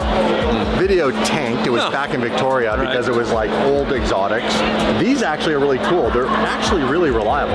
Very reliable, very easy to drive considering how old they are. That tubular chassis, which is the reason for the Gullwing doors, because of the race frame that's in this. They had to put doors on the car, so they came up with this concoction for a practical purpose. And it just doesn't drive like anything from the 1950s. Mine has the race cam with 240 horsepower, so that's a lot. For a light car like that, I mean, it's proper fast even for, you know, like a modern sports car. Yeah, like that. See, and it's idiot-proof, this car even. It's perfect, you know. There's no ledge. You guys want to rebuy a DDE car? Oh, no way. Feel free to slip under if you want to. We just tear the wing off, tear the mirrors off. Oh, this guy. I like this. Hell yeah. That was a badass. He breaks all the rules. He's allowed to be here. We get rid of the wing, tear the mirrors off, put the pure wheels back on, put the GT3 wide-body Ferrari mirrors on, the GT3 wing, rewrap this thing, and we'd have my 458 all over again that I had a small accident with. Yeah, well, how about the Outrun spec Testarossa? Oh, yeah. You know, they never did convertible Testarossas, but I just lived in the arcade with Outrun, so this is like the closest thing to it, you know, where they did this conversion. This is crazy. How do you think that would hold up if it rolled? Not very well, not at all. 750 Spider, and I like the green. I'm actually loving my car. It is such a great car. I put winter tires on it, which by the way helps when you're in like -2, -3 temperatures, even when it's dry out. But this car is just so much more refined over the 720. I do like how they built the new rear air brake and the wing to be a lot more like the 765 LT. And I personally like this style exhaust. I like it better than the 4 barrels. The 4 barrels looks a little cheesy to me. I would love to have this and some furry boots. Can I get the furry boots to go with this? Oh yeah. Why do you hate exotic cars? Like, what changed for you? Because you still exotic. No, now you hate them. I've done it and I've chased it, and I came up in the hoopty world with junkers, and then I started doing like this. Well, I mean, I had a Diablo VT Roadster, but it was also mostly just junk, like a $9,000 Porsche 911, all kinds of junk. And my audience really likes it when I still do the cheap junk, buying a $1,000 car, buying the, you know, the cheapest whatever, and I would get the same returns on that versus buying a Lamborghini, and it didn't make any sense. How much do we envy him right now? Everything. Dude. Bro. To run our channel is so expensive. Yeah, I tried. I couldn't keep up with you guys. No. It's a hole I dug, and I've not figured a way to get out of it yet. Die, basically. Yeah. Yeah. It's a lot. Death. This is really cool. This thing's pretty clean. It is weird though. I have noticed people bring cars here, okay? Such as like a beautiful Lamborghini Diablo. This is a gated manual 5-speed V12 car. They brought it all the way to the auction, and something as simple as keeping or finding the OEM wheels to bring it here would increase the value. Shows up with like literally old school polished wheels on it. Barrett Jackson and Customs. It's okay that it's okay that it's a little different, and a lot of times they come with the original wheels, so you can ask. But I mean, it doesn't usually hurt things that much here because everything has a little bit of. So it's not like Monterey car we call. No, this isn't some pinkies up fancy thing. No. I've noticed that the women here are not wearing the big hats where they're blinded and walking into the walls. No. There is literally everything here from exotics, muscle cars, modified cars, Dakar style rally Porsches. Very cool. His and his. Martini livery Turbo S. Wow. These are sick. I like this. Like, look at the tires. Roof rack, all Porsche branded too. Very cool. A drone you can actually go in. That would be terrifying. We should get one. Have you ever been in one of these? Oh. That would be scary. This is rich people. Yeah. Really like ornaments in your backyard. These are nice. Yeah. Look at the sparkle. I think you need to go full stripper glitter though. Oh yeah. It is Kelowna after all. That is sick. That is actually sick. When are you gonna get a boat? You live on a lake. I know. I do need stripper glitter. This is nuts. From Hoovie's Garage. Stripper glitter. I'm getting a stripper glitter boat. My wife will love that. How much is this thing? Who cares as long as the glitter doesn't come off on you. Thank you for your videos and your content. Oh, Gosh, my damn, pleasure, I'm man. a big fan. Thanks, Big man. fan of Appreciate you it. guys. I'm a jockey. I ride racehorses out here at Turf Paradise. Oh, no I ride in Des Moines, Iowa in the summertime. Yeah. And I've been following you guys for years. Thank you. That's a tough career. I watched a whole show on jockeys and stuff like that. It's pretty cool stuff. You have all your fingers still. A lot of jockeys lose fingers. Yeah. Well, So you're riding it. You're riding a horse that weighs like how much? It's around 1,200 pounds. 1,200 pound animal. That's crazy. Unlike a car, it's got a mind of its own. So Exactly. And the brakes aren't real good either. The brakes aren't real good. What was your name? Glenn Corbin. How much is the boat? $340 sales price. You're pretty close. That's a pretty good deal. The glitter's insane. Was it like 30 feet, this thing? 24 feet, including platform. Not bad. Sick. I'm saying Damon needs a boat. Well, I know. That's why I He came lives on a over. lake. Bring him in. Yeah. We'll do some advertising. You guys do. And in Canada, probably same down here, you get 20-year loans on those. You have a big following for Mastercraft in Canada. Really? Yeah. Sounds like a free boat to me. It's good. Come on. Hey, we got Mastercraft you over bought a boat. You're welcome. Dude, how much is the one with the stripper glitter? 340. Don't laugh at me. He said it. 340. Let's go. This is the brand new one. This is the new one. It's the X24. X24. Dude, the glitter's insane. Nice. Dude, look at this. Wow. Got a built-up throttle on it. Holy shit. Dash. Should I get one of these so we can rip around in the summer? So the thing I'm noticing new about these is kind of active arrow with the tower. Yeah. Where you can adjust it now. Look at all this. Yeah. You know what's cool? This looks like something that should have been, like, this is what the boats look like in Monaco, except for they were like 150 to 200 feet long. If you made a super yacht and stripper glitter, it would be the sickest thing ever. No, get a big boat Kelowna and do this to it. Oh yeah. The collab?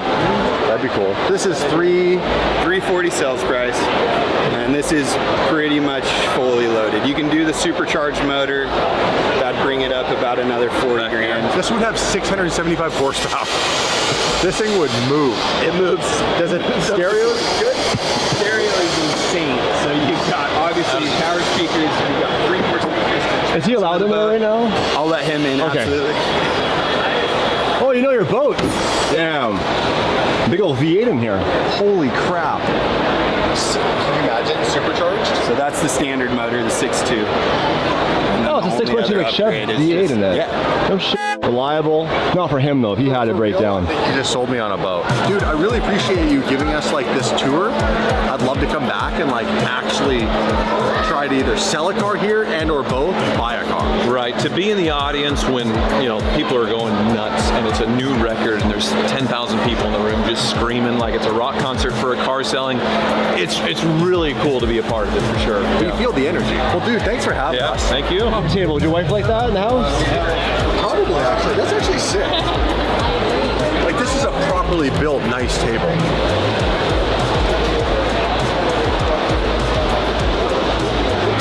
Listen to the motor start up.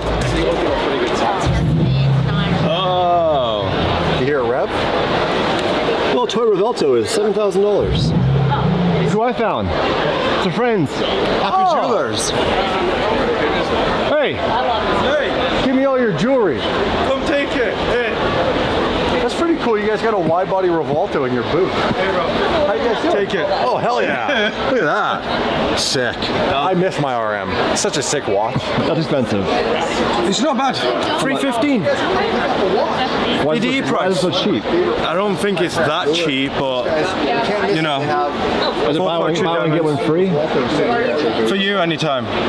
Dude. Full factory diamonds, 18 karat rose gold. I just trade in my prototype Louise Nardin Freak from Gumball. It's a prototype. I just trade that in. I won't get in trouble for this, will I? No, you will. Oh, I will?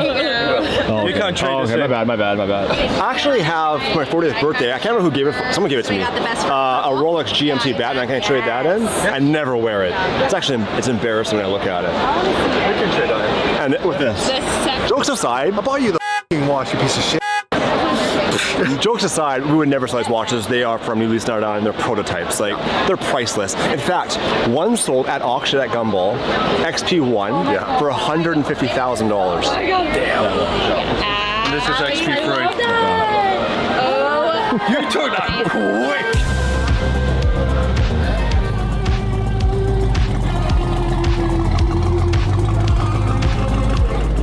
Well, that's what all happens. This is the auction block. They do hang out here and cars up at the stage. That's gonna be cool, man. They bid like crazy.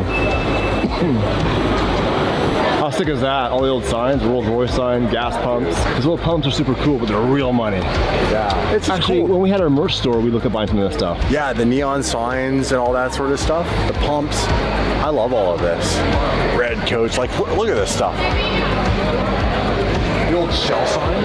And back then, this stuff lasts forever. Yeah. Obviously, it's been repainted, but the actual structure and so cool. Super, super cool. The old leaded fuel.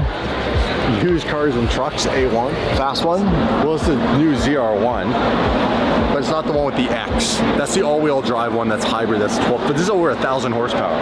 This is like the black one that Richard had. I think this is a really sick car for the money. Absolute monster. Carbon ceramic brakes. Got the big wing, all the aero. Look at the dive planes. And then it even has, this is kind of crazy, look at this carbon lip. It's like real race car technology because you know on my Super Trofeo, how they put the radiator in the front and then the air goes through? They do that factory. Really? Yeah, look. Oh yeah, there it is. So the air comes through the front of the nose and up like this to cool the car and also create more downforce. It's crazy how they're embarrassing all the big supercar manufacturers. Yeah, man. They're just, they've caught up to where they're like, hey, guess what? These aren't crazy money compared to a Ferrari. No, not at all. And honestly, I was so impressed when they came out with the first C8. Imagine what this is like now that it's refined. Oh, yeah. This is 5.5 years later. I was gonna say that. It was such a good car, the fit and finish, the way it drove. This would just be madness. We might have to get one. What's this one? That's a different front end. Well, it doesn't have the crazy hood. Oh, it's the E-Ray. This is electric. Oh, it's all electric. So off camera, we did put a bid on that Ford GT. We're not sure where that can go. Obviously, Tyler can't speculate because he works for Barrett Jackson. But it's one of those things where it could go for a good deal and we get it, or it goes for a steal. It'd be a steal if we got it. A steal. Even as a track car, we could find creative ways to get it registered or whatever. It's just cool. But we're also impulsive and we want it. So. Just register it in California. Oh yeah, it'll be really easy. In the meantime, we got these beautiful cars together here in Arizona. Twinning. What did you pay for this car when you got it? It was 500 Canadian. At the time it was high, but not now. They're just going up and up and up. Especially this one now that you modified it. Yeah, I'll never sell this car. So the Squadron, piece of shit. 84,000 kilometers on that car now. That's bad. SVJ's got 57,000 kilometers. A lot. Considering it doesn't get driven that much. But every kilometer you add, it adds $10 to the value of the car. So we're in Scottsdale. You know what's in Scottsdale? Strad Pizza. Damon has not been. So I think it's time to take a little bite of pizza to try it out and give James an honest opinion. Let's go! That's what it is! We're going to Strad Pizza, baby. Do it. I can fit 1 or 2 bites into my macros. 1 bite, and then we judge James. Yeah, personally. That's right. Nothing but the pizza. I'm gonna get on it. Oh, there you go. You wanted to do it. All right. I knew it had it in him. I knew it.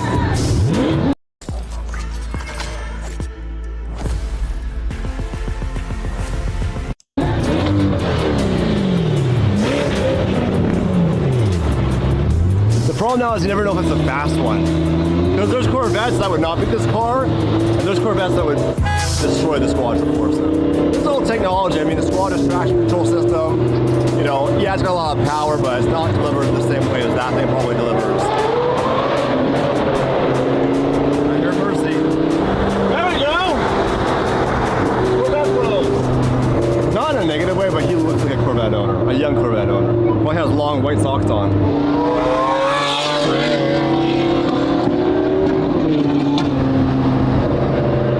That was a good flame.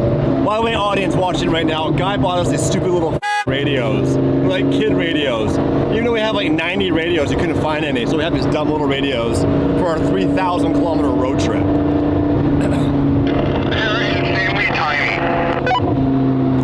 It makes my penis look big though, so that's good. Look at those wheels on the Cybertruck. Offset plus 200. Look at these things. They're meaty. The fucking wheels on the Cybertruck, they're sticking out like 4 inches. You guys going to Strad Pizza? You guys going to Strad Pizza? Strad Pizza. You ever heard of it? No? Dude, you guys want Strad Pizza with us. You guys have no idea what the I'm talking about. I'm gonna get out of here. Later, loser. Not a loser, he's cool. I mean that. That's okay. It's from endearment. Man, I love this quadrant course. One of my best memories is putting miles on this thing. I've done it. Just shy of 83,000. I have an idea for a hoodie or a shirt, probably a hoodie. On the back is an image of my Squadron Corso odometer, and each one I stamp the odometer of that day. So when you buy it, it's different. What was that? Yeah.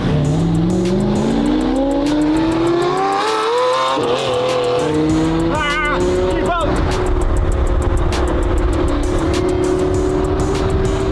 What's up? I watch you guys all the time. Thank you. You guys out here from Barrett? Yes, sir. Nice. I used to work there. I was their lead mechanic. It's our first time there. Pretty bad. Now we're heading to Stranded Pizza. There you go. It's so scary.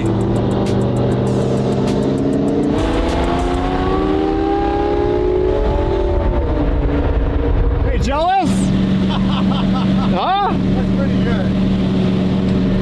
Now, I'm no gynecologist, but that would suggest we found the right spot with Stradman 6x6 Jeep. I think it's actually crazy. I've never really seen it in person before. But these are actual, both of these wheels are powered. They're not like a floating one, which I've seen before on 6x6s. So he did it right. And that in the back, super dope. My first time at James's restaurant, Strad Pizza. I don't know if I can do one bite. That looks good. I might have to crush a whole pizza. That's cool, let's open the opens up. Hey, you gotta play one of James's videos. Hey James, can you get a smaller TV? Until he gets the views, just plays it on a repeat. I gotta get a slice. So there's cheese, pepperoni, veggie, meat lovers. So I'm gonna go with meat lovers because I need lots of protein. Dave, what are you going for? I'll do meat lovers. 2 meat lovers, that's what we're doing. 2 meat lovers, please, sir. 2 meat lovers. Yes, sir. So let's do it. Slices on slices. That's it. It's really well done. Good job, James. Good job, James. Yeah. All right, here we go.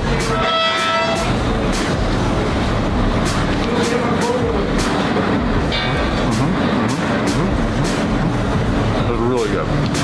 James knows his pizza. He's been eating it for years. Here's the problem. It makes me want more than one slice. Grab one, no, not looking. Bro, well done. It's good. Oh yeah. Dave Portnoy came here and gave a good score. Yeah, you did give him a good score. It's a big deal. Good stuff, man. Good stuff. Come here, get your pizza. Oh, hit. Oh, yeah. You tongued it.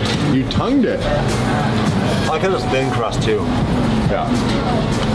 Good stuff, eh? Yeah, really good. I was show up at night and I ate pizza and nobody else got pizza. It was so busy. What? There's a few people here. Evan, a few people. Eric, no one got pizza. I stuck in here. Yeah.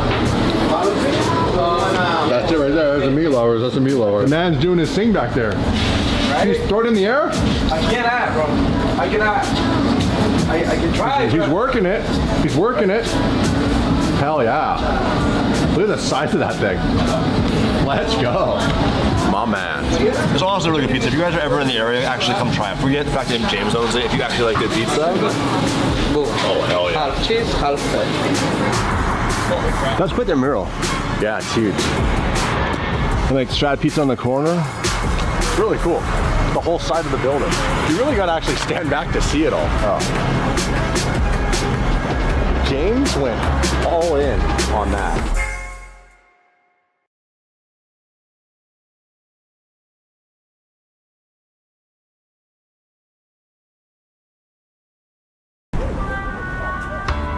Sino yun? Si Ami, yung ex mo. Talaga? Di ko siya nakilala. Ami, free ka ba mamaya? Ami, may lakad ka ba mamaya? Ami, pwede ba kitang yayain lumabas? Ha?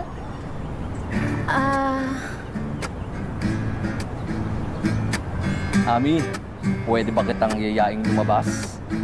So this is $1.6 million worth of gold. Holy moly! For once, we've got something on the channel worth over $1 million that you can tell why. So we know you love collectible things, we know you love expensive things. Today's video, all our old videos together will not equate to what you're going to see in today's video. And that is because of this man right here, Tom Power. Tom is the president and owner of Sunshine Mint. That's correct. And he has the largest privately owned mint in the world. Arguably, yeah. Right? And you make some very special things. We do. What do you make? Anything silver, gold, platinum are our specialties. Not just bullion coins or blanks, but specialty, collectible, one-off pieces. Anything that anybody wants to get creative with precious metals, we can produce it here. We're going to show you how a custom coin is made today. But the best part, there's a surprise. That's right. Very big surprise. I'm so excited about this surprise, and you're going to have to just keep watching till you see it. Let's go.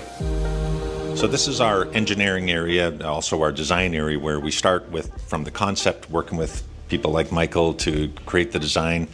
We're first going to have a stop at our lead designer, and this is the person that'll take that design and create a three-dimensional model from that two-dimensional piece of paper. Are you designing something for me? We might have something for you.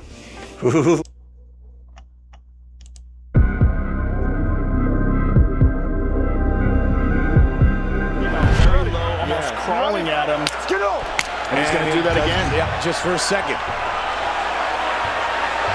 As long as he has one hand on the ground, Lyoto can't kick him. Can't kick him in the face. And now he's up. Black trunks for the champion. Red trunks for the challenger.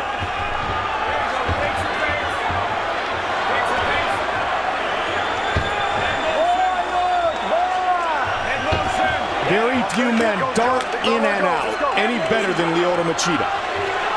Yeah, stylistically, he's a very interesting puzzle for the style that John Jones possesses and the physical attributes that John possesses. And one of the things about John is how thin his legs are. If you look at his calves, they're almost comically thin. And no one has ever seen anyone kick those legs, especially consistently. Spinning back kick. Lyoto's counter-striking as good as any in mixed martial arts. Yeah, and Lyoto kicks very fast. There's no wind-up to his kicks. Because he has this karate style, it's very different than Muay Thai in the fact that he doesn't step before he throws his kicks. He throws them right from his stance. And John will change his stance frequently during a fight. Yeah, John doesn't just fight southpaw, fights orthodox. He does everything crazy. It's so, wow, what a powerful leg kick that was. And he really showcased his kicks in the title defense against Rampage and gave a lot of credit to Mike Winklejohn for the improvement in his Muay Thai. Well, Mike Winklejohn is an outstanding coach, but what a student this guy is. I mean, he just, from the first fight we saw him against Guzman, he's just improved so drastically. This is the tip of the wave. I mean, these guys are coming right now.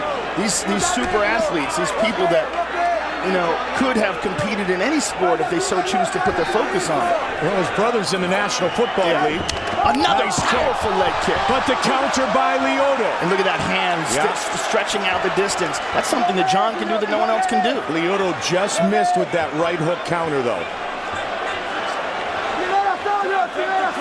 Just missed and missed by a mile are just as good. Yeah, good point, right? Again with the spin.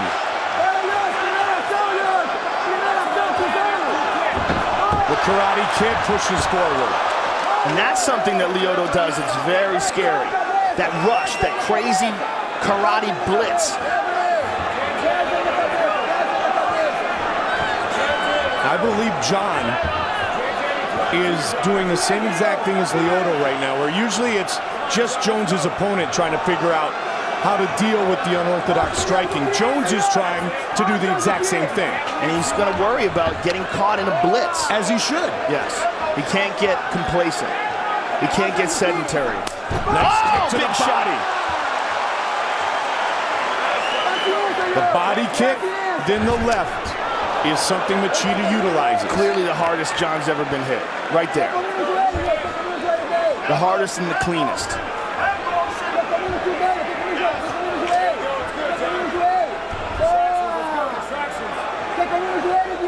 And Lyoto employs one of John's techniques, the front leg side kick to the thigh. Yep. I have heard it said over and over again, especially by you, my longtime partner, styles make fights. And this is stylistically one of the most intriguing matchups in MMA history. And don't forget Jones's great Greco-Roman wrestling and Lyoto Machida's Brazilian Jiu-Jitsu black belt skills. Oh! Pushing forward again is Machida. Clipped him.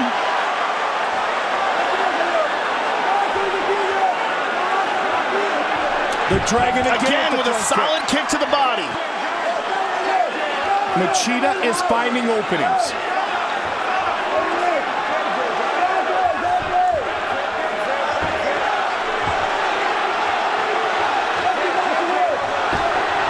That's the third time he's thrown that spinning back kick. Just missed with the head kick. Then again, like you said, just missed or missed by a mile, doesn't matter, right? But right now, John is playing Lyoto style. John's playing the game that Lyoto plays, which is like a game of tag.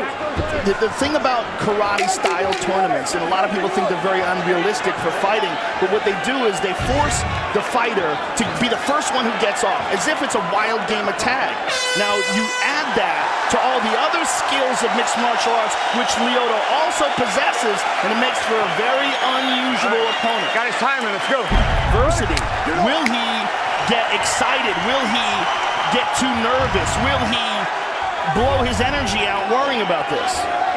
And another very important point to make is that Lyoto Machida started training in karate at age 3.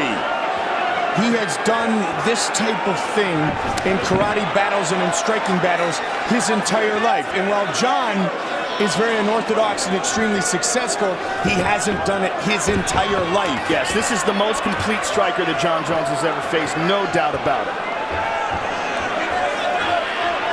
And that was the first look of concern we've seen on the face of John Jones in a long time. Quentin is a dangerous, dangerous man, but Quentin likes to attack with boxing only, mostly. I mean, he does throw a few leg kicks, but that boxing distance played right into the style and the physical presence of John Jones. Same could be said with the Muay Thai of Shogun. Right now, a little bit more diversified, but nothing like what Lyoto Machida offers. John looks tentative, and this is the first time I think I've ever said that.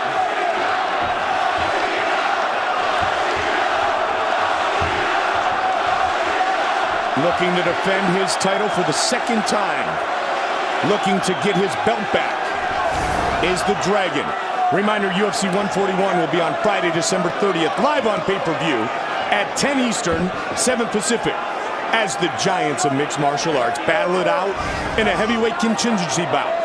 UFC 141, Lesnar versus Overeem. Friday, December 30th, 10 in the East, 7 in the West.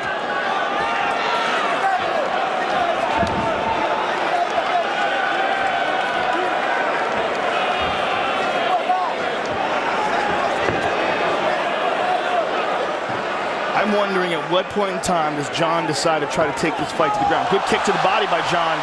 And a good counter by Lyoto. Lyoto swinging away. Pushing forward. Now let's watch for the Greco clinch. Nope, he's right out. We've got ourselves a fight, Joe. You certainly do. And this is what Machida fans were hoping for. Yeah. Exactly this.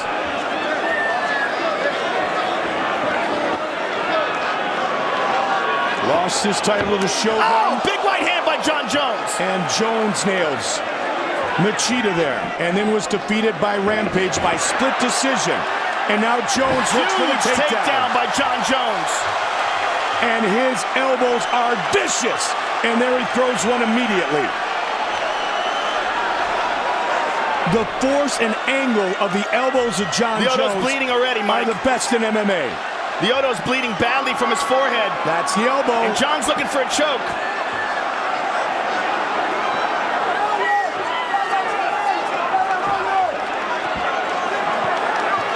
Machida, Brazilian Jiu-Jitsu black belt. And Machida is slowly trying to get back up to his feet, but John's going to try to take his back. That was a nasty elbow. And the crowd reacts. We see the blood. We can't, wow, big knee to the leg. We can't see how bad the cut is because the forehead bleeds very badly. Over here. They're going to check. One over, there you go. Once you're ready to fight, fight. The battle continues with 90 seconds on the clock here in the second. A nasty cut, and one more thing for Lyoto to think about. And where the cut is, the blood will go down in his eyes. And the forehead is notorious for heavy bleeding. Big knee to the body by John Jones. Lyoto looked for the takedown. This is where that Greco experience, that upper body control plays so well for Jones. Jones with a huge elbow has changed the momentum of this fight drastically here in the second round. And he did that when he used his wrestling. Oh! Again they battle, and another big knee. 45 seconds on the clock in the second. He's got a choke. Trying to choke him out and finish the fight here. Lyoto's in trouble. Trying to finish this fight. It is all over. It is all over. Wow. John Jones remains the UFC light heavyweight champion. And still the undisputed UFC light heavyweight champion of the world, Johnny Bones Jones.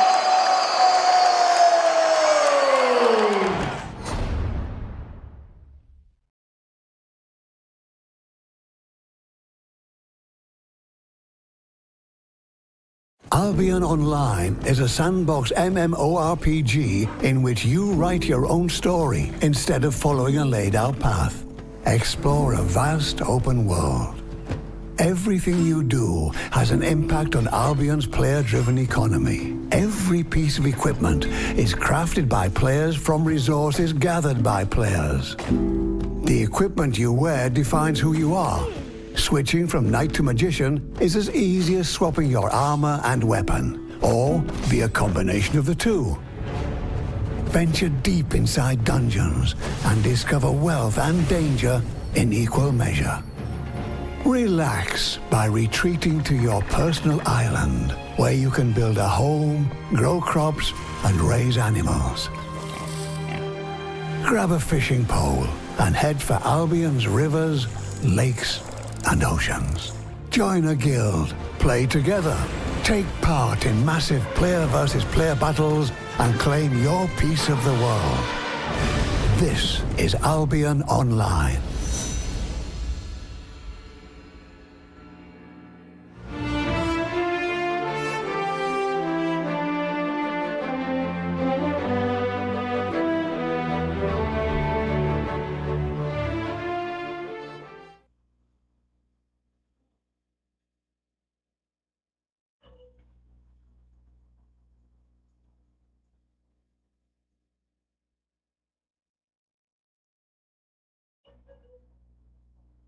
You can actually walk out of here with a steal of a deal. Holy crap. And here's the hoopty. Dude.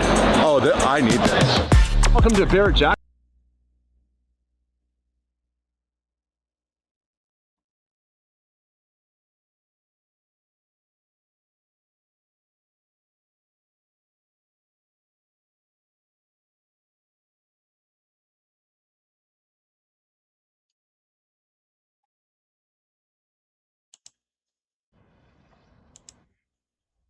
International media outlet, the New York Times, reported that there were two instances, one around Christmas last year and another in early January this year, where a large number of Chinese fishing boats, estimated to be at least 1,400, were scattered in the waters between the East China Sea and Japan's Ryukyu Islands. They were arranged in an unnatural manner, forming two long lines in an L shape, spanning a distance of over 320 kilometers. This unusual formation forced some cargo ships to reroute, drawing attention from various parties. Firstly, this is by no means a natural phenomenon. It is certain that these more than 1,400 fishing boats were not fishing, but rather arranged in a regular inverted L-shaped formation over a range of more than 300 kilometers, indicating an organized and coordinated operation. In China, there is no distinction between civilian and official entities. Everything must be subservient to the leadership of the Chinese Communist Party. Any civilian resources in China are tools of the Chinese government. This arrangement suggests, according to strategic experts from various countries, that China is practicing using maritime militias, utilizing fishing boats through organization to conduct maritime blockades or to counter the naval or coast guard forces of other countries. Furthermore, the ability of such a large number of fishing boats to conduct such an arrangement could also be an exercise in communication and command, a so-called direct command system drill. In addition, these numerous fishing boats, besides potentially concealing armed vessels, command vessels, and communication vessels, could also pose a significant potential threat by scattering or disguising offensive drones or unmanned boats among them. Within these thousands of fishing boats, many Chinese Fisheries Administration vessels are scattered to direct the formation. They are not sailing, but almost stationary in their formation, which can be described as a maritime version of the human wave tactic. Through this formation, they can force the Coast Guard or naval forces of various countries to operate with difficulty. Furthermore, they can conduct harassing and blockade operations in specific waters. This type of exercise could affect Taiwan, Japan, South Korea, the Philippines, and even Australia, especially Taiwan. China has threatened to blockade Taiwan, and this may be one of their methods. Facing this kind of situation with China, various countries must raise their vigilance and strengthen the security network of the First Island chain and democratic countries led by the United States.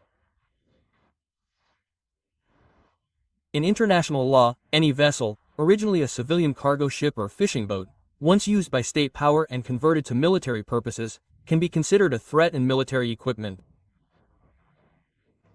If it affects national security or the safety of waterways, it can be neutralized in necessary ways. From this point of view, it is also evident that, for the CCP regime, the lives of its people are worthless, and any civilian resources can be converted to military use. China does not care about the losses or potential risks to its people. Therefore, China's actions can be said to be the first time in recent years that such a large-scale use of fishing boats and Coast Guard vessels has been seen to conduct maritime blockade, harassment, and direct control operations. As for the response of various countries, we can take an example. The latest annual NDA, National Defense Authorization Act, of the United States points out that the Coast Guards of Japan, Taiwan, the United States, the Philippines, and Australia must strengthen joint operations and upgrade their equipment to counter China's gray zone harassment. This example shows that free and democratic countries still have solutions. China's reckless approach of prioritizing military power and disregarding human lives poses a threat to free and democratic countries. Besides heightened vigilance and strengthened self-defense capabilities, this also serves as a driving force for closer cooperation between countries in the First Island chain and the United States. Regarding China, the international troublemaker, the Kuomintang, KMT, has stated that they want to emulate Huang Kuo-chang and create their own version of a special bill for the defense budget. This is a clear example of blatant disregard for proper procedure, focusing solely on malicious tactics. This approach only serves to undermine national progress and national security. Regarding the defense budget or the special bill for the defense budget, the legislative yuan's self-appropriation of funds is unconstitutional. Within the current constitutional framework, the power to allocate budgets belongs to the executive branch, while the Legislative Yuan only has the power to review and amend laws. In the past, whether based on Article 70 of the Constitution or various Grand Justices' interpretations and constitutional court rulings, from the KMT's one-party rule to the present, the legislature's self-appropriation of funds, whether through legislation or resolutions, has been deemed unconstitutional. It's difficult